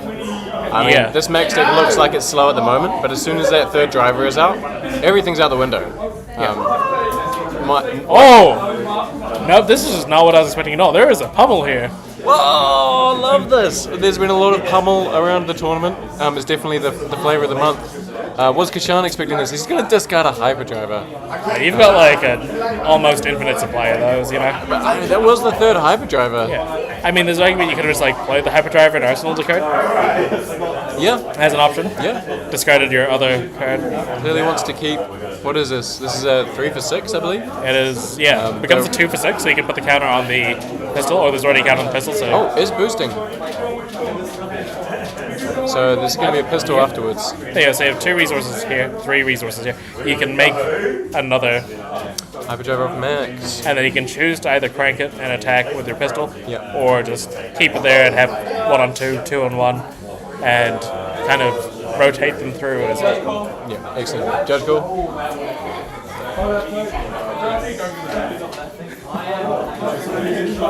So there's a lot of judge calls this game. I don't know how many canouts we're giving out, but we are giving out good times for everyone, just to make it real cheesy. But we are getting in for 6 damage. This is getting some blocks. Asking what got banished there, a red attack, which you hate to see as a Mega Knowledge player. You hate seeing your reds get banished. You'd rather play them for the most part. And here we go. There is a hyperdriver. And it is getting cranked, so we're getting in for 2 more. Kashan is really trying to apply some pressure here, you know? And is that all you got? Is the question that Joe is asking Kashan right now. The answer is yes. Joe's going to be able to draw a card. Oh, there we go, and get another defense reaction for the Arsenal as well. Fantastic stuff for him. This is amazing. This Viserai deck has no weapon. Can't even like pitch and deal 1 arcane damage or anything with the Scepter, which is kind of what the deck's built around, but we're just doing a quick count on the win conditions remaining, I guess. That pummel is massive as well. Not only did it force Kashan to discard, Joe only lost 1 rune chant on that interaction function. Like, he created 4 from that pummel. And, oh, read bones, oh my goodness. What's this? Is this some sort of pummel? So that pummel was really big. I realized, like, it recreates 4 rune chants as well because it was on Ascendancy. So he only went down 1 rune chant there. And he's coming back in with a... Is this another one? What's that card called? It's the Runic Rattlebones. Rattlebones, fantastic. To bring back the Ascendancy. Yeah. This is... And we're getting another full block for 5, trying to stop the physical damage. Yeah, desperately trying to block this out. Is there enough in hand for another pummel? Is this a blowout? That headpiece has 2. Is it Battle War? Yeah, surely. Let's have it. That's not a mouse, that's a bottle cap. Okay, let's actually click on the right things. Oh, cash is insane if you're losing your hat here. Unless, like, Kashan's just given up on the thing, but... On the McNoise? Hyper X. So this is the headpiece we're looking at here. Hyper X3. It has Battle Worn. Okay, so we're safe. We're safe. The game does not just end here. But, yeah. So Joe's back up to 3 rune channels. This is so cool. Yeah. I'm definitely building shield-only Viserai when I get back home. I don't know about you. Well, I think the Cypress one-handed. I'm pretty sure you're allowed to play both. That extra sideboard slot, though. You know, who knows how many pummels Joe's got in his sideboard. Well, Joe's playing 79 cards. It's literally a case of there should be a weapon here, but there isn't. Look, nah, this is the tech. This is absolutely the tech. Viserai armed and dangerous.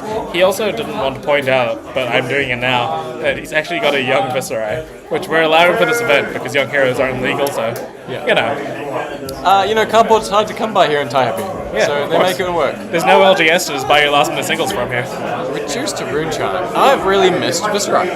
Yeah, I don't know. He's a really cool hero. Absolutely. Although it was quite fitting how, when he wasn't so popular, it kind of fit his character. Like, as the moody, sad boy kind of, you know, tormented teenager that he is. Oh, 100%. Okay, I've seen this card 3 times now. I don't know what it actually is. Which one? The second one. If anybody could shout out what that second card is. Is it a Dread Triptych? But it has to be an aura, right? Dread Triptych's the blue. I feel like I've had more misses than hits on this commentary. Oh my goodness. big. does not stop the rune chant train. We are almost at double-digit rune chants now. We are at 8. Does he play Ninth Blade? How many do you need for Ninth Blade? 9.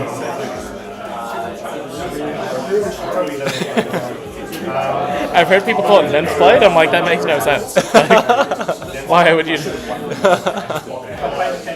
There's so many 9s on this card. Actually, is it 8?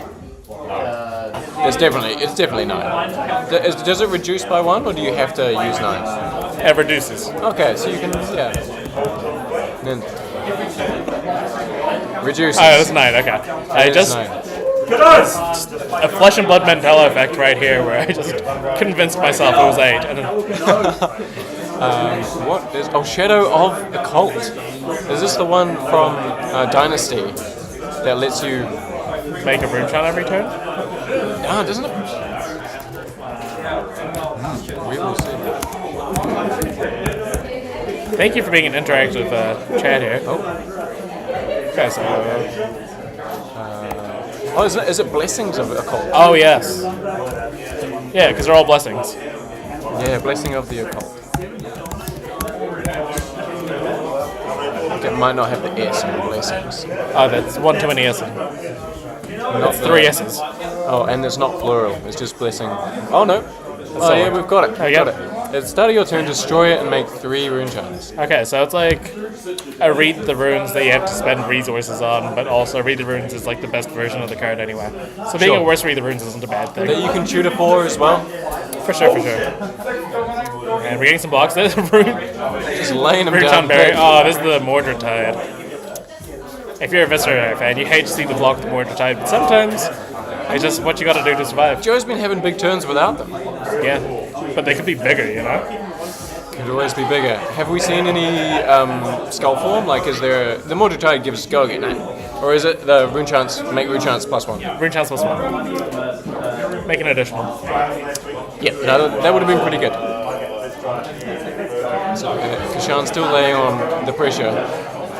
Oh, and there's the Fate for Scene. A lovely flourish there as well. Yeah. I love seeing how people express their arsenal cards. So, that turn where Kashan played and like made the hyperdriver and the attack with the pistol, Joe just spotted that. Is that all you got? And was able to then draw that Fate for Scene to Arsenal from that point onwards. Yeah. That's massive.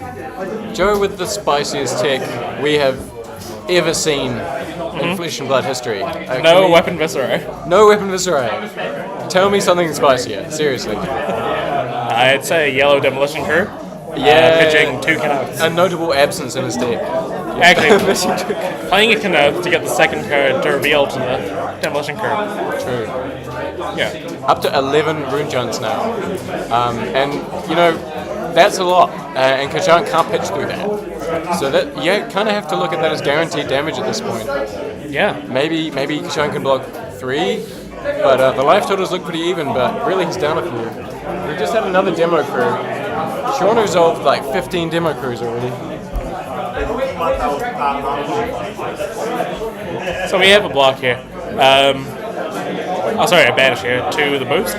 We're just playing around some dice, getting some resources. If you're Kashan, you're kind of really wondering where your Nitro Mechanoids are. I don't think a second one's been banished as far as I've seen. Correct me if I'm wrong. I have been wrong multiple times, and I'm probably going to be more wrong as we keep going on, thanks to pals. But, yeah, I don't...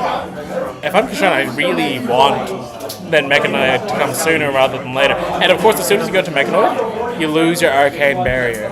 And with those rune chants kind of building up, that's a scary proposition. Speaking of building up, we got up to 12 rune chants now. We are getting to very scary territory here. So who knows? But I guess Kashan's goal here is maybe to set up a high octane Mechanoid turn in one go, try to avoid having rune chants be an issue. If you just win. If you just win the game. So we'll see. Diggle's now getting a first-hand view of the game, taking a little photography action, taking photographs. What am I saying? Taking some photographs of the event. Speed me for a bit. Here we have Kashan making the third hyperdriver. Once again, really hoping to draw the Mechanoid potentially.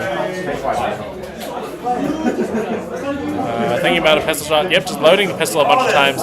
Just a mulligan occurred from hand. And getting in for a cheeky 2. Have got anything to follow up here. Looks like the top table is finished. Just confirmed you're undefeated in the Swiss portion of this event is Sam Gardner playing Kasai, the newest hero. Kano still on 4-1. We are going to see both of these heroes in the top 8. A fantastic showing by both of them. But the day still goes on, as does this round. We are going to continue. It's just been a beautiful time, honestly. A wonderful time here in Flesh and Blood TCG. Wonderful day here in Taihape. I'm really glad it's not raining, although I am sweltering. I'm probably going to just need to cool down after this. But, yeah, no, this absolutely amazing moment. And come to think of it, the Kano player, they can't even play Kanoth. The advantage that everyone else has in this event right now, which is being able to play Kanoth, the Kano player can't. The Kano is playing at a disadvantage that they wouldn't normally face. Yeah. Impressive stuff. I've just been going through this while they're still thinking about what to play. But yeah, so very cool. We have Kasai as the #1 seed going into top 8 Cup. Yeah. Fun fact, the app we're using, the Gem app, actually lets us end at round 5 rather than forcing us to go to round 6. So I don't need to do top 8 by hand. Wait, what? The system works in my favor. That's just excellent news. That's wonderful. I'm chuffed. 24 plays 23. We've been staring at the score for a while. These players, are they playing very defensively, or are they just kind of falling asleep a little? I think Kashan's now realized at the point where he's boosted a bunch of cards that he needs a Mechanoid to resolve to actually apply pressure. Also, where I think here we go. Here's the Mechanoid. I think he was trying to set up a hand where he can actually play it. But Kashan has no arcane barrier now. And there's a 12 damage sitting on the board. There's an actual guaranteed 12 damage now. This is unless Kashan has got the ultimate spice. Kenoth, but also could be running Rusted Relic. True, not a mechanologist card though. But could be running Rusted Relic. And Kashan just flexing with the Marvel Mechanoid here. Just really asserting dominance. Yeah, that's it.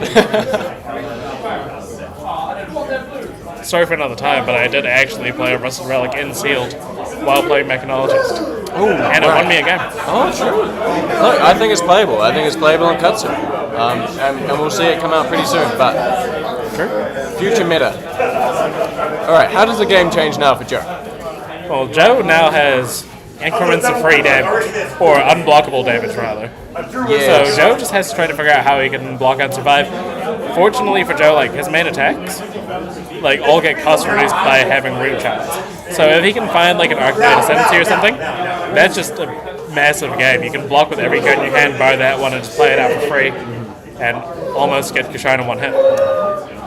I mean, Kashan's also put 15 life worth of block on the battlefield. Actually, yeah, the block. So can you block this Mechanoid out? Is it possible? Has anyone done it before? Yes. It's possible? Me. Okay. So, yeah, I mean, it depends on how many high octanes we've seen and how many have been banished. But that's your way of playing around your Mechanoid getting worn down. Because every time it attacks, you have to lose a card from it until it disappears. So if Joe just keeps blocking out, then Kashan can go wide with a high octane turn. And it just is horrific to watch. Oh, it reduced to rune charm. I think Joe is running the yellows as well. Yeah, probably even the blues. The game plan is to get big rune charms. Sounds great. And he also blocked with a last-ditch effort there, which suggests that Joe is perfectly fine seeing the bottom of his deck. Okay, cool. Are we going second cycle? We could be. Very exciting. We might see those Sonata Fantasias coming out. There is the win condition once again. There's the Arcanine Ascendancy. As we just discussed, it's going to get blocked out entirely by the Mechanoid, but that's still 13 damage. So this is kind of the point of the game where you're just trying to maybe stall the game out, keep your life totals as high as possible. Maybe you find a pummel to go with it as well. That would also maybe that's how you could blow out this game. Yeah. Because it has Dominate. It has Dominate. Your opponent can't even play around that. So. Yeah. Especially in a deck that plays no defense reactions. Yeah. At least not in this current iteration. I really wish it was a Mechanologist. Mechanologist. Oh, where's the high octane? Here we go. Oh, this could be Twin Drive. Twin Drive is fantastic here. Does Kashan have the pitch? He can at least play the Twin Drive right off the bat. But Twin Drive being massive, it's a one-card double boost. And usually, like, boosting for select time doesn't achieve anything for the most part. But in this case, that's an additional 6 damage out of nowhere. Yeah. This could be an OTK here if we get enough damage. For sure. Starting off fairly weak with just a T-Bone. But crucially, each T-Bone or each boost card represents an additional action. Oh, there's another T-Bone.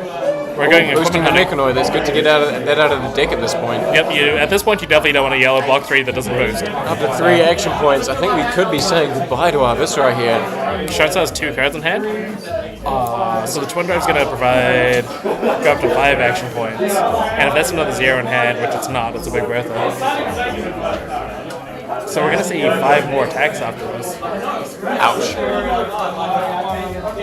Now the problem that the Mechanologist deck has, or the Mechanoid deck specifically, is if it doesn't close out the game before it runs out of counters, it really struggles to actually deal enough damage at that point onwards. Okay. Especially with no pistol to kind of like carry over damage. So here's a Mechanoid coming in for 5. And we have a lot of defensive cards here. There's a Fatal Saint that we're just going to use here. Yep. And take 1. There we go, 19. Now, do we have... Okay, it's time for the Mechanoid. Here's the first banish. First banish coming in for 5. And I believe Kashan likes to use dice to represent how many attacks he's doing or got left or whatever. Oh, this is 6 because of the Galvanic Bender? Yeah. They attack for 6, sorry, yeah. Okay. He has 5 attacks this turn.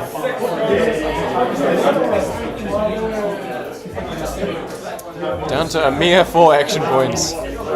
Down to 3 now because we're attacking for a second time with this Mechanoid. So here's a second instance of 6. Joe's got 2 cards. Can he survive this turn? Like, I feel like Joe wants to keep this kind of tendency, but there's maybe no chance for him to do so. So we've got 3 more attacks for 6, so we're looking at 18 extra damage on the board. Yep. He's going to have to put his cast down. 18 extra damage. And he's got exactly... If he has 5... If it's a 3 block in hand, he has exactly enough to block it out, but he loses the creepers. And the Bloodied Oval. Could the Bloodied Oval be the difference maker here? Oh, I forgot the Bloodied Oval. Yeah, okay. So he could actually stay on... Oh, no, that's exactly enough, because he needs to block 6. Oh, Joe's this going to game call isn't it a lethal. He day. can technically block it, but... He's out of cards in hand, I think. Yeah. And 1 more after that. He's only got 2 block on the armor. So that was exactly lethal. No, he's got 3 block on armor. Oh. But just calling it a day there. Yeah. I think it's pretty hard to come back from that point. Yeah. Especially with the Mechanoid not actually dying that turn. Because you can then have another turn with... You get 5 cards to work with. Because you get Arsenal that big breath that you didn't choose. So you can go like attack with Mechanoid for 6. And there are so many 2 blocks floating around in this. And your opponent, you'll only be on 1 day. Like, the game is basically over. Well done, Kashan, of Team Barely Functional, of Legend Story Studios, of Wellington, New Zealand, for taking it out, finishing the Swiss portion with a 4-1 record, and assuming your math isn't wrong, top 8ing the event. Hold on. No, they're still playing it out. Okay. So, for those of you who don't know, the Calling Taihape is a super casual REL. Yeah, emphasis on super casual. And it looks like we've seen a massive takesies backsies as Joe realizes that the Bloodied Oval keeps him alive. So this is huge. I believe Joe should be going to 1 here. I also believe that Joe should be on 1. Do you want to go? I'll go and make sure they know. Oh wait, hold on. There we go. They've just corrected it. Got it. Okay, well, I think this would be quite a storyline if Joe can pull it back from here. Here's another This is disgusting. How many swings are left in the Mechanoid? 1, 2, 3, 4, 5, 6, 7, 8. Shine swung 5 times, so 3. I think that'll do. Although I don't know how many I didn't keep track of how many hyperdrives there were underneath the Hyper X3. So there might even be even more that I didn't take into account. Of course, playing the hyperdriver with Crank so he can retain his action point. And gaining the resource from that. So it's like resource neutral, but it means that you have the hyperdriver for the following turn. Yes. So this is devastating. Coming in at 4 here is 2 cards. Yeah. And Joe has the 2 blocks. 1 point of blocking value remaining with the Carapace. Okay, we get the second fist bump of the game. There was another. Well done to Kashan. 17 damage. Beautiful. Okay, so now congratulations to TBF member, LSS Buff member, Wellington local, your friend of mine, Kashan Rao, for taking it out, going 4-1, and we are going to see him in the top 8 most likely, unless I've done the math wrong. But I'm pretty sure I'm really hoping I'm not wrong, and we didn't show you like a match that didn't matter. But the pummel was an Arsenal. Joe was playing around that ascendancy turn. Joe was ready for it, but just that Mechanoid came when it mattered. Yep. And shout outs to Joe as well for doing so well in an event without a weapon. Joe was the weapon. Devastating. Yeah, his left hand was the weapon. Yeah. Joe was just going to punch you metaphorically in the face. Should we get one of the players on camera? Who would we like? Kashan? I'll bring Kashan over. So we're going to bring Kashan over now as they pack up. But yeah, what a fantastic game to watch. It's been an amazing time so far. I've got a result to put through, so let me do that real quick. But what an amazing time we've had so far in this event. We've had some amazing hits. We have Kasai. We have Kano. We've just put Max into top 8. These are some absolutely amazing heroes to have. Very varied. And not all of them can make use of Kanotes. Kanotes aren't necessarily the defining factor here. So, who knows? Anything is possible.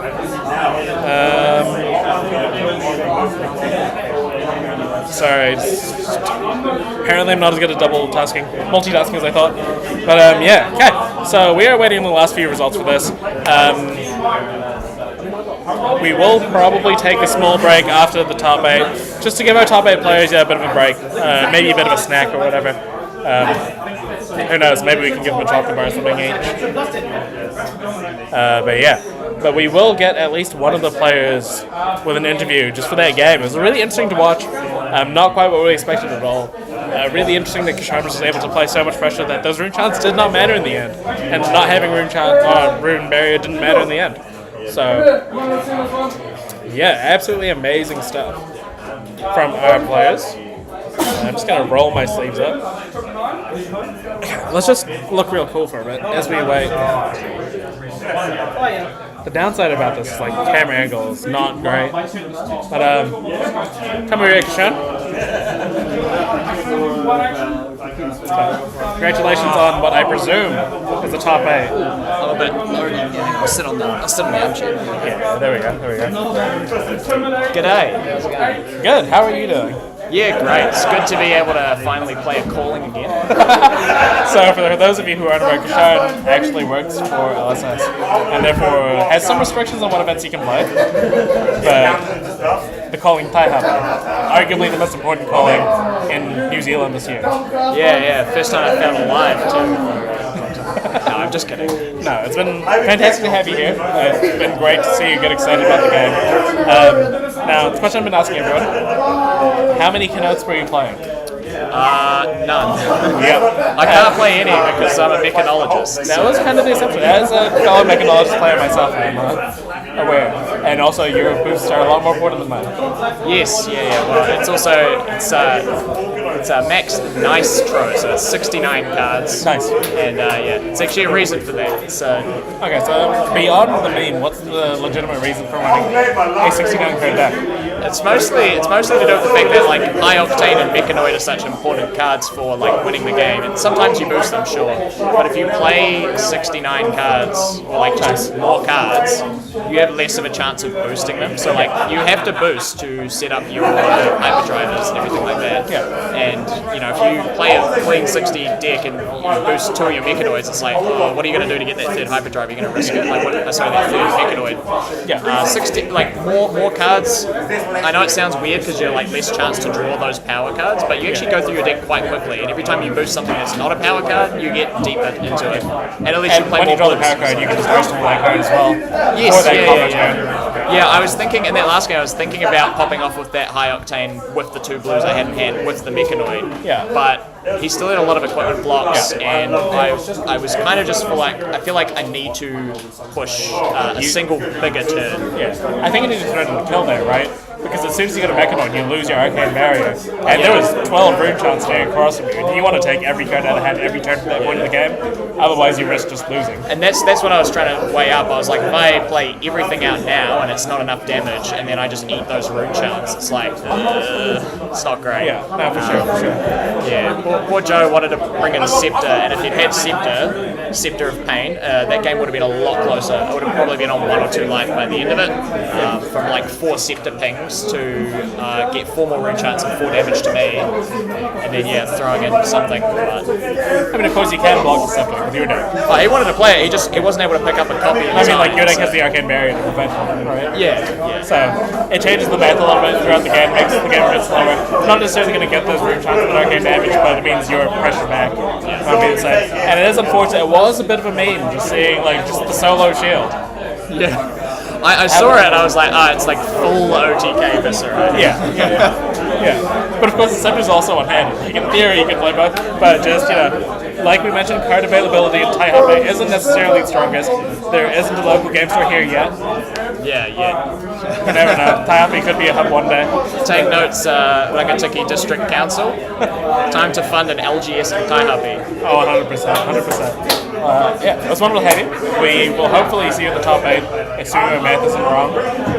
Yeah, sure. Sounds good. Yeah. I'll pass down the promos. I don't need my own cards. Well, we'll give it to 9 points. Sounds good. Yeah. So that was Kashan, and we hope to see him a bit later on in the top cut. Catch up. Joe, you want to come in? You want to tell us about your deck? Oh, yeah. We got some time here. There's 18 minutes left in the round. So tell us about your deck. What were the goals of your deck? Man, it was a frantic rush putting it together this morning. I think I asked every player in here if they had a couple cards. One of the things I asked for was a Scepter. But anyway, the goal of the deck is just to, depending on what the matchup is just to accumulate some number of chants. If you're playing into a deck that you don't really interact with too much, like Victor, for example, then you have all the time in the world to set up. You'll set up really big stacks of chants. But for example, in that game there, you saw me play a couple of sentences because they don't have that much armor, and so you stack smaller amounts and you just try and create tempo that way. Yeah, and kind of force Box to disrupt because obviously he's a combo deck as well. Your pummel is kind of a disruptive piece in itself, right? Yeah. And it's almost free when you get the resources back with that pummel as well. That was sick. I was just hold on, you got 4 chants back from that pummel. That pummel was so free. I know, right? It's really, really, really strong. I run 2 pummels. Yes. And we figured that was your game plan, was to go for that second sort of pummel ascendancy plan. Unfortunately for you, Sean managed to have 5 punches with a Mechanoid, and you survived on 1. I know. We did the math, and you're like, okay, you can be on 1, and you shook hands. I was like, hold on, no. The game's not over. And then you went back and the game wasn't over, but you had a high octane. Yeah, it was a really interesting game. There were a few critical errors that I made. That was my first time being Mechanoided. Yeah. So one of the things is I should have known that he would have gotten all that equip block back when he resolves Mechanoid, and that was 5 block. Yeah. And so arsenaling that pummel there is devastating because it does nothing. I should have. There's a choice there where I arsenal the defense reaction or the pummel. Yeah. I should have arsenal the defense reaction because then I live on that turn with Mechanoid with a bit more life. Yeah. And then when you can go for a fatigue game plan instead, right? Yeah, for sure. Yeah. And then another critical error that I made, there was a turn where I thought, I don't know if you noticed it, but I had the, what is that yellow card? Block 3, draw a card. I think that's called it. That all you got. That all you got. I had a that all you got in my hand, and I thought he was going to come in with pistol, and then I would have drawn into the ascendancy turn with what I saw on the top from the off, which was the runic reckoning, and then that would have played into the ascendancy, coming in for 11 plus with the pummel as well that I had on that turn. But then he chose to just make the thing and then not crank it. Yeah. So I really thought that's what was going to happen there. And then it's alright because I ended up arsenaling it, but if I had had the Scepter, then I pitched the extra card there to have Scepter, but instead I'm sitting there with an extra card in hand. Yeah. Oh well. You did fantastically well, especially considering again, no weapon. No weapon! I mean, like, I get the deck doesn't really want to attack, hence why you have one that doesn't really attack and you're kind of okay without it. Yeah. But, like, things could have been different. Oh yeah, it would have been quite a different game. Like Kashan maybe pitches to prevent me stacking up chance there, and then I save more life. The mad math, right? Yeah. So potentially it would have been very different, but it is what it is. Cool. Taihape. Yeah. What's been your favorite experience here? You were this close to winning the gumbo toss. I know, gumbo toss for sure. Yeah. And the mad scramble was also fun this morning to couple the deck together. That was also alright. And to make it to Taihape as well. Yeah. So what now? Go back home with my wounds and you're welcome to hang out with the people. Yeah. Some people have bivvies, some don't. There's a liquor store somewhere if you want. If you're driving home tonight, I don't recommend that. But you can chill. We have a top 8 to do as well, so we're going to be around. Yeah, I can see that the venue there. We're always sticking around till about 7 o'clock. Yeah. People. So we have it. So we expect the event to finish around 8:39 maybe, but the venue closes at 11. So the implication there is that people are just going to stick around and hang out in Taihape, which is kind of a beautiful thing, if you ask me. You want in, Jen? Well, I was interviewing a player here, but you can be in if you want. Hey, Doug. Yeah. Nope. That's my cooling Taihape run. Thank you, Kiki, for setting this all up. It's been amazing. Yeah. Cool. And thank you, Shrek. So that is the end of round 5. We will do a top 8 announcement. I don't know if the top 8 announcement is going to be streamed. We will be streaming the top 8 event as well. So there is 13 minutes left in this round. We'll probably take a little break between now and top 8. I don't know. I'll post on Twitter about when we come back. Otherwise, check in about 20-25 minutes or so. I'll hopefully give you an update then. But until then, thank you very much, and we will see you for the top 8. I don't think anyone is actually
Thank you all for staying here with us. I've just made a post on Facebook. We are getting into the top 8 action now. So, for this match, for the top 8, which will be untimed, we actually have a special guest all the way from Switzerland, I believe. We have Ralph Slowry, I'm sorry if I'm mispronouncing it, the national champion, up against William on Kano. So it's going to be a very exciting time. We do have another rematch of Pummel Katsu versus Kano in this matchup. No, that was a different Katsu, now that I think about it. So different style of Katsu against Kano here. It's going to be very exciting.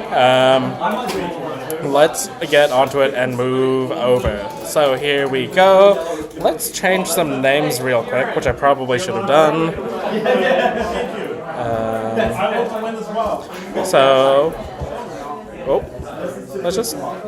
I'm just kind of computer illiterate, but it's fine. So we're on to the quarterfinals. We have Ralph on the left, who's the 7th seed.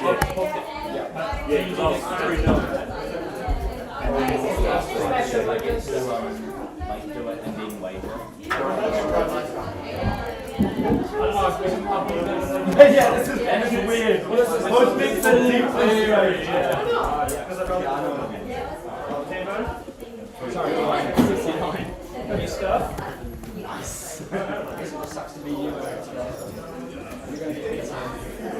Oh, bro, he's got such responsibility. I'm terrified. And William,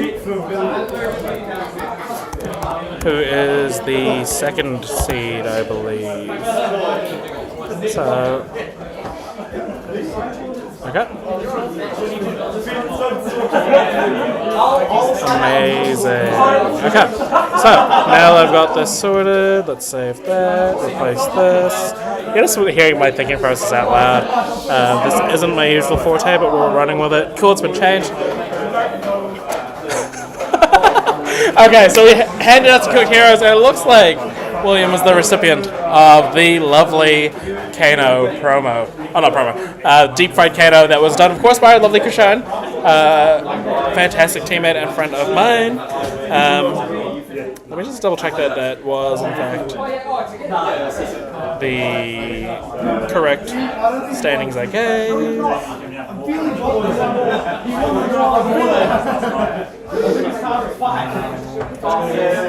But yeah, thank you all for joining us. It's lovely to have you, and we are getting into it right away. So we have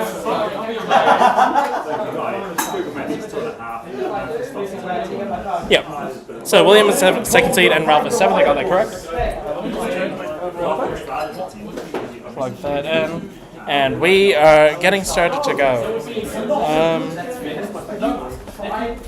Let's just move in a bit closer. We're having some great times here. Like, there was a box handed out as a raffle prize, and now the player's doing a draft with it, which is exciting stuff. Absolutely wonderful to see. Ralph deciding to sandbag some of those, revealing 2 Kanotes, but Ralph had quite a stack of Kanotes, if I recall correctly. There walks by Will Evans, who is the honorary guest of the Calling Taihape, and arguably the reason why this event is even existing in the first place. So great stuff. Absolutely stunning. Yeah. So once again, we have the Katsu versus Kano matchup. I don't know if William knows about Ralph's deck and the surprises behind it. I don't know how close she's been keeping an eye on things. So we'll see. We will see. Hello, how you doing? Do you have a stock of Kanotes that you like to give away as like memorandums? I mean, I have the one that I'm keeping for myself, but ask Diggle.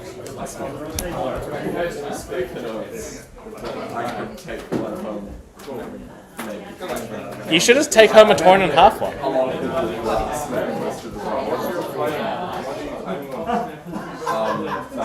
I have no reason other than it was fun. So, and I wasn't in my binder. That's it. Oh,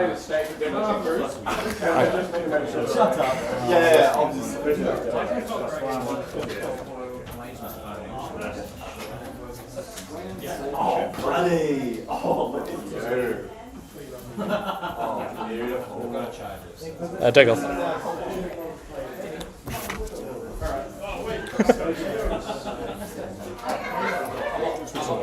I was cool.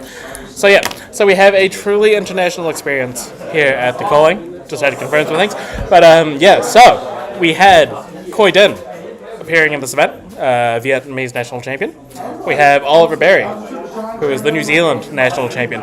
Khoi Din also being the finalist from the most recent calling in Queenstown. So fantastic stuff on an absolute roll.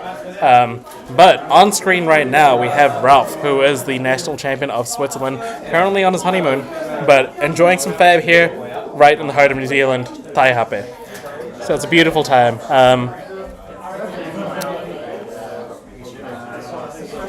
They're just shuffling up there, I think. Just gonna. Classic is fun. You may have overheard that by one of our tournament organizers here, Diggle. Just provided a deck almost last minute for Ralph to play and just to have a great time with. And of course on the other side we have William playing Kano once again. With that fantastic turn we saw last time. And the way that they were able to set that up amazingly. Like, we wanted to see that on camera again, but also get a little bit of international flair. Taihape, once again, not just for New Zealanders, Taihape's for the world, as we like to say here. So we're starting off on turn 0 with a Kodachi for 1. Choose your skill. So we have 1 damage, no blocks there. William pretty content to kind of keep the cards in her hand. And we have a block with the Tome of Fjendel here. And welcome back, Diggle. Hi, thought I'd give some colour on this one. Ralph turned up in New Zealand without a CC deck. So, yeah, I kind of just put this in his hands this morning. And he looked at me with absolute despair when he saw the cards that were in here. This is a Pummel Katsu list. So this CNC is very, very dangerous right now. How much float is... This is turn 0, is note. Oh, okay. Less dangerous. Yeah. What kind of 2-cost attack actions can we expect to see from Pummel Katsu? Well, we've got a CNC. Bleed Out is an unexpected 2 cost. Yep, very cool. Bonds is a 2 cost. Of course. Surging Strike is a 2 cost. And there's also Open the Center. Open the Center? It's ones with Dominate off a head jab. So there are some blue head jabs in here. Cheeky blue head jab for 1. Dominate for 5. Pummel it. You know. I still don't think Ralph's very impressed with it. Yeah. But we'll see what he can do here. It's not the fastest deck, so William could have time to set up a big kill turn. For sure. I was trying to do the little layup into the yellow demolition crew. Is there my goodness! I'm talking about like attacks that have Dominate, and I'm not talking about Yellow Demolition Crew. Yeah, which I presume is in the deck. There is 1 copy of Yellow Demolition Crew in the deck. It may be the only copy that survived to top 8. I'm not sure if that card converted particularly well. Betsy. Okay. Betsy won on camera with the Yellow Demolition Crew. Fantastic. I believe. Wait, was it that matchup? I think it was that matchup. Yes, you're right. Yeah. You're right. Pitch decked it perfectly. And that's the kind of skill you need to play with a card like Yellow Demolition Crew. It's not that it's a weak card, it's that it's a misunderstood card. You know? Exactly. Recently fought over the past. There's been talk in the Hamilton chat, a possible invitational. Do you want to join the club? You want to? You guys just... Send us a message, we'll think about it. Yeah. Okay. We're just getting some great ideas from people here. People are loving this whole idea of going around to Taihape. I mean, we just heard from the councillors themselves. They popped around and said hi, and they've offered to support us. Oh gosh. They've offered to support us for future calling Taihapes. So look, the support's out there for these beautiful rural New Zealand towns. There's a demand. Huge demand. I mean, we sold out in a day. Yeah. And, you know, we might sell out their McDonald's later. Who knows? Yeah, exactly. I'm double parked. Alright, what are we seeing? Talk to me in Kano language. This is a Sonic Boom? Sonic Boom for 4. And we flipped off, and that's Aether Aether Flare. Wildfire? Aether Flare. Aether Flare. So this that's one, the one that lets you opt, right? Yes. Pretty strong. No, that's Aether Spindle. This one lets you play something from hand, I think. Okay, we're going to quickly double check. Our resident Kano expert is currently also in the top 8. So, what did I do? How do I exit out of that? Okay, there we go. I'm pretty sure I've got the name right at the very least.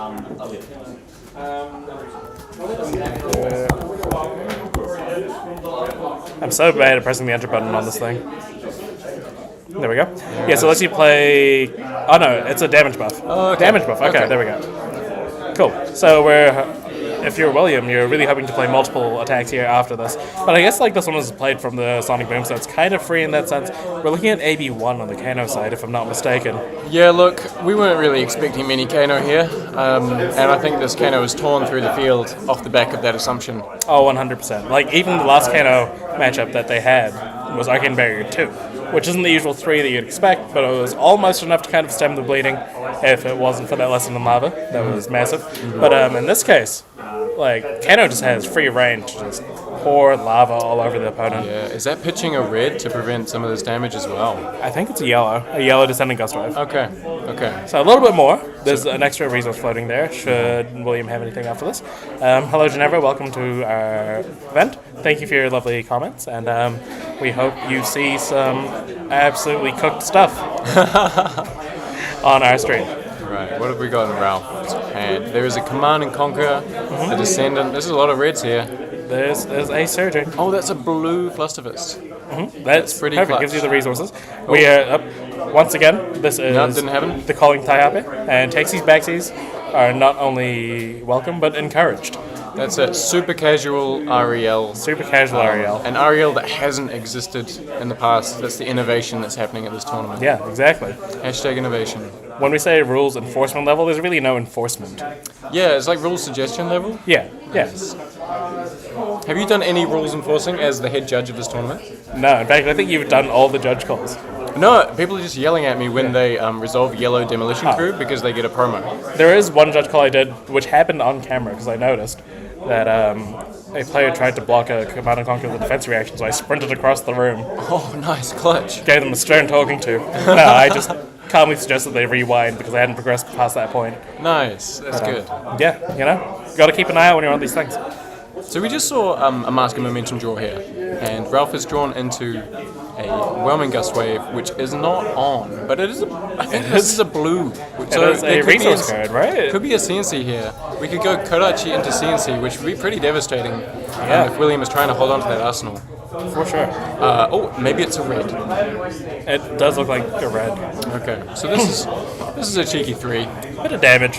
You know, you're not going to make any use of that card. You want the Command and Conquer in arsenal. You'll take it, yeah. Yeah, for sure, for sure. And what do we see in William's hand? Look, even if I knew where these cards were, I wouldn't be able to tell you what they amount to. There is an Aether Wildfire in hand, and I think a Atomic Fiendal and an Aether Spindle, if I'm not mistaken. Okay. I don't know what colors they are, but we are eating it, and this may... I mean, the resources are pretty tight, but this could very well be some sort of like Aether Wildfire, play Tome off the top kind of turn, with Storm Striders, etc. Or maybe we're just chipping away a little bit, yeah. So we're just content with 4 damage here, and I really like this. This one lets you set up based on the amount of arcane damage. This one's Aether Spindle, so in this case we're dealing 3 arcane damage. 4 arcane damage was never mentioned. So William just gets to choose how many blues are in their hand for the next turn. That's it, and they have the Wildfire in hand. Yep. So that's the first of the combo pieces. Getting to opt for here, and there's a Lessons of Lava. This is dangerous. There's 2 pummels in the Gatsu player's hand. Look, he didn't have any cards. I gave him what I had. It's more just like these pummels could have been great on any other turn, like they're spread apart. There's a CNC in Arsenal as well. And Tunic is up, so against a normal deck, blocking 2 cards and having a 2-card pummel CNC would have been fantastic. Unluckily for up here, that's not going to line up super well. And this is just variance. This is how the game works sometimes. Could we see a double pummel? How much do you need for that? You need 6. Now, if you're getting double pummel, do you just straight up go for the combo line and just try to go for it? Like, if you're going to have to discard cards anyway, just empty out your whole hand. Yep. Like, that's the upside of playing it at the speed, you know? you get to do things that you shouldn't be able to. 100%. Of course, William playing with the deep fried hero token. Very exciting, thanks to Garbage Lord Kano. Is this Garbage Lord Kano?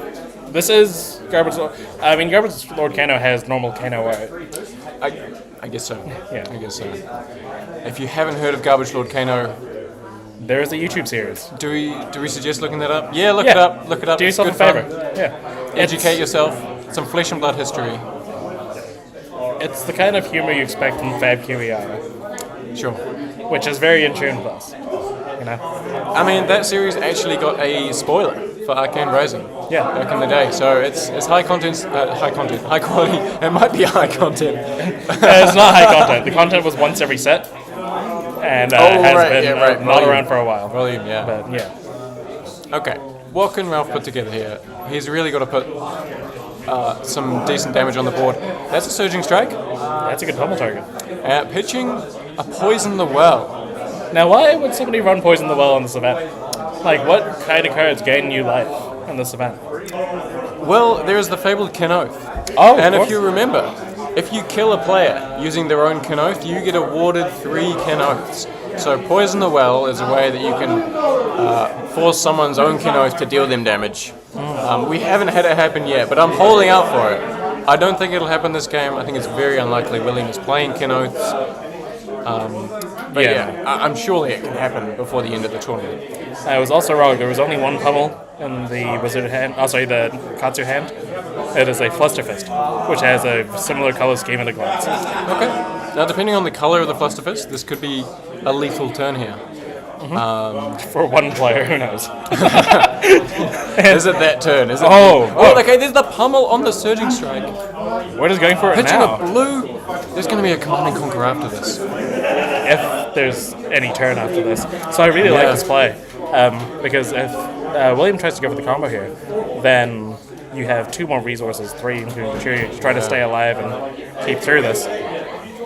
And if they don't go for the combo here, then they have to discard a card. Exactly. It feels and we just they preemptively took the damage. Okay. Goodness me. No, pummel does not heal your opponent. That's that's a different REL. We're not that loose here at Taihape. Pummel does gain you rune chant tokens, but not gain you life. No, not yet. What are we seeing here? Oh, here we go. The calculator is up. I mean, William has gone into overdrive, running through the numbers. They are seeing the matrix right now. Doing the math turn. Just plain and simple. Hamukatsu says, Hummel. And Kano plunges into the abyss of thought. Yes.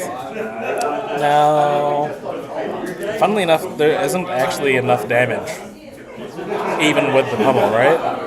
Because that's a yellow pummel, so that's coming for 8. Command and Conquer is 6. I'm trying to be a bit more quiet here because I don't want them to hear me. But that would be 14 damage, which isn't enough. This is true. Now, it might still be worth using the Storm Strategies here anyway to make use of that Wildfire and have like a full hand to do it. And then on your turn you get to draw, and then you just have to like hope like heck and Kano off the top. So that is one line you can go with.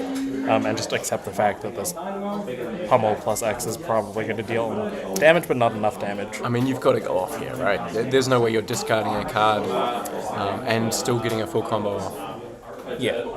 So you can't play on your own turn and keep Storm Striders around. I mean, it kind of depends like how bad the arsenal is.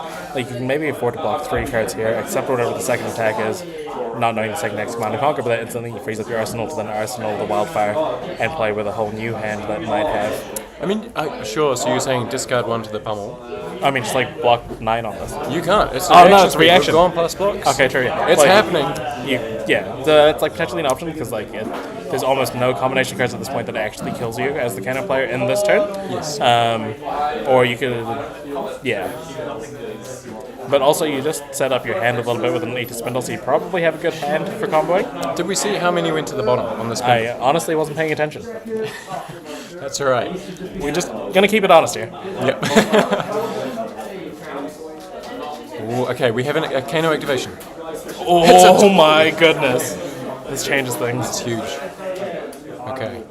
I wish we had face cams for this. I feel like we would have seen we see our reaction. Some emotions, yeah, okay. Tell you what, you be William and I'll be Ralph.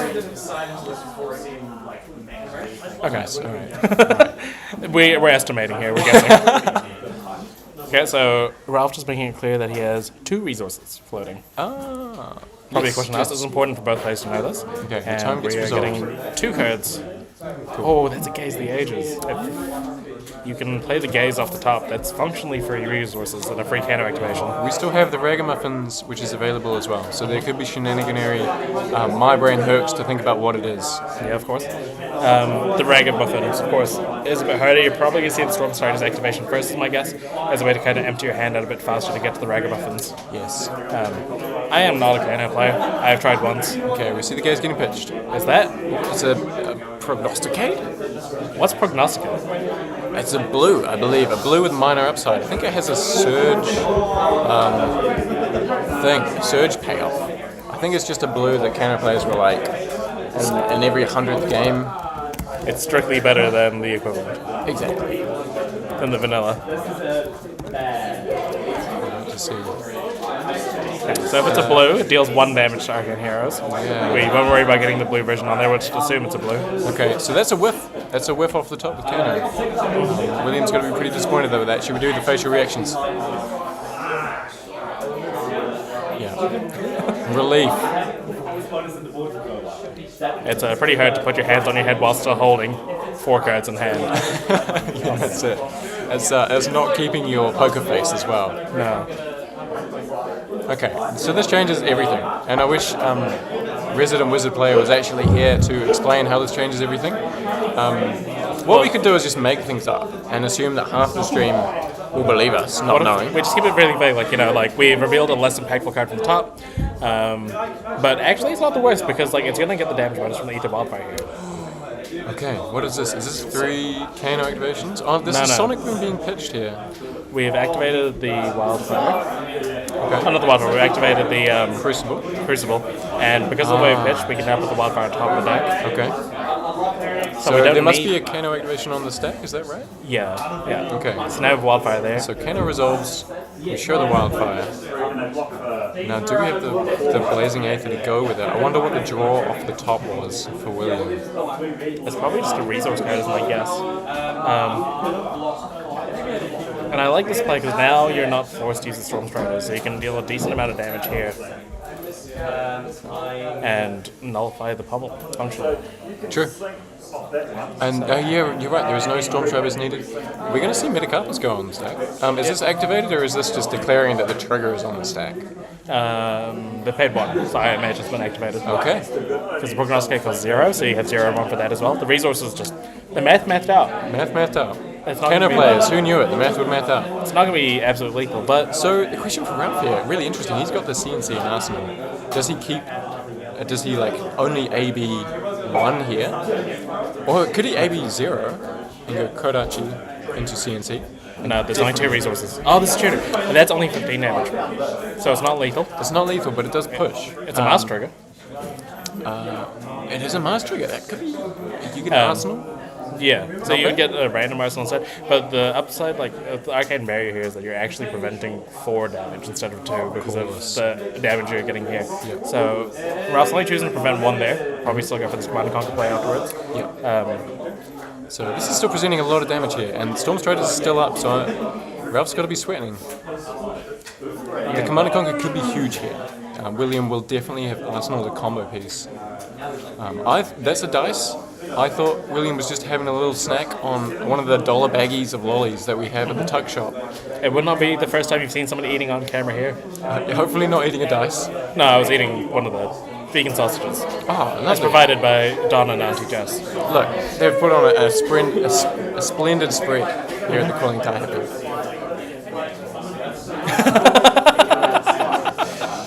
Yep. That's a beautiful analogy, Matt. And it's accurate. Okay, Ralph's deep in the tank here. We don't even need my faux facial expression. Oh, no. He's leaning forward, he's on camera. He's thinking, does he AB1 this, or does he let the CNC rip? I think at this point you've admitted to not using your AB. Because again, if you used it previously, you're preventing damage on the previous attack and this one. Or non-attack, rather. Whereas now you still leave yourself up with Command and Conquer. Definitely hit that Arsenal. This is just coming in for 9. The Command and Conquer going for 6, so leaving them Did I miss? Oh no, it's 8. It's 8 and 6, 14. Right. But you take away that arsenal, which is crucially what they might have been saving that Storm Striders for. Oh, right.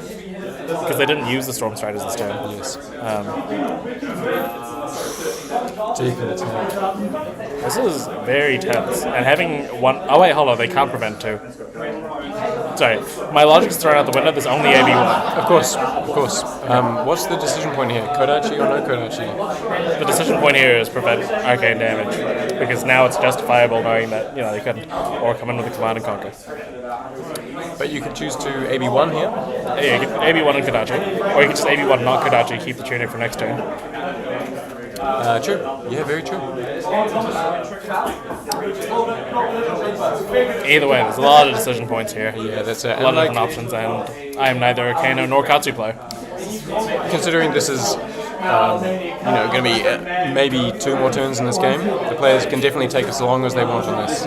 Yeah. Okay, taking 6. Okay, off a blue card.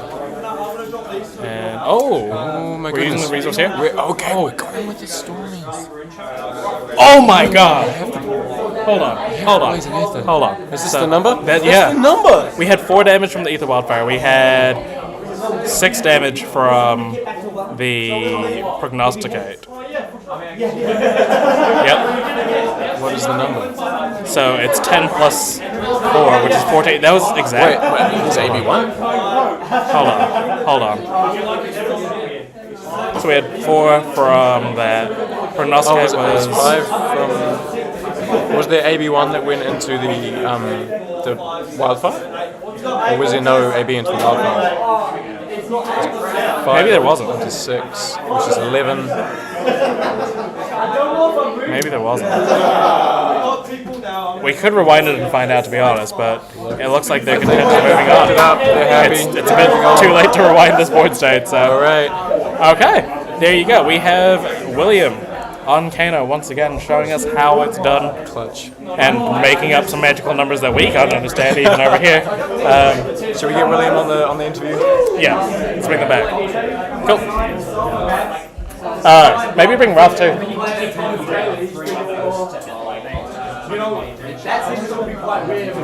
And hello everyone, thank you all for joining us for that top 8 round. We're going to try to get some interviews once again with, I want both players on here, It's been such an exciting time. Absolutely great performances by both players there. The mat's kind of blown me away, so I haven't figured it out. I can't remember if there was an Arcane Barrier on the first one. If there wasn't an Arcane Barrier on that first Ether Wildfire, then that's the game. But yeah, who knows? We just had another Kanoth played in the top 8. Very exciting stuff. It's been a great day of Flesh and Blood. An absolutely fantastic great day of Flesh and Blood. I'm repeating words. But it'll be great to get some of them on board. Let's see if I can get any more results. Kieran, you got it? Okay, so we have Kieran Carnegie going over Kashan Rao in the 3-6 bracket. Kashan's come up to show me something. What do you got, Kashan? What do you got for me? These were my banishes when I needed to hit anything for Hyperdriver.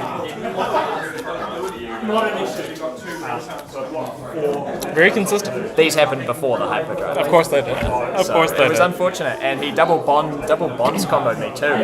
Oh my goodness. So it was like I took like 18. It was like 18 damage every turn, and I missed 1, 2, 3, 4, 5, 6, 7, 8, 9, 10, 11, 12. 12 chances to get to 3 Hyperdrivers. So unfortunate. It happens. It definitely happens. Okay, welcome back. How do you keep on doing this? This is ridiculous. Did we miss like a point of Arcane Barrier on the Wildfire? Was there one? He chose not to aim. He chose not? Okay, that makes more sense, yeah. I think he would have gone to 1, but then all I have to do is hit him for a 0 for 1 with Crucible, so I think I just kind of skipped it then. Oh, okay. Cool. Well, once again, you pulled it out. Amazing stuff. Yeah. Have you No, you must have been playing Blitz, so this is probably like the biggest. You were at the calling. That was classic construction. I didn't play at the calling. Okay, so this is like the biggest class constructed event you've played in. Yeah. And here you are in the top 4 of this event. Wonderful stuff. Absolutely amazing. Great performance. How did it feel to play against a national champion from Switzerland? I don't know, man. I think I'm just always nervous. Fair, you know? I don't know. It's odd. He only ran AB1. Yeah. So I feel like it's really hard for him. Yeah. Like, compared to your previous Kano match with that AB2 and, like, could actually stifle your offense quite a bit. Like, that one is, like, a huge difference. Yeah. How did you feel about that game? I enjoyed it. It was a little awkward at the end there because I had 2 yellows in my hand. Yeah. And then off the what was it called? Off the counter activation, off the tongue, I drew another red. Yeah. So it's awkward to get it with the Freight Bear. Yeah, of course, yeah.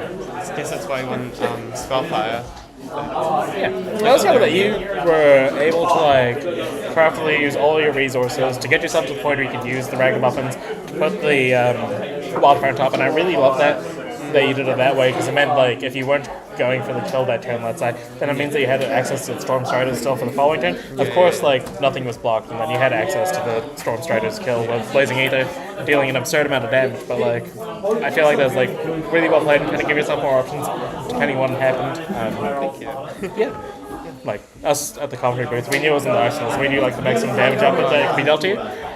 So we thought maybe you also figured that math out and also kind of realized that you weren't dead that turn and stuff. Yeah. I think I was. Yeah, because I think I was on, after the pommel, I would have been on like 7 or something. And I don't think Katsu has any attacks that have a 7. No, yeah. Especially for 2 resources, it's like almost nothing at that point. So. I was just scared of, like, I don't know, maybe he ran an Oasis or something. True, yeah. There was none, so that's lovely. Cool. Well, congratulations. Thank you very much for joining us, and we will see you in the top 4. Thank you very much.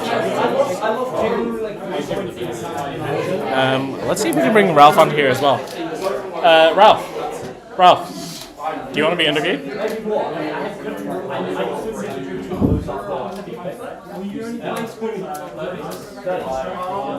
It looks like we're going to get the Swiss national champion up on camera.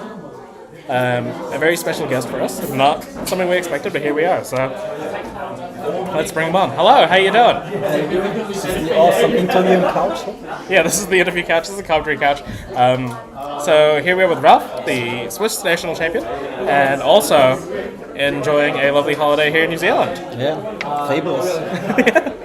So how are you enjoying New Zealand so far? And like, how are you enjoying New Zealand? Yeah, so we're having a good time here on our honeymoon. Yeah, beautiful. My wife and me, yeah. And just happened to play some fashion club.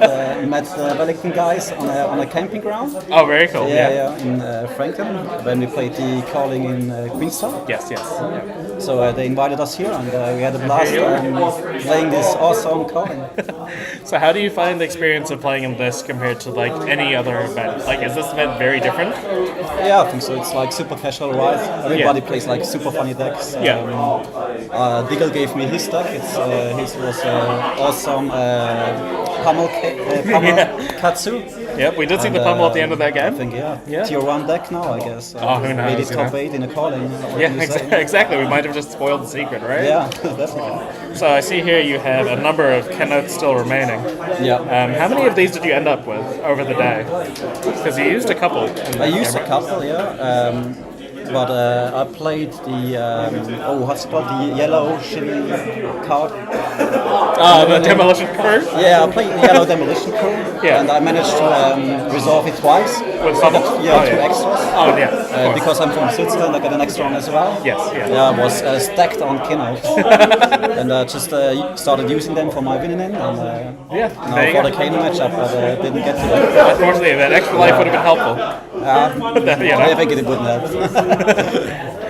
Well, it was wonderful to have you. Thank you very much for coming on your honeymoon, nonetheless, to come celebrate New Zealand Magic with us. It's wonderful. And how much longer are you in the country for? Are you planning on going to other cities, maybe some more Flesh and Blood, or? No, it's Flesh and Blood is over. We go make our way to Auckland, going up north.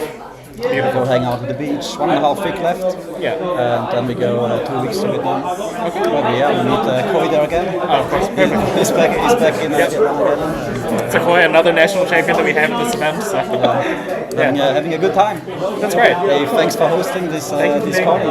Pleasure to meet you guys. Pleasure to meet you. And yeah, I will see you at a future event online somewhere, maybe. If not at Worlds, who knows? Hell yeah. Cool. Bye-bye. Bye. So that is the end of the top 8 round for us. We are waiting on one more game to go, and then we'll be going to top 4. So for the meantime, I'm going to take a quick break, try to cool down a little bit, and I'll see y'all in just a bit.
Hey there, everyone. We're just about to get started shortly to top 4. We're just waiting a little break. The last top game was a bit of a grind, so we're getting a bit of water, a bit of air, a bit of refreshment. Bit of refreshment. We got a little cheeky iced tea here, hard iced tea, and we got some pals as always. And I'm joined here by my beautiful friend, Will Billsley. And we're here to be not very functional, barely functional, and commentating on a game. So looking forward to it. I guess we can kind of decide on camera what matchup we're going to see. Let's open up. What are our options here, Pete? That's a good question. So we'll close this. Actually, I'm going to double check that it was Sam, Thomas, Kieran, and William. Unfortunately, we had a team barely functional matchup in that last round with Kishana and Kieran, which would have been great for us to be on commentary on. Would have been good. I'm sorry I let the team That's down. all right. It's good. Instead, we just got to see another correct cannon turn. So we've already done Kieran and William on camera before, so I reckon we do Sam and Thomas. What do you think? Sounds good. Thomas, what do you want? Victor. Victor? Yeah. So you're gonna be featured. Yeah. The other matchup we've already had on camera. You're on camera. So it's okay. Just take your time. There's no hurry. We're just gonna keep the people entertained. So what's it like? How did it feel to organize the soundtrack for Taihape? It's easy to organise a soundtrack when you've got a clear inspiration to tap into. The great mighty plains of Taihape. They run deep. There's many a farmer set a foot on these fields, and I really felt that as I entered to check in at the Gretna Hotel, the local accommodation here. Yeah. That's also where I allegedly stayed. You allegedly stayed. I know. I heard you had a great night there, actually. Yeah. Yep. The floor wasn't harsh on your back? Nope. Nope. Excellent. Well, it definitely did not resemble this hole. It did not. You didn't hear that from us. No. But for the playlist, we went for some Kiwi classics. We got some Fast Cruise, some Scribe. We got Crowded House. We've got The Chills. I just snuck some Mint Chicks in there. Crazy ass stuff, no? Yeah, absolutely. Yeah, but also some of the album tracks from that album. Yeah, I think it's quite an underrated classic in the New Zealand canon. Actually, what I'm going to need from you is to actually put on the soundtrack again. True. Because I want them to hear us as little as possible over there. So our commentary is actually in the same room as the feature match. Which makes it a bit rough. It does make it a bit rough. Do you have access to Wi-Fi? Yes. Do you have enough phone battery? Because my phone it's not doing so well. Because I can charge it. I don't have a charger. Oh, yeah, the circle thing, yeah. Yeah, I forgot to bring it. So is it on Spotify? I'll send it to you on Spotify. Yeah. Okay. I can just play some cooked shit that's not. I can just play some random stuff that's not. Remembering on my camera, that's not. Taihape, yeah.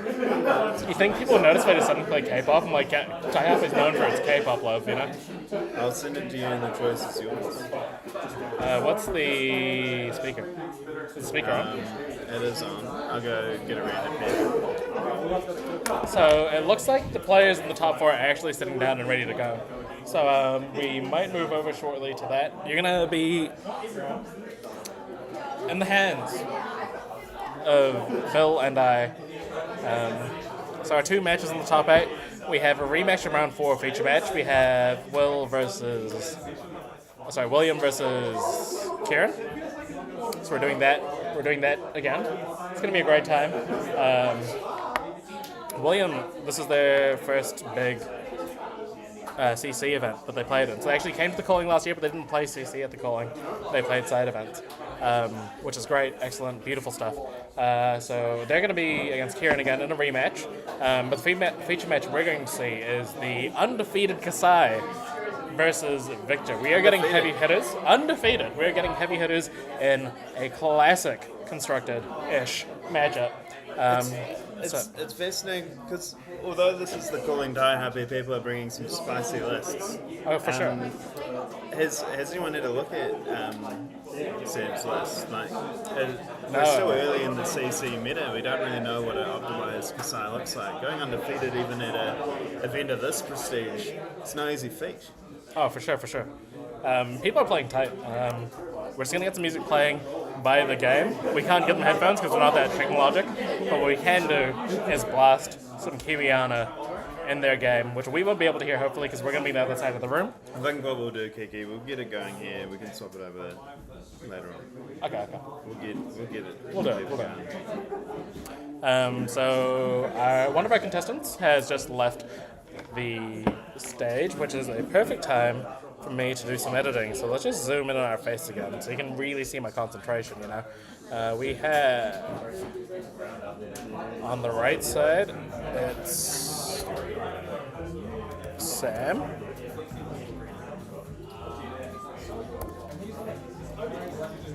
I'm having fun. It's Big Rugger, right? We're all having fun here in Taihape. 100%. I will say that about this event, it's been such a great time to be in the Flesh and Blood, playing Flesh and Blood. Yeah, I loved My it. run with Riptide didn't go as well as I'd hoped, but were you the highest placing Riptide? Out of 2, yes, maybe. Yeah. I think so. Bangers. I'll take that claim. The Guardian matchup proves to continue to be a problem.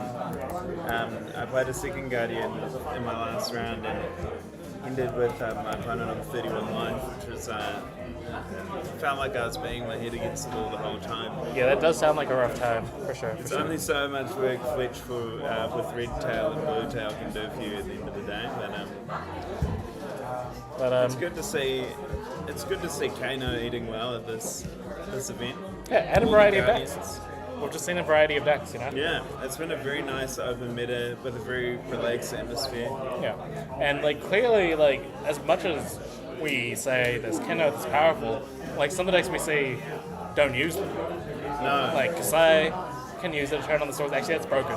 Yeah, but I'm like, Kasai, it turns out, actually synergizes very well with Kano. Yeah, but we had, for example, we've had Kano and Cameron twice now, same player, William. There's a Kano against the Kano player there. She's been doing really well with it. Also, she hasn't been using it, the opposite. Yeah. There's no reason to run it in Kano. And then, of course, Kashan playing It's going to break your turns. Yeah, Kashan playing Mechanologist can't do it because you don't want to boost into it. So there are actually some anti-synergies with Kano. Yeah. I had never thought of that. That makes a lot of sense. Yeah. Turns out with Riptide, you would have seen the synergy where you can load your arsenal for free, essentially, with a Kano. That was so cool. Gain 1 life, and then, like, not only is it free because you're not paying any resources, you're shouting Kano. My phone's going to But not only that, you're also gaining a resource functionally by not having to use the arrow or the bow. You know? So good stuff all around. I don't know if we can swear on chat or on stream. I've done it accidentally a couple times, but we're trying to avoid it. But, you know. Is someone going to come for us? I shouldn't act like that. I'd behave. I'm getting onto my 3rd drink now. Say that. So you get rowdy on your 3rd drink. Oh, you know.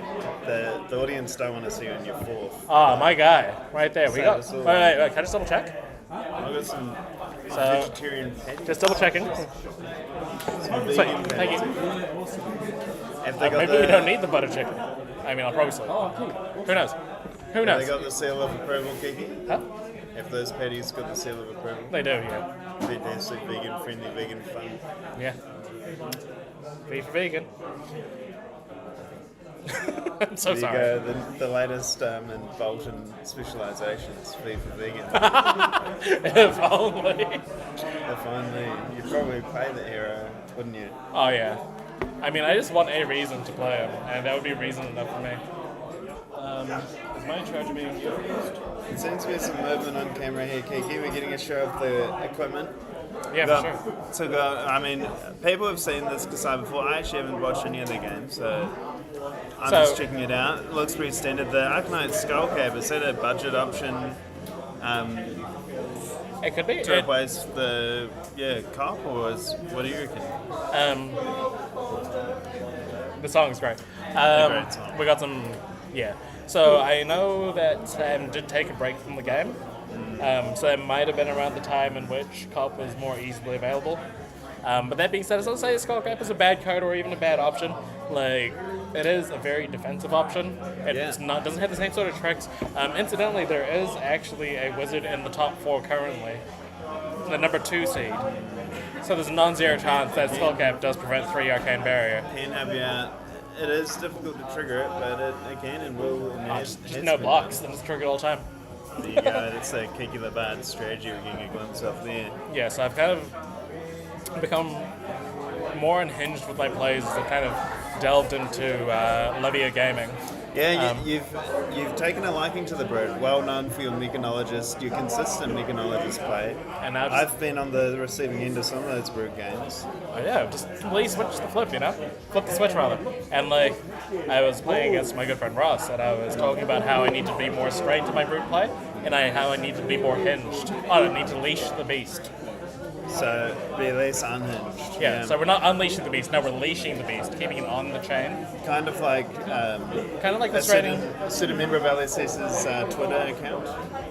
So hinged that you're still unhinged. So unhinged that it's hinged. Yeah. Right, without any of the unhinging. Exactly. All right, so the players are drawn up. We've got.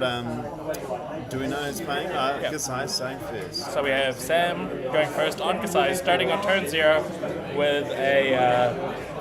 It's pretty standard play here. We got Spores of War into Centauri Saber, gets 2 cards. So.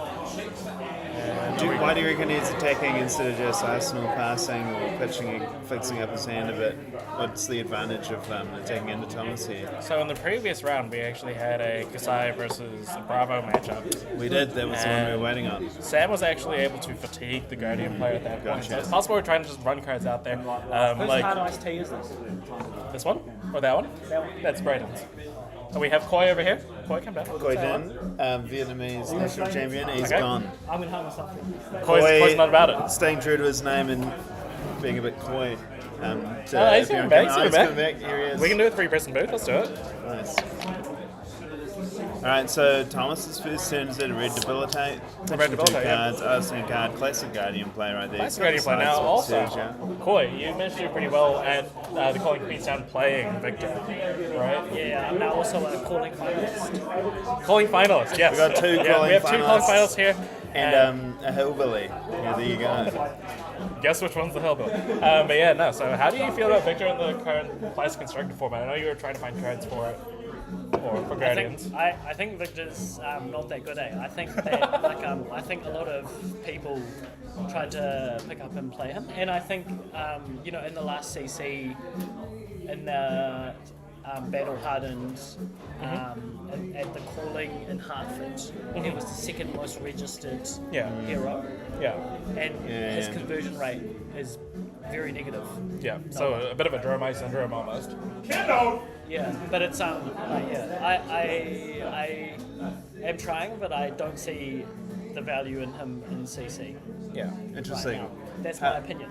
And is that the case, like maybe Betsy or maybe Bravo is like a stronger, more consistent option? Betsy's probably worse. Okay, so maybe Bravo's a better, more consistent option currently in the meta.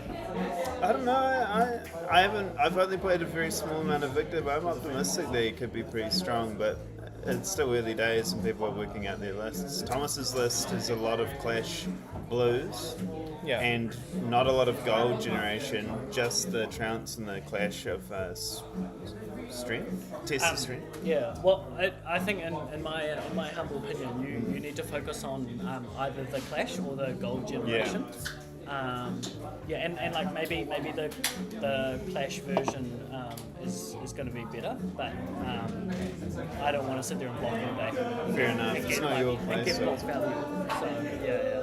So Now, you can come back. You were Sam's opponent in the last round. Let's ask you some questions. Yeah, we're now rotating out. Okay, there you go. Just having special guests. Now, what did you find about this Kasai deck that we're watching here? The trouble with the Kasai deck, it's got so many play lines. Yeah.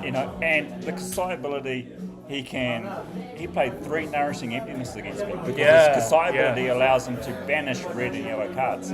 Real quick, Kano is still alive. I don't know what the life totals are. I'll go have a look. I'll give We've got Agent Will on the case. But yeah, so carry on. Yeah, the Nourishing Emptiness, being able to do it multiple times is massive. Yep, and then there's all the normal Kasai stuff like on hit, blood on her hands, copper tokens, gold tokens, and then the new warrior attack reacts don't require rip rise. Yes. Yeah. So if you're used to Dory where you're like, I'm not going to block, that's going to stop all that rip rise. No, the new ones are suddenly bang, bang, bang. Here's 9. Yeah, for sure, for sure. And the value out of the cards is just all go again. And then the chess piece he's running, the Bloodspill Grains, the new one, that's actually seems very strong. Yeah, it's not once per turn, so you can. It's every time a weapon attack hits. So if he bloods on her hands and swings 4 times, even pushing through 4 damage 4 times, he can sink or pitch a blue card. And just have a big turn again. And then that gives him 3 resources for next turn, and then still have a 4-card hand. And I mentioned that synergizes really well with the drawing a card, giving the weapons the reduced cost. Yep. And then there's things like the, if she generates gold, gold's only, pay 2, draw a card, and then suddenly Kasai's ability's activated because she's drawn a card. Sure. So what was the update on the Kano matchup? 16 life on the Kano against 36 on the Katsu. So still early days. 16's actually heaps of life for Kano. For sure. It's not really over until the Kano's on 1 or taking lethal damage. For sure. Alright, should we try to keep up this matchup? So we've got a Rouse the Ancients, revealing a Thunderquake and a Buckling Blow. I believe they're both blue, so we got some stuff going on. We've got Arcanite Skullcap here blocking, and we're heading for 5. It looks like Thomas has a bit of the tempo, keeping 4 cards to come in with this turn. And Sam's choosing to pivot a bit. Well, we're getting the Bucking Blow will put counters on the equipment here regardless. Yeah, you can't block with that Skullcap because the chain's not broken. Yeah, I see what you're thinking. So you may as well just block it with equipment. Yeah, I mean, you could also just block 2 cards and stuff. Send the bleeding. So he must like what he's got. No.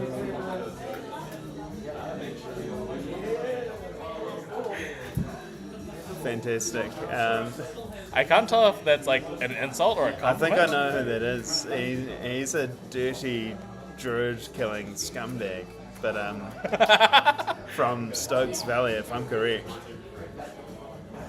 Fred Dagger.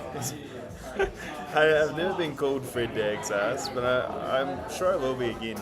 You know what we have unintentionally done? What have we done, Kiki? We've unintentionally supported the Milwaukee Bucks in this we have coverage. actually. Yeah. I mean, unintentionally, intentionally, we chose what we're wearing. Yeah, I think, every day I intentionally support the Milwaukee Bucks. And this was a birthday gift from you because of our passion for the Milwaukee Bucks. Our passion. I got myself a gift on your birthday, a similar hash, and it flew down a bank and remains there to this day. Alright, so we've got the Centauri Saber. Oh, and here we get a glint the Quicksilver. So we're drawing a card. This next one is going to cost 0 because of that card draw on the reprise. We've got a little overcommit on the block here. That Slice and Dice is going to add 3 to the next Centauri Saber as well. So that's coming in for 5 damage minimum on top of whatever else shenanigans we got here. So the life totals could be a bit closer. We could see a bit more cards to the grind. There's a double block there going on. And I think Sam's probably just be happy to Arsenal here. Maybe block out a little bit and kind of grind this game out. The dual weapon kind of synergies you have here is kind of really useful at getting to fatigue your opponent. In this case, Thomas even just arsenals a card, which leaves Sam with full tempo, down 7 life. But you got to be a bit happy. These dynamos have impressed me so much. Yeah, dynamo is a crazy piece of equipment. Maybe that's part of Thomas's strategy, trying to be more on the defensive. Wait for off turns before he, keep his life total high. For sure. To try that kind of mitigate some of the value you can get from the dynamos. Because if you think every time Sam comes in with 2 swords and didn't get a chance to block, then he's losing value there. It's kind of like the opposite of what you normally think, right? You're not thinking about how many times did this block. It's more how many times did this not block on mid turns. Like if they're preventing 1 damage from a 14 damage turn, that's much less impactful than preventing 1 damage on multiple 7 damage turns. For sure. No, it's Thomas it's is one of the very finest players in He's New Zealand. a very strong New Zealand player, and many Wellington player can attest to being beaten around by him at an armory at some point in their time playing Flesh and Blood. I'm pretty sure I have a losing record against him, and Yeah, I don't know if you're aware, but I'm a calling finalist. Yeah, I have heard that around the traps. I don't think I've actually ever beaten Thomas. Maybe once, but he's a phenomenal player. For sure. So here we're going to see a hit and run giving go again to the first sword effect. So we're not going to get the second bonus on it, but we are going to hit twice. And are we getting a reaction here? Oh, no, it's just the clash block. No. Okay. So And- Thomas wins the clash, gets a goal, draws the card. Did we see what card he drew? No, it's a bit quick. It's a bit quick for my liking to see. It's a but little bit anyway. hard to see on the screen as well. Yeah. We're doing our best. What people don't necessarily know is that the video we're watching is about the size of maybe 40% of the screen. It's like this size, maybe. When the screen is like this big. Yeah, there you go. So we're watching, it's quite small. You might see we're leaning up forward a bit. JTS. Oh, JTS. JTS, another very formidable Wellington player. The first player I ever played in an armory on Dorinthia, and I had no chance. I was going to say, he stopped you. Like, I didn't even have to be there. And You know that he stopped me, and I'm still playing here today, so, you know. And JTS wasn't the originator, but was the person who made the term the fridge popular. So, you know. Popularized the fridge. Popularized the fridge. Yeah. And, like, both these heroes are very fridge-like.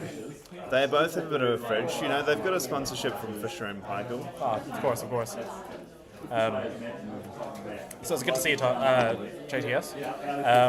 Goodness, we got a pummel and a chokeslam. There is going to be no damage increase on these attacks, and there's even much of an attack here. That was big. That was huge. We don't have an agility on Sam's side, so if he doesn't have a Guardian source, we might just be looking at a single Centauri. No Go-Again Got source. a little bit blown. No tomatoes. Oh, there's a Go-Again source. That is a Blade Runner. Arguably my favorite Go-Again source, to be honest. But here, it doesn't get the bonus power in the next saber. So Oh, true. It's just actual Go-Again. I was like, why wouldn't he? But no, of course. No effect. So just kind of swinging 2 for 2 with. So four damage with 2 cards is a little bit. That's not where you want to be. It does also refresh the dynamo. Oh, So it's we 4 just damage saw plus 1. Pulverize coming in hot. Pulverize? Thomas took that second saber. Okay, so I haven't changed it. Oh god, I haven't changed this since the wizard thing. So let's bring up Pulverize to put up a more relevant card. This is fantastic technology. Yeah, unfortunately I can't see the screen while I'm doing this, and I also don't spell Pulverize. Apparently, there we go. So now we have Pulverize on the screen for those who haven't seen it before. This is a massive 10 cost, 14 damage attack. We're not the only ones who have to read it. You can heave, but in this case that's not relevant. This is coming for 14 damage, and if this deals at least 1 point of damage, then the first attack that occurs on the opposite side of the field coming at Thomas gets -4. Yeah, it's the effect of hitting rather than a crush effect. Yeah, it's really backbreaking with this card. 100%. You are used to that with a lot of vanilla Guardian cards, although we haven't seen Crush since Welcome to Wraith. No, there's been Chokeslam. There's been like, Crucible of War. Starstruck. Oh, of course. All right. Yeah. We don't see a lot of Crush. No, it's a very Bravo specific. Oh, we get the first cutoff of these semi-finals. In the stream. We've had On a the few stream. from Kieran. On the stream. Kieran looks Sorry. at us with horror as we say. Sorry, I forgot. It's like, I've ripped all this paper for nothing. Kieran's just showing off how functional he is with all of his canouts. My bad. Kieran is no stranger to ripping cards in half.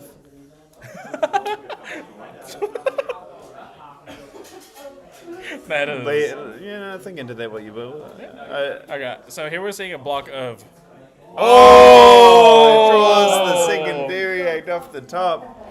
Gets that sink blow coming in clutch for a clean 14 on 14 block. You never see. It's not every day you see a 14 on 14. Yeah. And that's the loudest we're gonna get because they can probably hear us. 14 on 14 block. Running around my students their social media usage. There you go. Coming out with some eccentric jokes here in the. Where would we be without it? Honestly, this is just how most of our actual conversations go. Yeah, Kiki and I do get up to some mischief. 100%. Alright, so we've got E-Strike. There's 2 cards left. I'm going to see him go again, otherwise Tom is an absolute mad coot, unless it's an all red hand, but it looks like I see a Rouse the Ancients here. Yeah, it looks like a bit of a setup turn here. I suspect the Rouse is probably going to be sent in for 4 damage on the Miller's Grindstone or whatever it's called. Unless there's a better arsenal card. Of course. Oh, unless there isn't Actually, a better arsenal card. there's Macho Grinder in hand, which is probably the actual pitch. Rouse is arsenable. Rouse is very arsenable, especially when you have this much of a life lead and a tempo lead, you know? For sure. I mean, coming in half for 9 life damage. lead, it's fallen a little bit from grace compared to where he started. Yeah, for sure. He did get, he took damage to, do that pulverized turn, only to get stuffed. You know, got blocked at the rim to cut my Matumbo, no block. No. But in saying that, here comes the Grindstone. Does Kasai have much of a way to answer this without using equipment? Oh, of course. The best equipment. Amazing. That's right. Valiant Dynamo actually makes her quite uniquely equipped to deal something like Victor or any other Guardian. Breakpoints, so good. We've seen these Dynamos be fantastic against Katsu, turning off the mask to the point where, Morgan just gave up even trying to use the mask and just blocked with it. And now we're seeing it stop breakpoints here.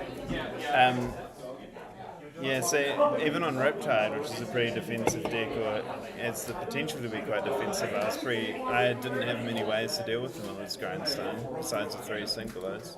Yeah, I suppose, you don't really win the Clash very often, right? No, not at all. I think I won 1 Clash out of 5 or 6.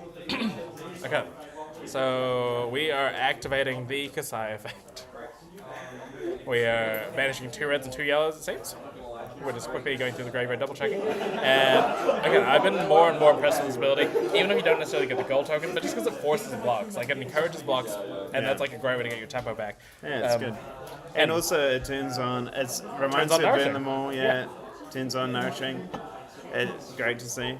100%, very much about it. So we're now thinking about the pitch card here. And we are going to get in with the first Centauri Saber just for 2. And we're going okay.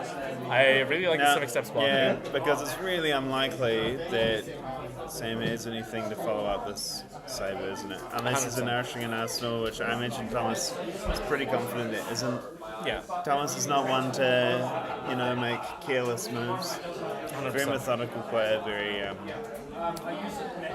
very thoughtful in his decision making. A better player than myself. I'll put it out there. I'm going to have a quick check-in on the Kano match. Please just do. to see where the life totals are at. Yeah, let us know. In fact, if it's exciting, just stay there, and then you can recount for us. Okay, so what do we got going on here? It looks like some sort of wagers going on. Vigor token, so... Was that a block card? That's a block card. Never mind, so it's a clash, not a wager. And what we got on the Guardian side? How's it looking? It's looking tense. Looks like our Kano player is in the middle of a decision of whether they need to make Kano or not. Potentially facing lethal this team. Yep. Which is the typical Kano kind of lineup play, Yeah. Seems to happen on a daily basis if you're Kano. In fact, I think actually Kano might be in the middle of sending it, now I think of it. And is, unsure how far to dig. Yeah, Tense stuff. Well, let's not talk about that game too much because they are within the earshot of us. They are, yeah. So, in fact, let's just go back to this Rouse the Ancients coming in from the Arsenal. 7 damage to go again. We have revealed a Cranial Crush and a Golden Sun. Golden Sun's a pretty cool card, obviously. We saw the Queenstown calling Koi Din, who was here earlier, use this card to great effect in a lot of those limited games. But in CC, this card is pretty scary. I faced down 2 of these in my last game of the round today, and my gosh, 10 overpower.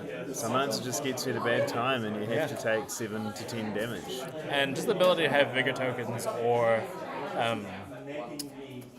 Seismic Surge tokens, turning that into a 3-cost attack for potentially 10 overpower. It's very easy for Guardian to have that situation come up, especially with Victor's ability to create bigger tokens in the Clash. 100%. It's very much not like Bravo's kind of style, where Bravo will block out forever and then keep a hand to then rebuy back the tempo. Like, you don't need to keep a whole hand as Victor. Like, you can just play this card for 3. I see the potential I see in Victor is a really efficient value deck, which is kind of the direction a lot of people are pushing Bravo. People like Michael Hamilton and the like in recent events playing Tunic and playing a lot of the 4-cost 8-power attacks. Victor can do it potentially even better because of the reliable creation of Vigor tokens. I mean, you could argue that Bravo could decide to start putting some clashes in the deck, but it doesn't synergize with the hero ability quite as well. No, like a lot of those clashes you play are like reds, right? Or they're either reds or they're blue 2-cost attacks. Yeah. Like Clash of Vigor, Clash of Might. I know that I'm pretty sure those are in Thomas's list. We had a chat earlier. Yeah. And it's not where you want to be as Bravo. No, not. The only 2-cost you want to play is like Command and Conquer, Pummel. Yeah, and Zealous Belting. Oh, of course, Zealous Belting. I hate that card. Yeah. I hate playing against that card. It feels great when you play it. Actually, you've played that card into me a few times and fueled many nightmares. Love to hear it. Sam looks to be in quite a difficult spot here. Yeah, so Sam 13 has life down not been able to push any damage through. Like, no, since the last time we talked about the life totals, actually. Thomas has been able to kind of block 2 cards and then force 2 cards back, but while also leaking damage through. Like we just mentioned, Victor can actually put all these massive attacks on fewer cards than one would normally expect from a Gradient. I mean, he has a lot of potential to 2-card 8, and even if he's 3-card 8ing, 3-card 10ing, whatever, it's still really good damage. Yeah, and of course, the lower the life total that Sam gets, the more urgent the blocks become. Like, being attacked for 10 when you're on 40 versus being attacked on 10 when you're on 12 is a huge difference. Like, you can take 10 damage when you're on 40 if it means you swing back for 20, like, you take that. But the implications are a lot greater than your life total. If you take 10 damage here and don't do enough to, like, threaten your opponent, you just die. You get forced in awkward blocking positions a lot easier. 100%. Meanwhile, Thomas has 28 life and has all the time in the world, and could potentially just ignore this 3 damage coming through from the Slice and Dice Atari Saber. What do we think Sam's options are here?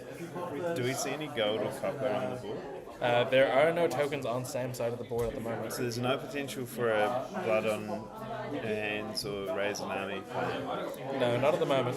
The turn where Sam tried to make the gold token just got blocked out, and that's kind of what Thomas's playstyle kind of is. Like, he respects his life total a lot, tries to keep himself high up, and just knows when to take damage. It's just good fundamentals, Good, fab fundamentals is what Thomas is about. And here we are taking for 2. And not mucking about, just blocking for 3, knowing very much that he has a life total advantage right now. And can just intend to keep it that way. That Slice and Dice should have added more, right? Oh, it did hit. Okay, so life totals to change. Okay, there we go. But here we have a Debilitate, and this is like a smaller Pulverize. This is a 4-cost 8, deals, and if it crushes, then it does -2, and like these swords are -2. Now, of course, your opponent could play a reaction and such, but like that essentially halves the damage almost with these swords output. Yes. And that's a big deal. It's like functionally pre-blocking. If Sam doesn't block out 5 damage here. And as the equipment wears out, it's getting harder to kind of block that amount of damage. Sam does have 2 tokens. I think they are Vigors, if I can see it correctly.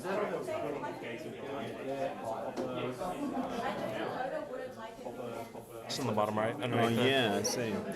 On the bottom left. Ordinarily, I mean, I think the option here, if he has a Gogan source, he could potentially block this out and come in with a reasonably efficient turn. And that's kind of things you're going to need to do at this point. Like, you can't really swing with the fences, you don't have the life total to play with that. You've got to look after your life total, come in with really the most efficient plays you can, I think. Yeah. Which, I mean, you should be hopefully trying to do a lot of the times in this game, but... Yeah. But the Guardians just make it so hard when, like, if you're not being impactful, they can block out, and they're more than happy to just grind out. The weapons usually become 2-for-1s at some point in the game. So, We're getting a block for a 3 and a defense reaction to make an agility token here. So we're preventing 5 damage on here. That's exactly 5, taking 3. It looks like are we blocking anything else? potentially looking at the boots there as well. I think he's asking if he can block with the Dynamo. Oh yeah. It is super casual rules enforcement. I definitely super casual rules enforcement, but ultimately it's up to the players at that point. You know. That's okay. You know? We all make that mistake. Sometimes it's good to learn from it instead of getting a pass. Alright, so he's coming in with the Kasai ability. Which makes sense. Wants to give, like when you're sub 10 life, as we said before, you really want to try to take as many cards from your opponent as possible.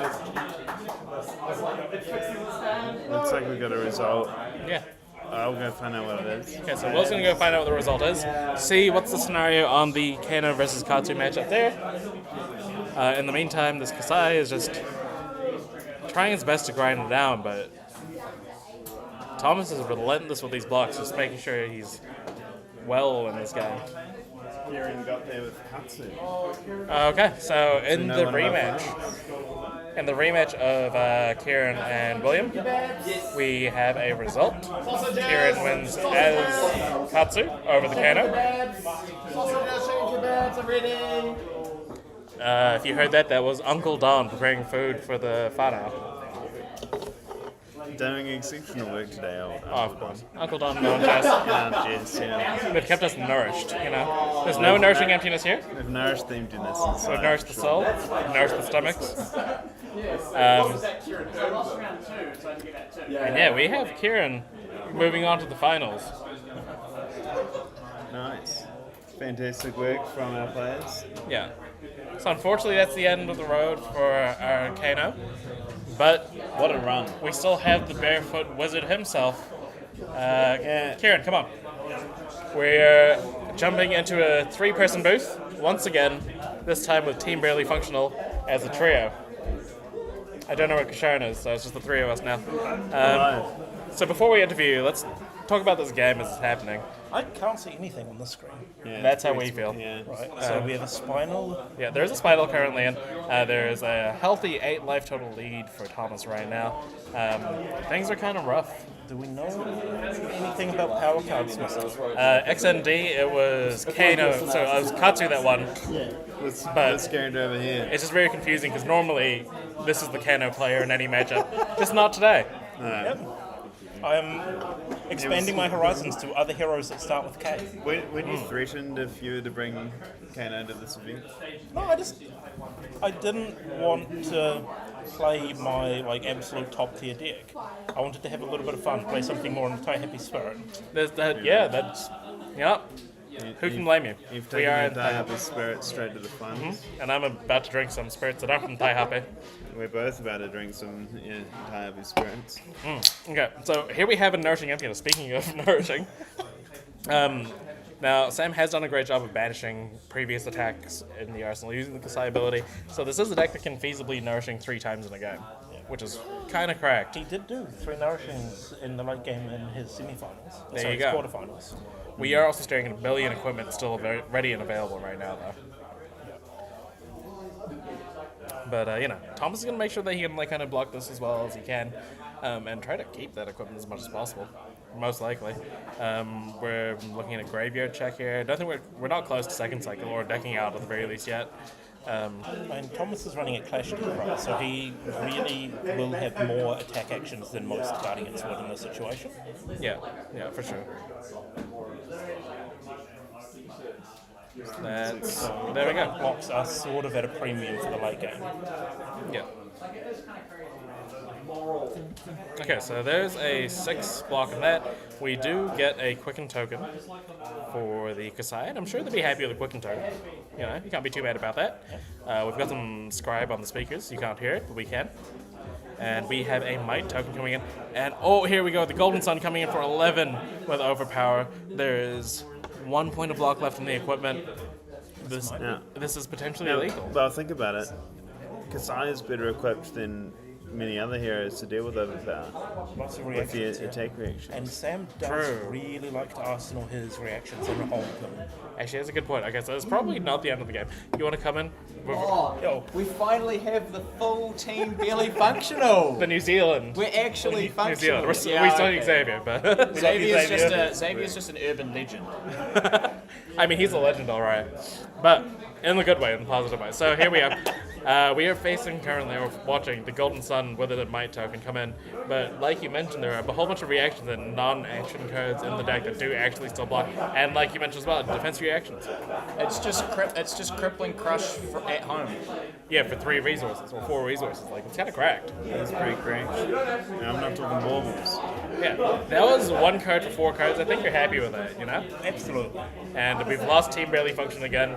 Well, we have a barely functional cohort. Got As a a few next rat test. bags gathering around like Lucas Ward in the back. I go for it, New Zealand Nationals. Just letting everyone know that there's sausages and chicken skewers out in the barbecue.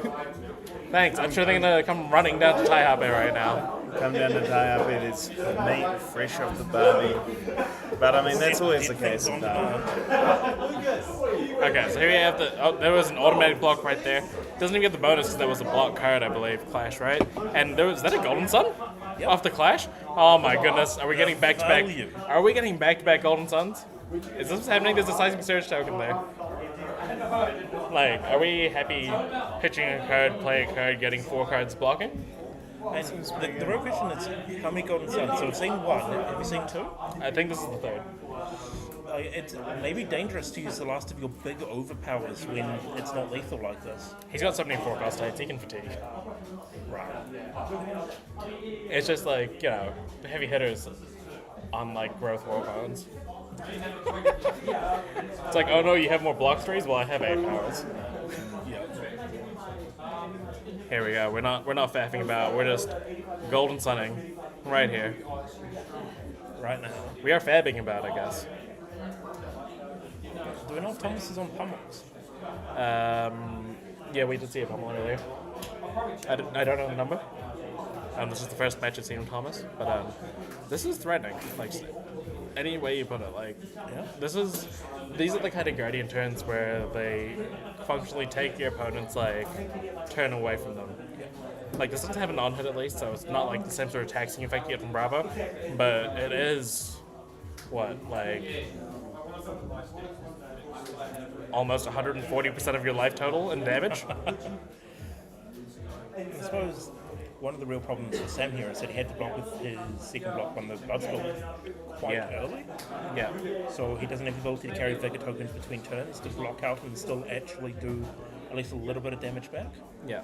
Like, the value is just being ground out in this matchup right now. Yeah. Things are looking pretty dire. You know, we're still doing our best. There's still a game going on, and we are blocking for 7, taking 3, and we've lost the Dynamo for now. But with 3 cards available to Sam, surely we can get the Dynamo back.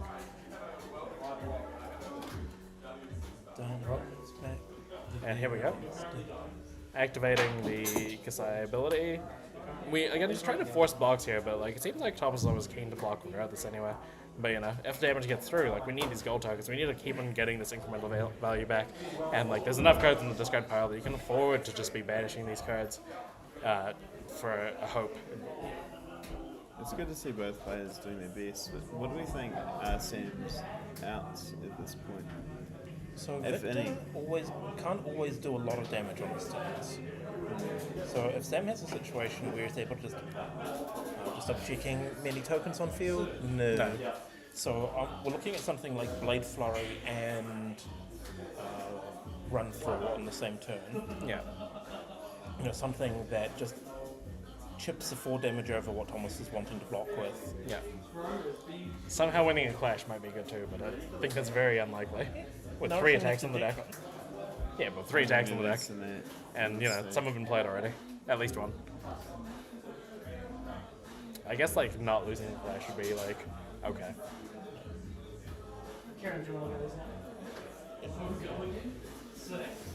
Okay, and there he goes. Back down to 2. Look at some trades.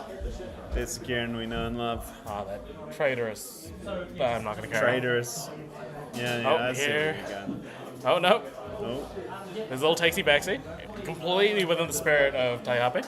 You know, we want to do our best, and we allow this. I mean, I guess he's even holding the card, doesn't matter. But here we have Spinal Crush. Another one of these kind of cards that like takes away the turn and just forces you to block with a whole bunch of cards, and then they get forced to block with one or two cards. Like, very firmly in control here. And we're at the point where like each attack is getting close to lead. We're just getting a 4-card hand here. Like trading actual 1 card for 4 cards. In terms of deck health, one might say. This is when you do start to think about the deck health. Mhm. Well, I mean, we've been thinking about it for a while, but it's very clear at this point in the game. Yeah. When you're at full life, you don't have the leeway to pivot by taking damage. And we see this a lot on the limited format for heavy hitters, right? Sure. Like, where suddenly these 7-power attacks aren't threatening because they're 7 damage, but because it's really difficult to stop that last point of damage from killing you. And the same way here, like, we're just seeing a debilitate for 9. And, like, do we care about the crush? No. What we do care about is that it's 225% of your life total. Quick maths. Good job.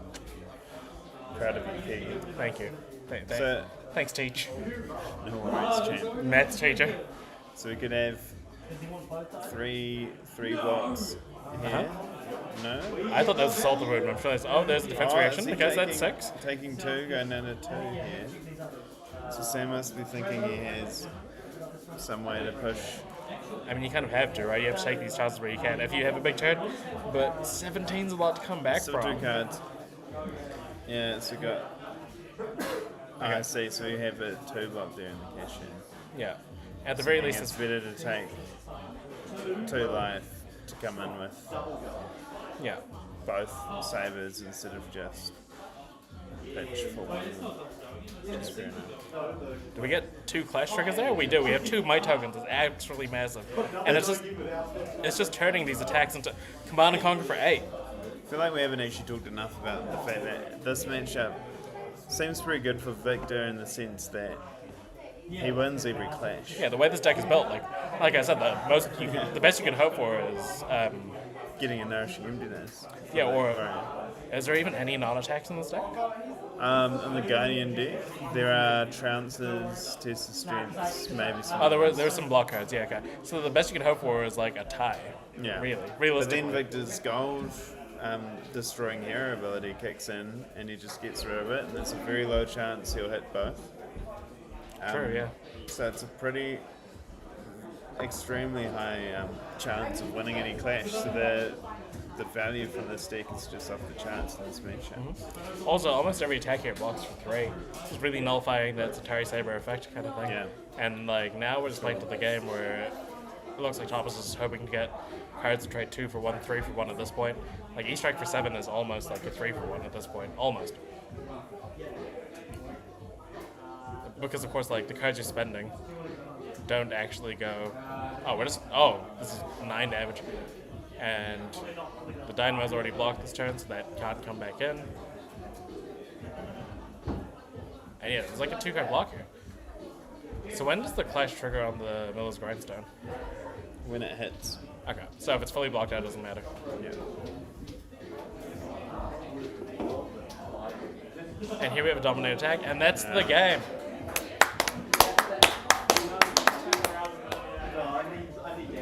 Gosh. Wow, okay, well, in this top 4, we did see the end of our 1st and 2nd seed, so we're looking at 4th seed Thomas versus, I believe, 3rd seed Kieran? Yep. So our finals is 3rd seed Kieran, 4th seed Thomas. We'll try to get a quick interview with Thomas. We might have a quick break. I don't know. Stick around. We'll see what happens. Yeah, if somebody wants to call Thomas over. Okay. Cool. We'll send Will over. We'll move back away from the screen. Some fantastic stuff. Like, this top 4 was very diverse in the sense that we've had, like, combo decks. We had, like, these new heroes. We had, like, the Guardian we had Victor, we had Kasai, both new heroes. We had Kano and Katsu, both older heroes. Very exciting. But here we have Thomas. Congratulations on your win. Actually, yeah, there we go. Congratulations on your win. Thank you. First question. How many Kanoths are you playing? 0. 0? Not I'm using about any? to put them all in. Oh, so we actually tanked them off at the finals? Yeah. Oh my goodness. I Okay. said the whole day, I'm not playing any until the finals, and then I put them all in. Okay, there we go. More or less than 5. You don't You'll need to answer see. this. You don't need to answer that. In My fact, clashes will be atrocious if that helps. what I've seen so far Yeah. is a whole bunch of people revealing how many Kenoths to play instead of the game. Yeah. And you don't have to. Yeah. So This isn't a card you do. Huh? It says you're a card you do. You have to reveal the number. Read it. Oh my god, there's literally one in front of me. Ah, never mind. I'm wrong. Oh my god, it's about time. I can't wait to... Okay. So, next question. How did you feel about that matchup? Like, we've just seen Kasai in the previous round, not on stream, but like grind out a Guardian matchup. But You just... Kasai is very good if you let it mid-range. Yeah. It's terrible if you make it use 5 cards. Yeah. So you just no block and put them on it every turn and throw the biggest number you can. yeah, and then at that point, you can start getting the tempo back. Yeah, once and then you draw rows and you have pummels and Yeah. tens. Yeah, very well played.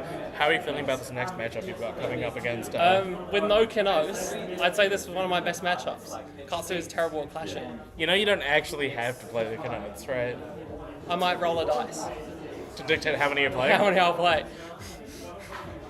Roll a 2-sided dice. Oh, the Also known as snaps a is coin. free. I'll think about it. I might not put them in. Okay. Well, you know, we'll see. Yeah. Well, you did have a little cheerleader in JTS somewhere around here. Thanks. Team Thomas. Yeah.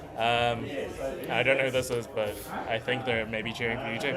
So, Well, I was like, if as long as I don't have to play the Kano, I have a chance. okay. Well, luckily for you, you don't have to. So, you know. Well, do you need a little break or anything for the next I'm round? great. Or- Okay. We can kind of probably go straight into it then. See you soon. Yeah, we'll see you soon on camera. I guess. That was it for the semifinals. So we might as well go straight into the finals almost. Stay with us. I'm just gonna edit some of the graphics just to get to do it beforehand rather. Finals, Thomas. I guess they figure out which side they're sitting on. Thomas. Kieran, which side are you sitting on? That one or that one? Okay, go. Okay, that makes my life a bit easier. I only have to edit one of the names then. But yeah, so we have Kieran from Team Barely Functional versus Thomas, who I'm sure probably has a team as well, but I'm not sure what it is at the moment. And Kieran very much not on his usual wizard shenanigans, which Thomas seems to be excited about, because he was not looking forward to potentially playing against a wizard in the finals. Let's see if they edited things properly. Wonderful. Okay, we got Thomas and Kieran. Looks like they're ready for setup as well, so we can kind of just go straight into it. Yeah. We're just chilling, we're relaxing. We're here for the finals. Any Levia? No, unfortunately there was no Levias at this event. We had one KO, one Rhino. If I was playing this event, I would have played Levia. You know, I'm a big fan of her. But yeah, no, unfortunately the brutes weren't out in force today. There was multiple pummel Katsus. And quite a few Katsus in this event overall. I think one Kasaya, one Kano were the main things. I don't really know what other people were playing. I only really know what was on camera. We had a Betsy. A bit of How Is Your Father? I don't know, to be honest. Haven't seen him for a while. Just a classic sub-tater. And we got Will back. Got a bit of a Bill sighting. There we go. Got it. You know, spoon, build, duck. There's a bit of a stretch. We've got a few chinmates. So the word calling is censored on the basis that this isn't an official LSS event, and we didn't want to get cease and desist. So, you know, it's just kind of what we do. It's like kind of bootleg almost, but not really. You know, it's a little bit of Taihape. It's a lot of bit of Taihape. Let's be honest. Get on the sauce a little bit, have a good time. They It's are just different in Diabetes. it's Kiwiana. We do it different in Taihape. I don't think I've drunk on stream for commentary before, but here we are. I recommend it. It's quite nice. It is. It's just a bit chill, you know? just feels like we're in, someone's living room. Yeah. Just watching a game of kitchen table, flesh and blood. Like, I don't know if you've seen the pictures and stuff, but it almost feels like a classroom without a whiteboard. Diggle's doing some great stuff with photographs. I can't wait to see what comes up there. But yeah, it's very artificial, but kind of cool, Kiki, you want a no, I'm good, thank you. This is a vegetarian hot dog. Vegan hot dog. Well, sure, let's eat it on camera. Fuck it. I mean, why not? Do you just call a cob of corn a vegan hot dog? Okay, so we have a vegan hot dog here, as given to me by Donald Tang. D-Tang, Uncle Don. This is getting all over the table. Great. I'm just trying not to get it on the computer. That's the key. Why does it have so many layers? It's like an onion. Peeling the cob. It's almost like you've been here before. I have unsheathed more than one cob in my life. Pretty good at unsheathing cob, Yeah. Nice. And there we go. The cob is unsheathed. We are ready to go. I got my bevy. I got my corn. What more do you want in your life? Really? Maybe a savings. Maybe financial security. Financial security, yeah. Loved ones. Kinship. Yeah. But a rainforest showerhead. Yes. Yeah, for sure. Yeah, the showerheads are come just straight down. Gravity showers, They're whatever. quite nice, actually. They're beautiful, yeah. So, sorry we're just kind of rambling while they shuffle, but am I going to talk about the Oldham sleeves? No. Am I going to talk about the chain sleeves? No. I mean, you just have. Hi JTS. We've got Sean Delaney here. He's a well-known hooligan from the Wellington scene. Of course. We had him before. A little interview. I should stop appearing on stream, eh? No, you can't help it, mate. So we're carrying on with the Taihape mukbang. I had a sausage on camera. Is there any way to know how many people we have with us? If you go onto YouTube, you can. What are your guys' bets for Thomas? Oh, bets for Thomas? Are you not giving Kieran a chance? No. I was going to get to that. I'm not a betting person. You don't like to bet big? Nah, otherwise I play betting. Nah, well, Kieran's on our team, so we're being unbiased, of course. But if I wasn't being unbiased, I'm just gonna put this cord in my mouth. Stop talking for a bit. What has been your favourite part of today, Will?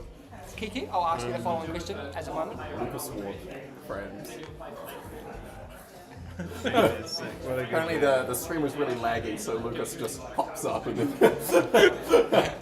Yeah, We gotta I did cut- see we a gotta cut comment that. there that the footage is quite laggy. I mentioned It's just quite Taihape internet. quite an experience for our viewers. Well done, the runners sticking through it. And, Yeah, we appreciate you. Spending time with us through the pain. What's your favourite part of this event? It's hard to choose one moment, and I'd say the event itself was... As a whole, has been amazing. It's a bit, but you have to choose one thing, Will. Does it have to be an event? Because my favorite thing about what's happened today is the vibes, Oh, everyone's got a super great attitude and stuff. This has been a great atmosphere, I think more fun decks to have a good time. I think that was it. People brought spice. People weren't bringing the sweatiest decks that they had. What I really like is when people are standing up to rip the Kenoth tokens and actually smiling and having a great time, being together with friends, playing great games. They did bring a certain level of jovial, I guess, what's the word I'm looking for? Whimsy. Whimsy almost to the games today. I don't know. It was quite... I think the Kenoths kind of reached a fine point of being fun, a little bit powerful, but not broken. No. Gaining a life and drawing a card in the right hands Can be cooked. It's pretty insane. But also, as we mentioned, those tokens do not synergize with Mechanologist or Victor, really. Thomas just saying he's unsure how many Kenoth tokens to include in his deck. He did say all of them, but Yeah. Well, I'll let you in a little news. We were talking just before the game, and I was like, "Hey, are you going to destroy all of your Kenoth tokens with this game for the memes on stream?" And he was like, "It doesn't synergize too well with my deck, so I don't think I'll run any, and I think I'll just keep it all souvenirs." So, but he said, "I'll think about running one." So, if you guys see a Kenoth on stream, Well, can we have a cycle search token with the pass? Command and Conquer going to the bottom of the deck. And we have Katsu coming in.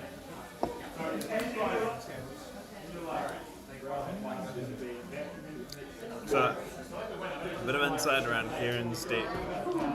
We know that Kieran actually designed this deck to beat Guardians. Because he heard that a bunch of the locals were bringing Guardians to Taihape. He was unimpressed with this news. He felt like Guardian, I guess because Guardian has a reputation of being quite a consistent class, and not really, you may not think that it aligns with the jovial or like meme nature of an event of this caliber. But I think because people were playing mostly these new Guardians from heavy hitters that are unexplored, you know, it's still working out how to play them, that it would suit the vibe of the event. And I think they haven't seemed completely overpowered. They have been quite challenging for some of the decks that people have chosen to bring, but vice versa. Kieran's chosen to tech for them, and he might be rewarded for it now. definitely. One thing I have to say, and I really like about Kieran Carnegie here, is that he is one to really think ahead of events and really kind of lay out the field in his planning and incorporate that into his deck building, which honestly, if you've seen a lot of his performances of all of his events, has actually paid off quite well for him. Oh, nice. But yeah, Kieran Carnegie has really showed it with his performances all throughout his years playing Flesh and Blood, and you can see that with his, his calling toppings and his doing quite well at nationals and stuff like that. Got some really good events, and he rips armories like there's no tomorrow as well. He's crazy with it. He's a magpie. He loves those cold foils. I know that he thinks about the meta even down to the armory level. He'll often hit up the group chat asking what should I run for caffeinated dragon armory. Even a UPF armory, he'll be thinking, gosh, Kiki, you've been... Jump in, Kiki. We're talking about how Kieran Carnegie think and plan so far ahead in terms of the field of the games. So he's got the meta on his mind. Yeah, and it can really show off his skill and ability with his deck building when he incorporates it in. Of course. How do we know how many people are watching? Just on YouTube. It's on the YouTube stream. I can't go onto YouTube because it will stop the music.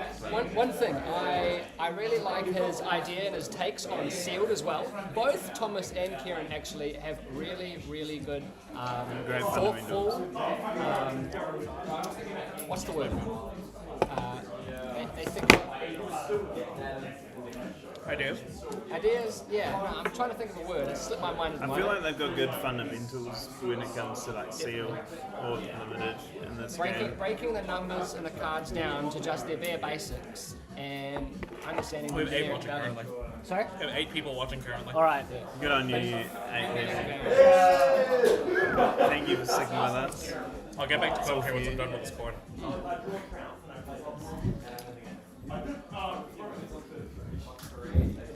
That's an underpitch CNC. Oh, he made the surge afterwards. That's a casual Ariel play.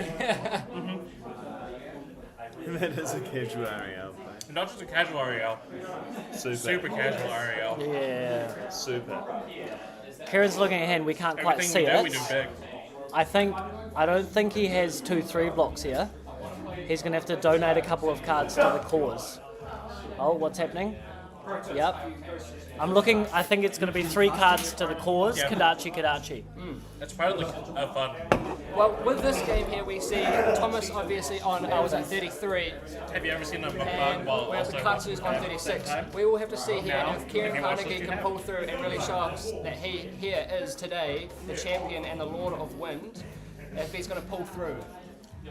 Some people have called me the Lord of Wind. Fuck your inspiration. Donating to the cause. Wow. What's Kieran going to do on 2 cards?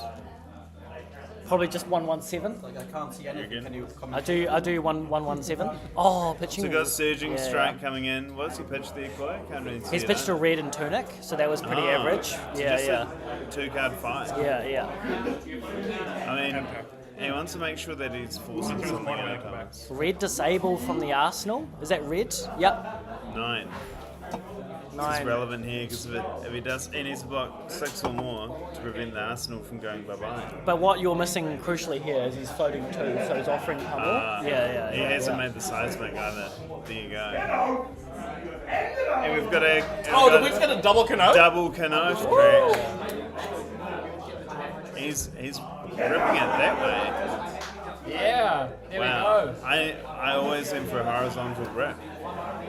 Kieran's showing he doesn't care for One thing I've noticed, he rips it vertically instead of horizontally. Well, see, if you do it vertically, you actually get more ripping action. Yeah. And for some people, it's cathartic. You get more Kenoth, right? Exactly. Not just a Kenoth. Yeah, no. Absolutely. Oh, we've got JTS on stream. Hell yeah. Supporting Thomas. You get the full set of the canal, you know? Wow, Kieran Carnegie, who's been around since forever, is reading a card What is from he Welcome to drawn into? Wraith. Questionable. I do love the addition of Kenoths in his deck. I like that little side bit there, Koi. It's always important to call into question, people's experience. Although, let's talk about, is there any upsides or downsides to having Kenoths in a Katsu deck? See, there's a Wow, massive that's downside. the telegraphed pummel, but not if you're Will Evans. You steady on, mate. Say, for example, with Victor, right? That's having yeah. Kenoths in your deck is just a straight negative downside. You will lose clashes and it just clunks a little bit. No, that's not necessarily true. You gain life. Normally you wouldn't. Yes, Yeah. you sure do, but with the amount of clashing that Thomas has been doing all throughout today, he just can't risk it. Whereas with Kieran, what do you guys think, in your opinion, how negatively or positively does it affect the Katsu's ability? Because actually, if some people are unaware, the Kenoths used to be... Oh, fuck, you took debilitate on the chin? Okay, The okay, Kenoth 5 tokens card used hand. to be a 0 in their prototype model, but then they got changed up to be a 1 cost, so then they can't synergize I think that too was well. quite deliberate, because otherwise they'd be a bit too strong. Yes. Oh, here we go. Deliberate so we can make the joke if he had to shout the words Kenoth to get the alternate cost. Oh, good. So what, not even considering the Katsu? No, it's purely for the meme. So And I which think clash we have here? strength So saving Kenoth in the Trans. Katsu deck is the Yeah, sheer Thomas animalistic just raw got power you get incredible from value screaming there. Kenoth. He just trounced Like, and got it's 5 Really, off it. from the belly, right? Exactly. You got the draw off the gold. And like, it's almost like a Blood Rush Bellow, but like in real life, with like the spirit Of Taihape in it. Spirit of Taihape, exactly. Gotta really get in there. Yeah. I love So it. it's not like a mental advantage game. No. It's purely about look good, feel good, play good. You know. Totally. And one thing I will say, Kenoths have been really, really good in terms of the brute gameplay. Whereas not only are they intimidating my hand, but verbally they are intimidating me from across the table, and I get scared, Kiki. 100%. You know, 100%. when you have a big Taihape in screaming across from the table at you, going Kenoth in their most brutish voice. Yeah. Goodness me. So Kieran's hit. Is he thinking about the Katsu And that's trigger? why No, he I- has. He has. done. He's triggered it. He's getting a descendant, and he's changing. Not like I've never been to a match before. Today could have been the day. I just shuffled He, his he, deck. I was wondering what he's he was making doing. he's making B like water become surging, and he's Of going to come course. in with descendant here. Yeah. He still has 2 more cards, and it looks like he still has 1 floating. Let's go Dishonor and Pit. Yeah. Great. It's got 1 in float. Yeah.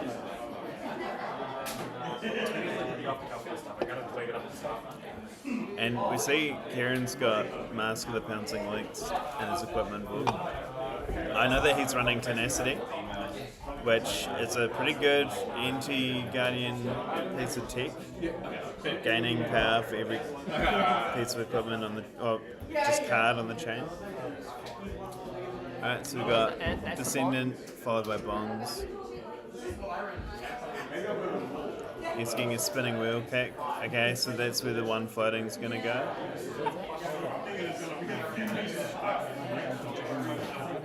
Yeah. So much relevant. Some of that I'll probably still should play again, so I can. If you press the I, it takes up the screen. Oh, yeah. I don't know if you want to put it on the screen or not. Sure. Do you want to get a booth photo? Coin, oil? No, I'm okay with a candid happening. We've got Diggle over there taking photographs. Yeah. I ate too much corn. I'm not smiling at my team. Why is pulverized the highlighted card? It's from the last game. We haven't been keeping that updated really. I guess. So what was the ancestral on? The ancestral went on Be Like Water, then he made it surging, and Kieran's gone for the full line here. He's probably going to double bonds, but interestingly, he's gone for spinning wheel kick, and he's kept his links alive, so he's going to blue bonds later on. Yeah. Yeah, I think Kieran's actually quite behind here. But we will see. Like I think he's getting one burst turn here. He's probably going to end up needing about 3 to get through Victor. To kind of like equalize the game up. It's not even necessarily win, but just to kind of get to a point where it's very unfortunate for him because on the turn that he has done this burst, Thomas had the trounce and he got the gold off it. So like effectively Thomas is blocking with 5 cards instead of on the turn that you're doing your big turn. Like that's the last thing you want to see. Yeah.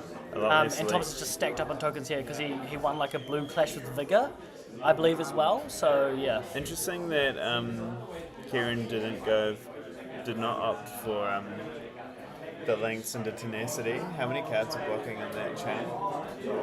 4, 5? He has to keep links for a later stage, eh? Yeah, you think it's too early here? Yeah. But He's also just he just took a whole bunch of immediately damage, taking their damage. He's planning to come back something big. He's just going to pitch and take the Kadachi to get rid of the debilitate, like he did in the last turn. Oh yeah, there we go. He's got another wall.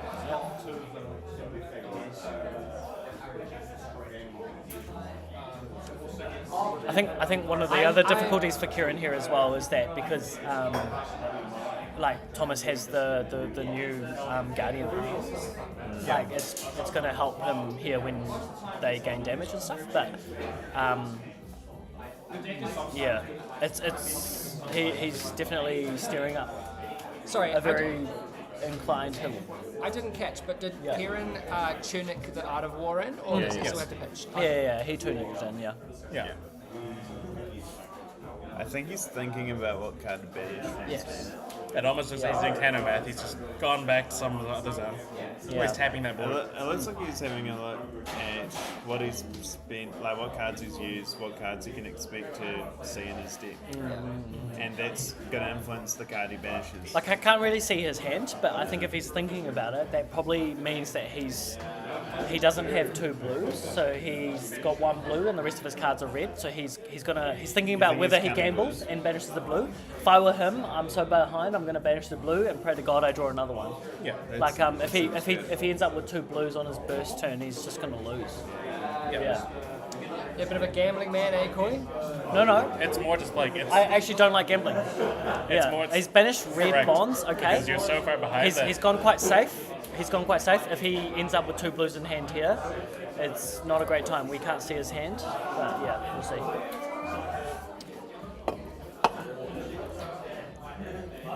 Sometimes the riskier line is more correct if the less risky line isn't going to win you the game. Yes. Yeah, he's pretty far behind that. Yeah, totally, absolutely, yeah. And do you know, can you see, how much armor he has left on both player sides? Kieran has almost none, and Thomas has almost everything. Wow. Yeah. And if you actually look up over at the game over in person, you can see both players having conversations and talking with people outside the game. That's part of super casual RAL right there. Gotta love super casual. I mean, I'm not one to think a lot about body language, but Thomas is drinking water, having a packet of those rice crackers. He's a lot more relaxed. Yeah. I mean, I would be too if I was on 26 life and they were on 15. Had all my armor and your full card hand. Yeah. And your opponent just tanked it and overboard. Yeah. It was not an immediate overboard. So we've got 4 go again. I mean, like, Thomas can do so many things here. He probably doesn't have a test of strength. If he did, he'd just pop it down right Would now. this be 4 or 5 if it's a Fluster Fist? Oh, he just took it on the. He just took it. Probably go Interesting. again. Yeah. Because you have multiple cards in hand. Oh, it's Fluster Fist. Sorry, I thought it was Be Like Water. Yeah, no. Okay. Why do you think Thomas didn't elect to block there? Because he's just clearly fishing for the mask, for the boots, breeze riders. Well, I don't know. He's probably thinking he's like. Some kind of trigger. It's probably like Some inevitable kind of enough at this point, is my guess. With such a life total lead, you can probably just ignore this, and then like this has no on-hit effect. There's nothing to worry about other than like a mask, I guess. No. Well, the on-hit effect would have been to trigger Breeze Rider Boots. So if this was 4, he could have put 4 in front of it with Civic Steps and the new gloves, and then that prevents. An ancestral. That prevents an ancestral because with the new gloves he's not going to be able to get the Did he plus use the 1. boots just now? He Yeah, did. he Yeah. just used He just snap used the boots. Yeah. Oh, so he had the ancestral anyway. So that would have been actually a perfect line. Just block with 2 equipment for 4. Can't get the plus 1. So But, he yeah. can't use it because he's just used the boots. The boots are an on-head effect. He can't Yeah, but react. He yeah. just tried to react after the thing.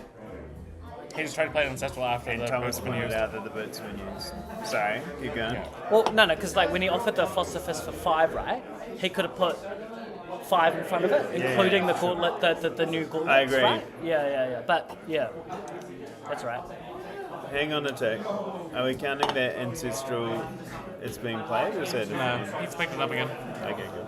He's already triggered the boots. He's already moved past the reaction zone. Yeah. I just noticed this one in graveyard. Is that from last turn?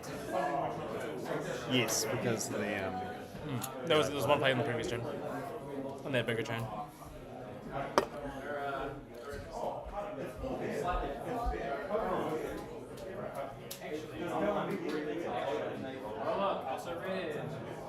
So Thomas has just given me a wink while he's eating his food. Has he actually got it? Yeah, he has, bro. Yeah. You've got that level of communication with Thomas. Yeah, well, you can see him eating the sour cream and chives rice you crackers can see in the it corner. on the screen. Yeah. Yeah. I like I have to ask him to move his tokens off the playmat if they're not on the play. Yeah. And by tokens, I mean crackers. Lucas Ward's just pulled up next to him having a chin wag. Yeah. Kieran's the one in the tank here. He's thinking on that Katsu trigger. He's gotten the whelming, isn't he? I think he's shuffling the deck. one of the things that in this matchup, what I would say is like Thomas, whether or not he wins this, is he's effectively playing a do nothing victor, right? Because he's just playing Welcome to Wraith Guardian cards with casual on hits, and against set up Katsu. I think the Katsu should win. Like, it's been a little bit unfortunate. Like I said, like the last time that Kieran burst, he ran into the trounce. Yeah. Other than that, like, I think the Katsu should probably be slightly favoured in this. But yeah, we'll see what Kieran digs for. Kieran built his deck for these matchups. He's got Tenacity, Yeah. the Mask of the Lynx, and Yeah, he's got yeah. full aggro send. He's not playing a mid-range plan. He's got spinning wheel kicks, which Yeah. is it's a sign he's trying to go really well. I didn't really watch the start of this game, but he's pretty far behind, But yeah, it's all good. You follow me on Twitter, right? All right, whelming. So this is coming in for 5. Go on my Twitter. No, Read my no, Twitter. it's coming in for 4. Here it is. 4. All right. Yeah, because we haven't had a surgeon play. This is strange because this is just 4 no on hit. It's got go again from the Breeze Riders, but, Yeah, but it no. literally has no on hit here. So he must have a bonds coming up after it, right? Yeah. He didn't want to play Descendant because he doesn't want to spend the pitch. He's used Tunic and 1 pitch. Is it a red and pitch zone? Or does Yeah, he have it is, floating? yeah. So he's got nothing floating.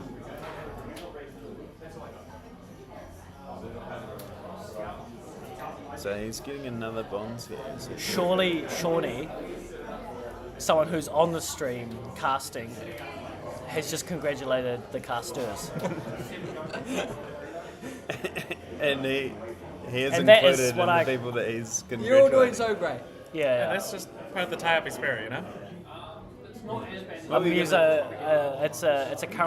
It's a current term, but some might call it a self-fulfilling prophecy.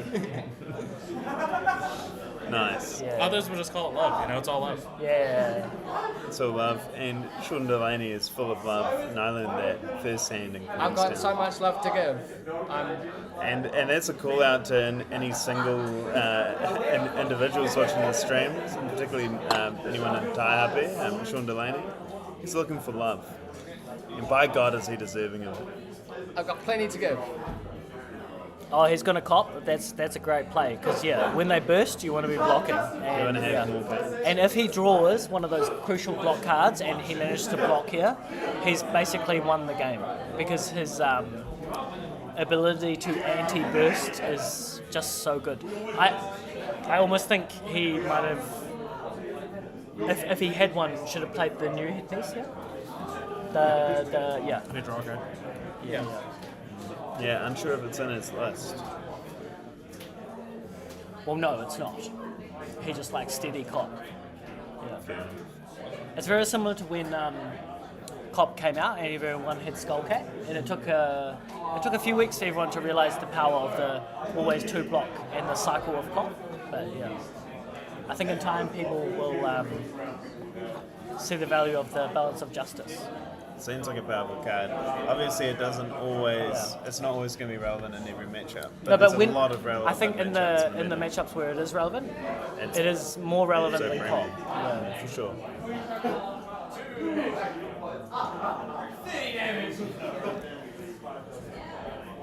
I think speaking from someone who used to live in Wellington and have played against these two guys a lot, like nothing's changed. We have Kieran who has always opted for a very proactive game plan, and Thomas who has always opted for a very negative game plan. But you know, defense wins. Reactive, would you say? Reactive, yeah. But defense wins championships. And what is it, NBA? No, in any sport. I know you're a big football fan yourself, boy. Yeah, I'm not a defensive-minded player. Yeah.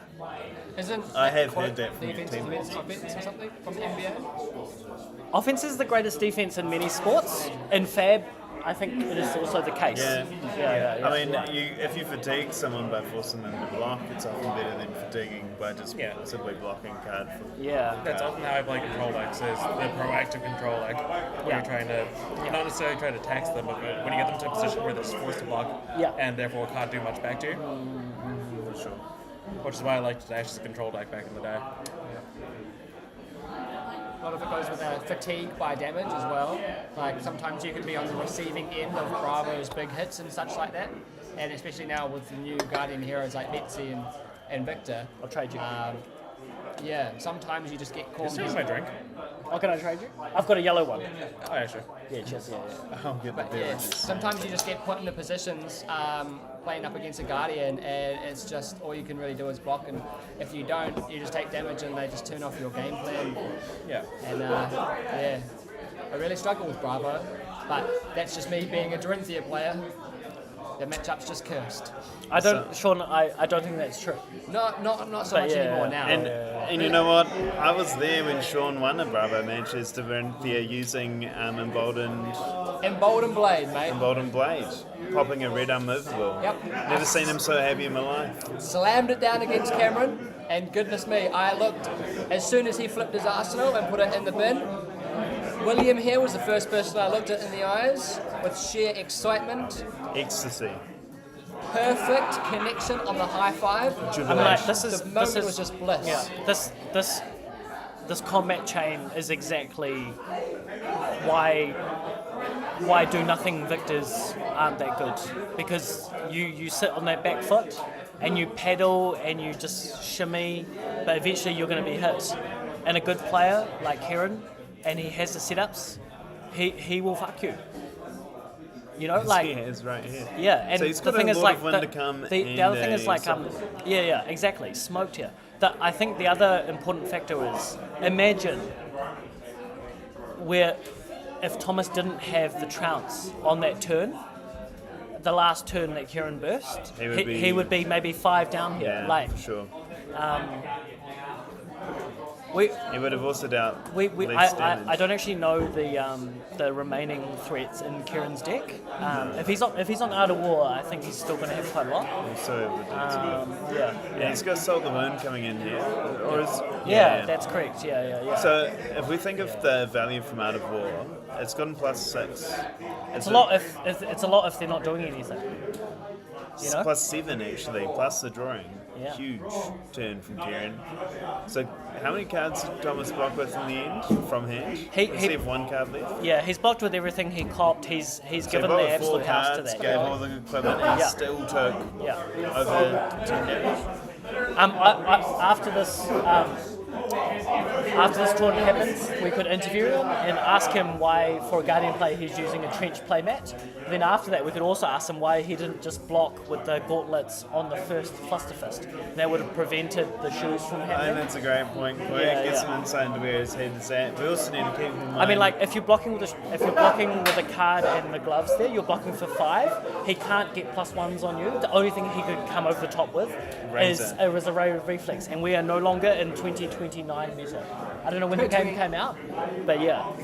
I'm unsure about that. 2029. Well, the devs thought about it in 2029, and yeah, so 2019. 2019. Oh yeah, that year. 2029 in a few years, Corey. But Corey's always thinking ahead, you know, he's got his head set in the future. That's why he's such a good player. He's always thinking so far ahead in the future. He's even so far ahead of LSS in the sets. Oh, here we go. Nice. Ah, hello. I'm just commentating the final, which is happening over there, but yeah.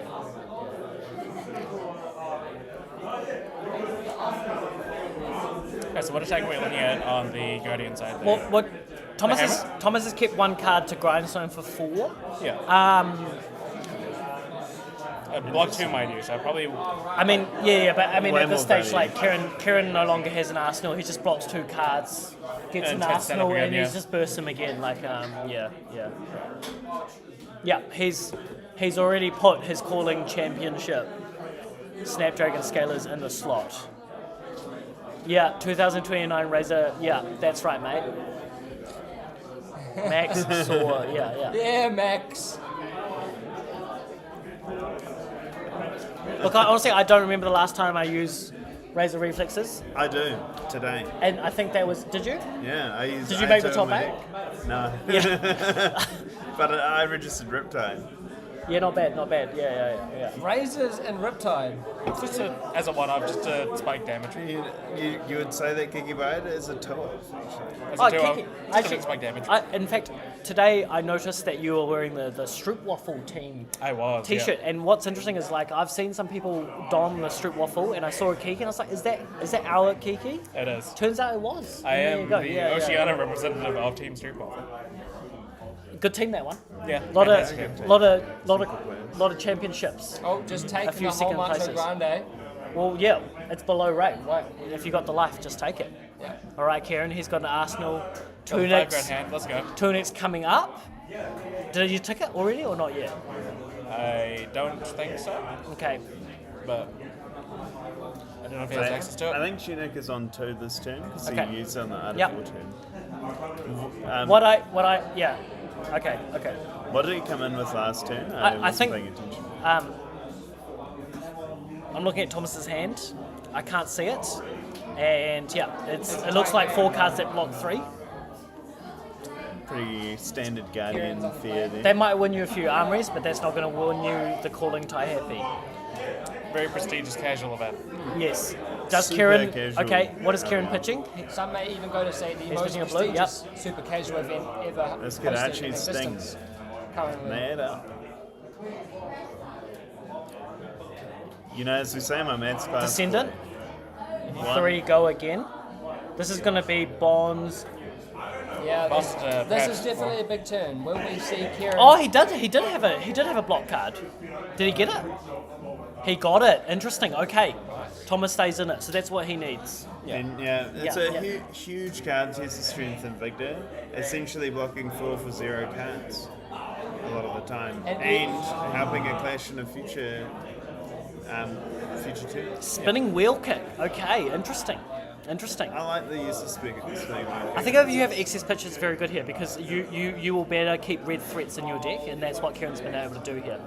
Yeah. Well, that was not an earthquake. I think it's Lucas Ward's league. We're looking at Thomas. He's jibing to the music, ready to block the next card because that's all his deck does. Bang, block. Let's clash. He's going to win it again, is he? Because it'll be the same cards. Yep, good man. Yep, bang, cranial, bang, E-strike. Yeah. Still not enough though. Another vigor. Can you do something from it? Spinning wheel kick, not bad. Okay, so here, Kieran is not floating anything, so I don't know how he's going to come in with a second spinning wheel kick. No, the tenacity play. Here it is. What does tenacity do again? 2+1 for every time you've hit? Every card on the chain. Okay. So it's like the opposite of Salt the Wound. Oh, okay. Yeah. I think tenacity and Salt the Wound in Kieran's list is a great strategy to combat Guardian players because you mean do nothing victors? Well, yeah, do nothing victors. That's quite from Kieran also, by the way.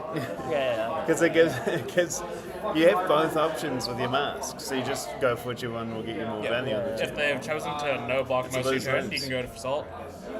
So it just means you're guaranteed to have a huge turn at some point. What I'm looking at here is that imagine. We'll go Kenoth. Yep, not too bad. Imagine he didn't have the test of strength here. He'd be down another 3, right? Yeah. Like this. I think this is as good as Thomas could do against this deck, and it's not looking great. I think I missed the start of the game. I said when I started looking at it seriously, Kieran was so far behind. I don't know what happened there. Well, I mean, it's his burst turns, right? That turn with the Salt the Wound. We're going to have to talk to both players about what's happening there. It seems strange. Yeah. Out of 4 into naked Foster Fist, no block. Yeah. Turns on the entire turn. Kieran here is just showcasing true Art of War off mastery. Tunic. It's good. This is game over, mate. Will we He see just here took that the Kieran Miller's becomes Grindstone. true Lord of Wind? How would he do that? Just by Take off his shirt, don a blue coat, and just how it's done. Oh! He has to say Kenoth. I mean, if I'm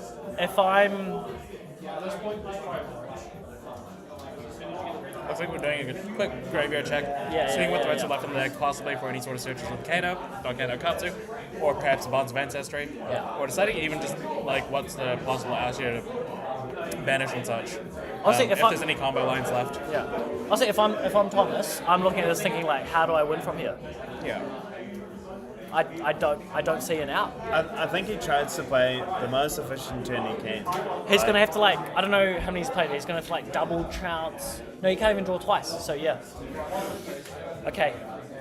So Kieran, two coders in. Yeah. It's possible that Kieran selected go again here. Yeah. Because he needs it. So he's going to draw a card from the Sea Strike. If he draws a card from the Sea Strike or gets him to 7, then obviously go against other choice. But 6 go against also a pretty powerful option if that was one of the cards that they had from the Art of War in the first place. Of course, this could be one of the 2 unknowns that were drawn. We didn't see the hand beforehand, or at least I didn't. How's the combo? Look, that was good. I think Thomas has to. Oh, he should have civic steps there, eh? Oh, and there's a tenacity. So this is coming in for tenacity. 4. Or 5, depending on what the Art of War was. Kieran's on the blades. Yeah. And he gets the Arsenal card again. So even though this turn is not going to. Oh no, Kieran definitely selected +1. Yeah. So he's just going to ask for this card and then try to go for another bigger turn. Yeah. Or maybe start grinding out. You're at the point where you can almost get out you up. Yep, definitely, yeah. The important thing is all Thomas can do at the moment is either Arsenal. Looking or forward to attack Don's with hammer. barbecue. Shout out Don's barbecue. Shout out to Damien Zavui for sponsoring the part 2. Yeah. Part 2 of the. Damien, is that the guy that beat me in the gumboot throw contest? Yeah. What's going on? Fuck. He took 20 turns. What's the life total?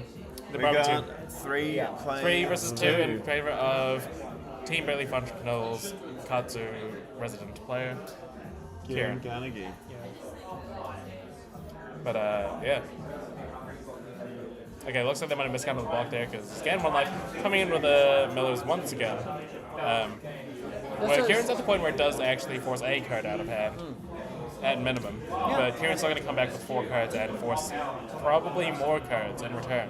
And when you're trading 2 for 2, the Kodachis are kind of more efficient than the Miller Stone almost.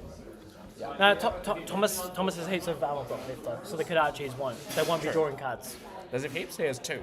He's got one from Footsteps and there's 2. Yeah. So that stops 1 round of Kodachis. Crucially, the civic steps here are really risky to put on the Kodachi, because then Kieran can just play like a Fluster play a Fist or snatch something. or whatever. I don't know the snatch list, but definitely we've seen Fluster Fist. Yeah, we have. And or an E-strike. looks like we're potentially done with the tunic at this point. Potentially. So he the block's not been confirmed yet. Not sure he'll get any more value out of it apart from the block. Nah, I think he gets another one. I think there's going to be 3 more turns. Yeah, that was surprising to me. Yeah. Well, you're at the point where you can like kind of start working towards Kodachi lock. If you got a couple cards out of your hand, then you can trade 2 cards out of your hand. Do we know the until we get to that lock point? Just 1-1-4 kind of stuff. Can I just make another point? Do we know the Kenoth count? Kieran's played 3. In this game? In this game. Okay. And Kieran's has on 3. Has Thomas played any? Thomas has played 0. Okay. Does Thomas have any left? We don't know if Thomas is playing any. Because Thomas has a handful. He's not playing. It would be an excellent card and somewhat fitting. If Kenoth is the reason. Yeah. That's just in Taihape spirit. Just like Sophie by Good Show, you know? Yeah. Okay, so Kieran's still taking on this block. I'm going to need you to make a play. Wow. Cheeky from our judge. Wow. So we did eat a bit of damage still, but we still have 4 cards coming back at Thomas, who crucially doesn't have an arsenal, so like, yeah, we're at card parity almost, but these Kodachis coming in twice. So did Kieran end up blocking with the tunic, did he? Go to 1, Chief. Go to 1. With a 1 and a 2 block. Yeah. So you can either choose to go 1. We're blocking with the Pummel here. That card's like impossible to play at this point. Here we have the 7 Gust Wave coming in for 3 with Go again. This is going to require 1 card. And Kieran still has a resource card in hand potentially. And a card in arsenal potentially. And also, the closer we get to 1, the closer those breaking scales become more threatening. No, actually, so what Thomas did was actually very good. I was wrong. It was very heads up for him because he doesn't want to go to 1 because everything becomes breaking scales. Exactly. So I mean, he could have blocked with an equipment if he wanted to, but maybe he's saving like the damage prevention or not wanting it to quicken at this moment. And Pummel is impossible to use at this point. Like you're not going to be able to keep enough cards in hand to do it. Lucas is in very good spirits. He often is though. He's a lovely guy. He's a jovial character. Exactly. What's not jovial is 3 damage to go again coming at Victor's face. There's no laughing matter as a kicking. No. Oh, there's another really awkward hand occurred in Thomas's hand where he's got an E-strike, which is going to be, again, another card that's very difficult to play in this sort of late game when you're being forced to block like this.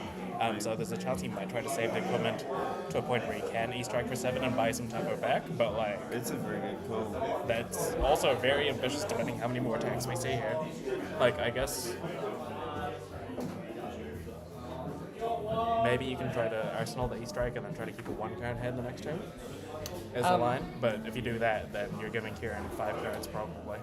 We just heard Thomas talk about the last ancestral empowerment that Kieran may have. And there we go. There it is. So I don't think he does get the +1 damage with the breaking scales. This potentially might make it hit. Yeah, it makes it hit. He goes to 1. He gets to draw a card, and then that makes his 0 for 4s and such a whole lot more Wait, impactful. he's blocking 3 on 5? Is that what I'm saying? No. He's blocking 4 on 5. Holy. Oh, right, He's got 7 steps in there, and Kieran's just got a quicken. And that's a Bonds. Oh. And at this stage, I would be offering my handshake. Yeah, Bonds is correct here. This is coming in, and I think that's red from what I can say. This is going to be 4 damage, plus, like, at minimum, another 4 damage. This game is, for all intents and purposes, over at this point, with 2 cards in hand. And that's a gentle reminder why offense is the best form of defense. And defense actually does not win championships. And there we go, there's a double block. And I'll say it once again, Kieran is showcasing that he is the true Lord of Wind. And the Taihape calling. 2024. Lord of Wind with chain sleeves. Still thinking fondly about the My Night meta. I mean, he's playing against Guy who's using a playmat, which is Trench, which was last relevant Today with my Riptide deck. for two hot minutes. I bought one. It was Yeah. $20, and I regret it. I love the card personally. Yeah. But, you know, And here we go. There's the last 4. Pretty good stars on the card. And we're swinging it back to Kieran with a full 5-card hand versus Thomas's 4. No equipment left. We are. He would have to draw no pitch cards. okay. I think, yeah. He would have to draw no zero zero costs. costs. Yeah. But that's That is opposite. the actual Lord of Winds. And if there is another descending gust And left. we are back in 2019 meta. Too little, too late for Thomas. Kieran still with 2 cards in hand. 1 card in arsenal. Well done, Kieran. Well done. Preemptively congratulating him. Oh, yeah. Was Art of Warring for the damage bonus?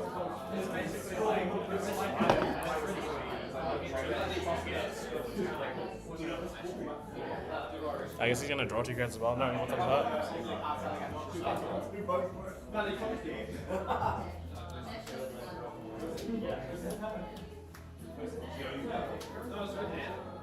As we can see here in person, everyone's crowding around the table, looking to get a good look. Everyone's counting down the moments in this game here, just seeing what play Kieran makes. Yeah, goes for the up 2, draw 2. And there's a search Yeah, attack for and 6. there's the first bump. Good We work. have a champion of the top calling time. Congratulations to Kieran Carnegie for becoming the first calling Taihape champion. Let's see if we can bring him down over here. Yeah. Taihape called and Kieran Carnegie answered with a pretty aggressive Katsu deck, taking out Tomatist. Yeah. And I believe Toby's playing no surgings, but apparently there was a surging. He did tell us that, didn't he? Yeah. Wow, did he just psyop you? I think he lied to us. And You're our very teammate. I think that was too functional on his part.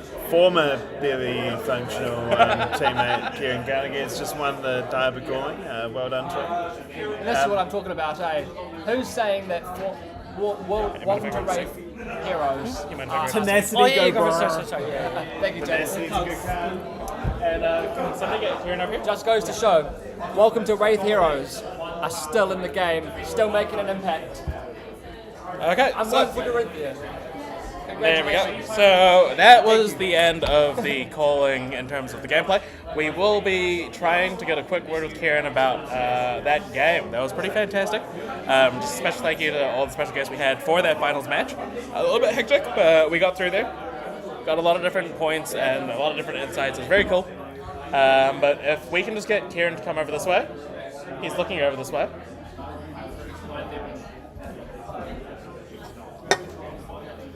Just packing up stuff for a little bit. Let's see if he's willing to come over.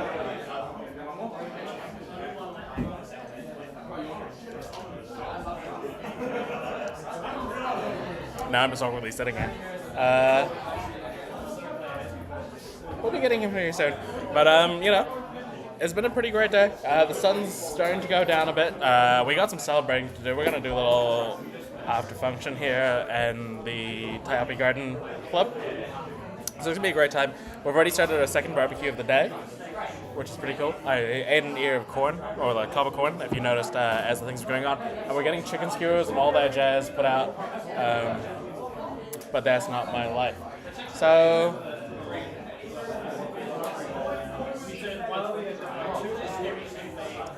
we're just going to get Kieran to come over as well.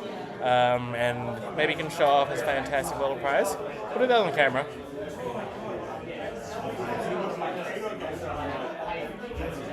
Okay, so let's move some stuff over. Okay. So Kieran's going to the bathroom in the meantime, but Digger, why don't you come up and show off this first place prize, while we wait for Kieran? Yeah, sure. What a tense game there. Coming down to 2 life really shows the benefit of those Kenoth tokens. Well, 100%. Like, he played 3 of them through that game, right? Exactly. It's like completely different game. All with those 3 of them are tokens. important there, right? It's just, yeah. And also, like, just he was behind for the start of that game. Like, there was a lot of pressure coming from the Victor at the start, but once the Victor kind of fell behind, it's like Koi was describing the Victor deck as a do-nothing Guardian deck. Like, it was giving the Katsu deck all the time in the world to set up, play these massive 6-7 long combat chains, and that kind of made the difference. And how do you swing tempo off of that? You have to find a Spinal Crush or something, and find the space to resolve it amongst all those on-hits. Exactly. And like I think he did play some Spinal Crushes early in the game, if I'm not mistaken. Some sort of pressure things. Like, and maybe that's what got him ahead, but once it got to the point where he was like, had his hammer, or even like the Golden Sun doesn't actually have a meaningful on-hit. Those are kind of like the closer kind of attacks you want, but if you're not at that point, they're kind of just damage. And Kieran can kind of, how do I say it? Kieran can kind of choose how much damage he wants to take almost. Victor doesn't have as much evasion as, say, a Bravo or a Betsy. So it's a really interesting comeback for sure, but I think here we are. I'll let Kieran speak, and then we'll... Do I get to cheer or am I on leg again? This is the prize for the calling Taihape. This is Gold Leaf, altered Snapdragon Scalers. Can we get the shine there? This is real 24 karat gold. We'll do the ceremony in a second. Yeah, let's chat to Kieran first. Yeah, sure. Are we doing like a ceremony like actually up there? I think so.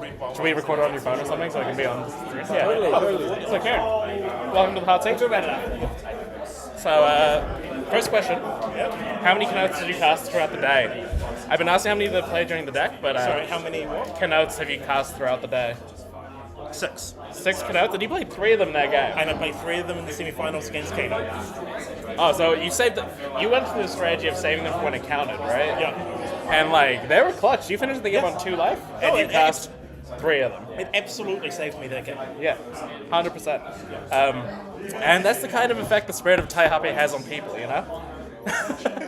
So, now, full disclosure, we're on the same testing team, so we have discussions, we have talks, and you were telling us, or telling me specifically last night, that you had this spicy Katsu list going on. Yep.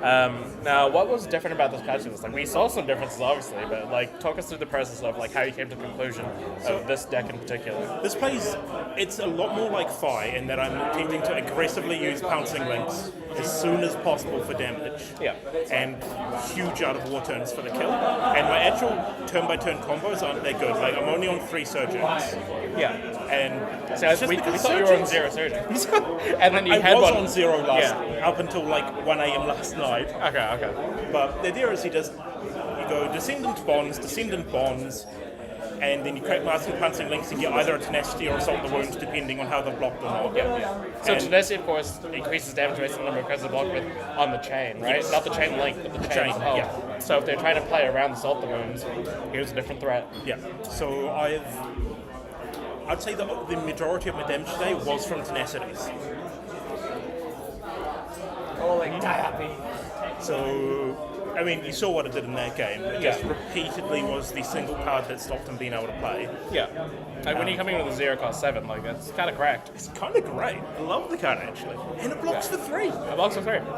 Which is not something you can normally say about a ninja card. Because it's technically not, I guess, but, you know.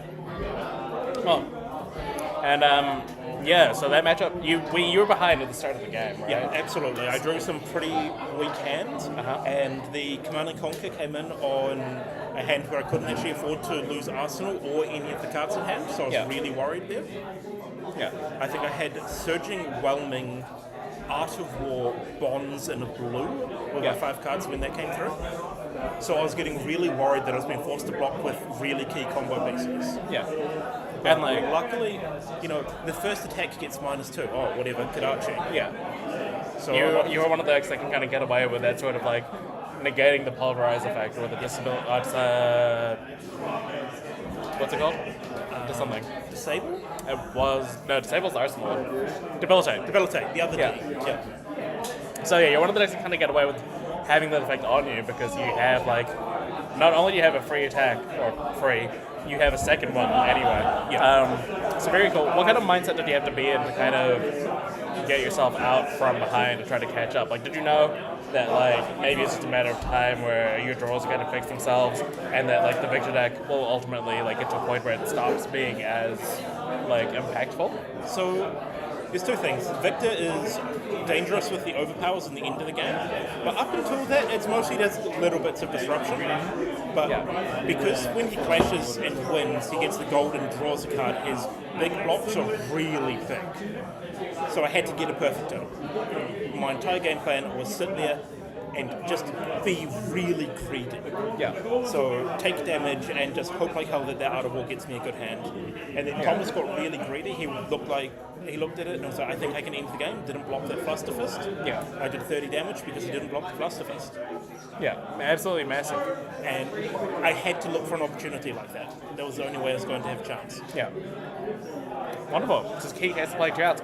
Well, in that case, we'll probably get to the prize ceremony for first place. As you saw previously beforehand, we have a legitimate gold foil. It's an actual 24-karat gold foil. And I guess with the new Ultra rules, it's technically not legal anymore because it's too indistinguishable. But for any event in Taihape, we'll allow it. Cool. So we'll be back shortly. I'm going to go find Diggle.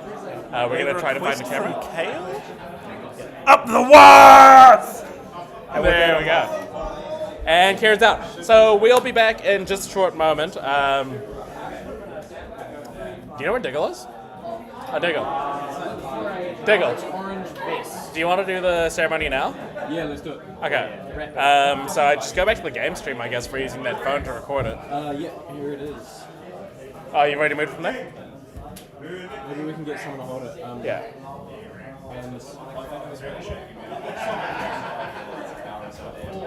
Oh, and the camera's now moving around the room, as you can see. But we are... Oh, this is me. That's you. a terrible angle, okay. So we will be filming the ceremony for everyone to see. But in the meantime, it's pretty, in tune with the Taihape vibes of not being the most professional. We'll give you a small tour around. Yeah, welcome to our crib. Does somebody want to hold the camera while we do the ceremony? When we do it send off and everyone, can we encourage everyone to share online about their experience? Yeah. Everyone posts. It's like, because this was so good, let's get people talking about it.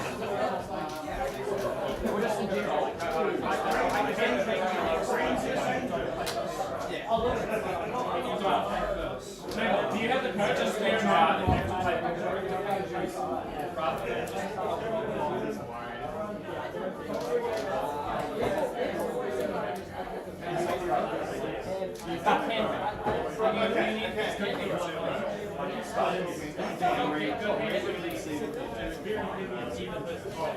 Everyone, if I can have your attention. Thank you all for... Feel good? Fantastic. Thank you all for playing and for being a part of the first potentially inaugural Falling Taihape 2024 hosted by Yeah! Thank you! We do have some prizes to hand out, some things to announce. Of course, we did actually have a top 4. So, if William, Kieran, Thomas, and Tim. Sam, sorry. I was like, who's Tim? Want to claim your proxy playmat? We will send out a real one when they actually arrive. But top 4, you just want to quickly. If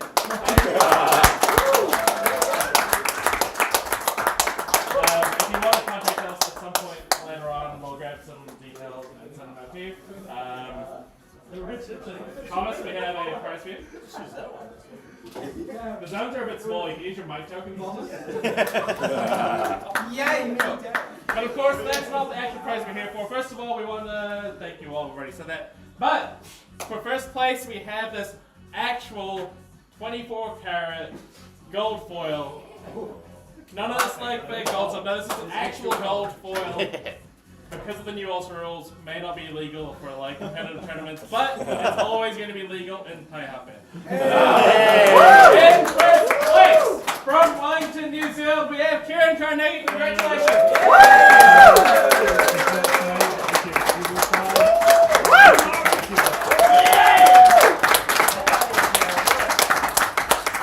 And of course, none of this event would have been possible without the attendance and joy and love of all of you who are here. We're here until 11 p.m. apparently. So let's have a great time. Feel free to get moderately inebriated. Grab some food courtesy of Damien, and of course a lovely tuck shop. And of course, if you love this event, you know, let's spread the word, let's get more people. Let's get to Gore next year. No, I'm kidding. somewhere. Maybe let's go! There we go. Quick shout out, thank you very much to Kiki for officiating this event. Thank you. I've been service all week. Cool. So that being said, yeah, let's drink and let's give one more Kanotha out for Kieran Carnegie.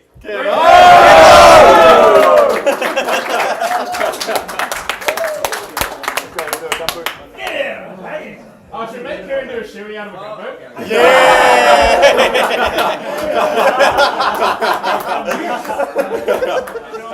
No, seriously. Take it off. Prize? Yeah, Prize. That should have been what he had to do to actually get the status, yeah? Only give it to him. Definitely prize. It's one of those multi-discipline events, you gotta win this, and then you gotta do a lap of the field, and then you gotta do the gumbo toss, and then you gotta drink it all. Yeah. Someone who's like done live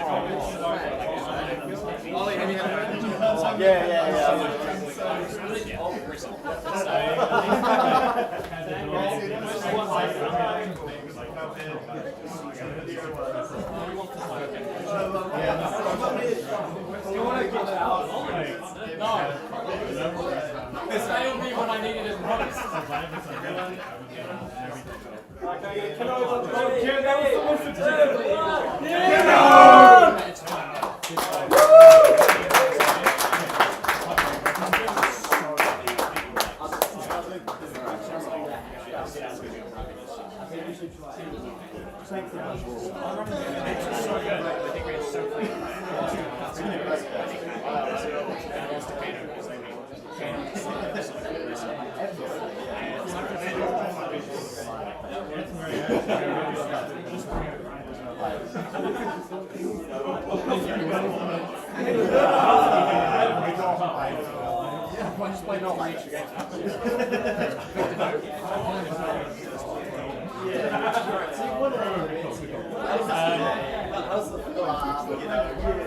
Oh, okay. Sorry, stream's still on, so Cool. So that was the Calling Taihape on behalf of Grassroots Fab, on behalf of all the guests we had on the screen, Koi, Kashan, on behalf of all of our participants from all around the world, technically. Thank you very much for being here, and yeah, we look forward to seeing you at our next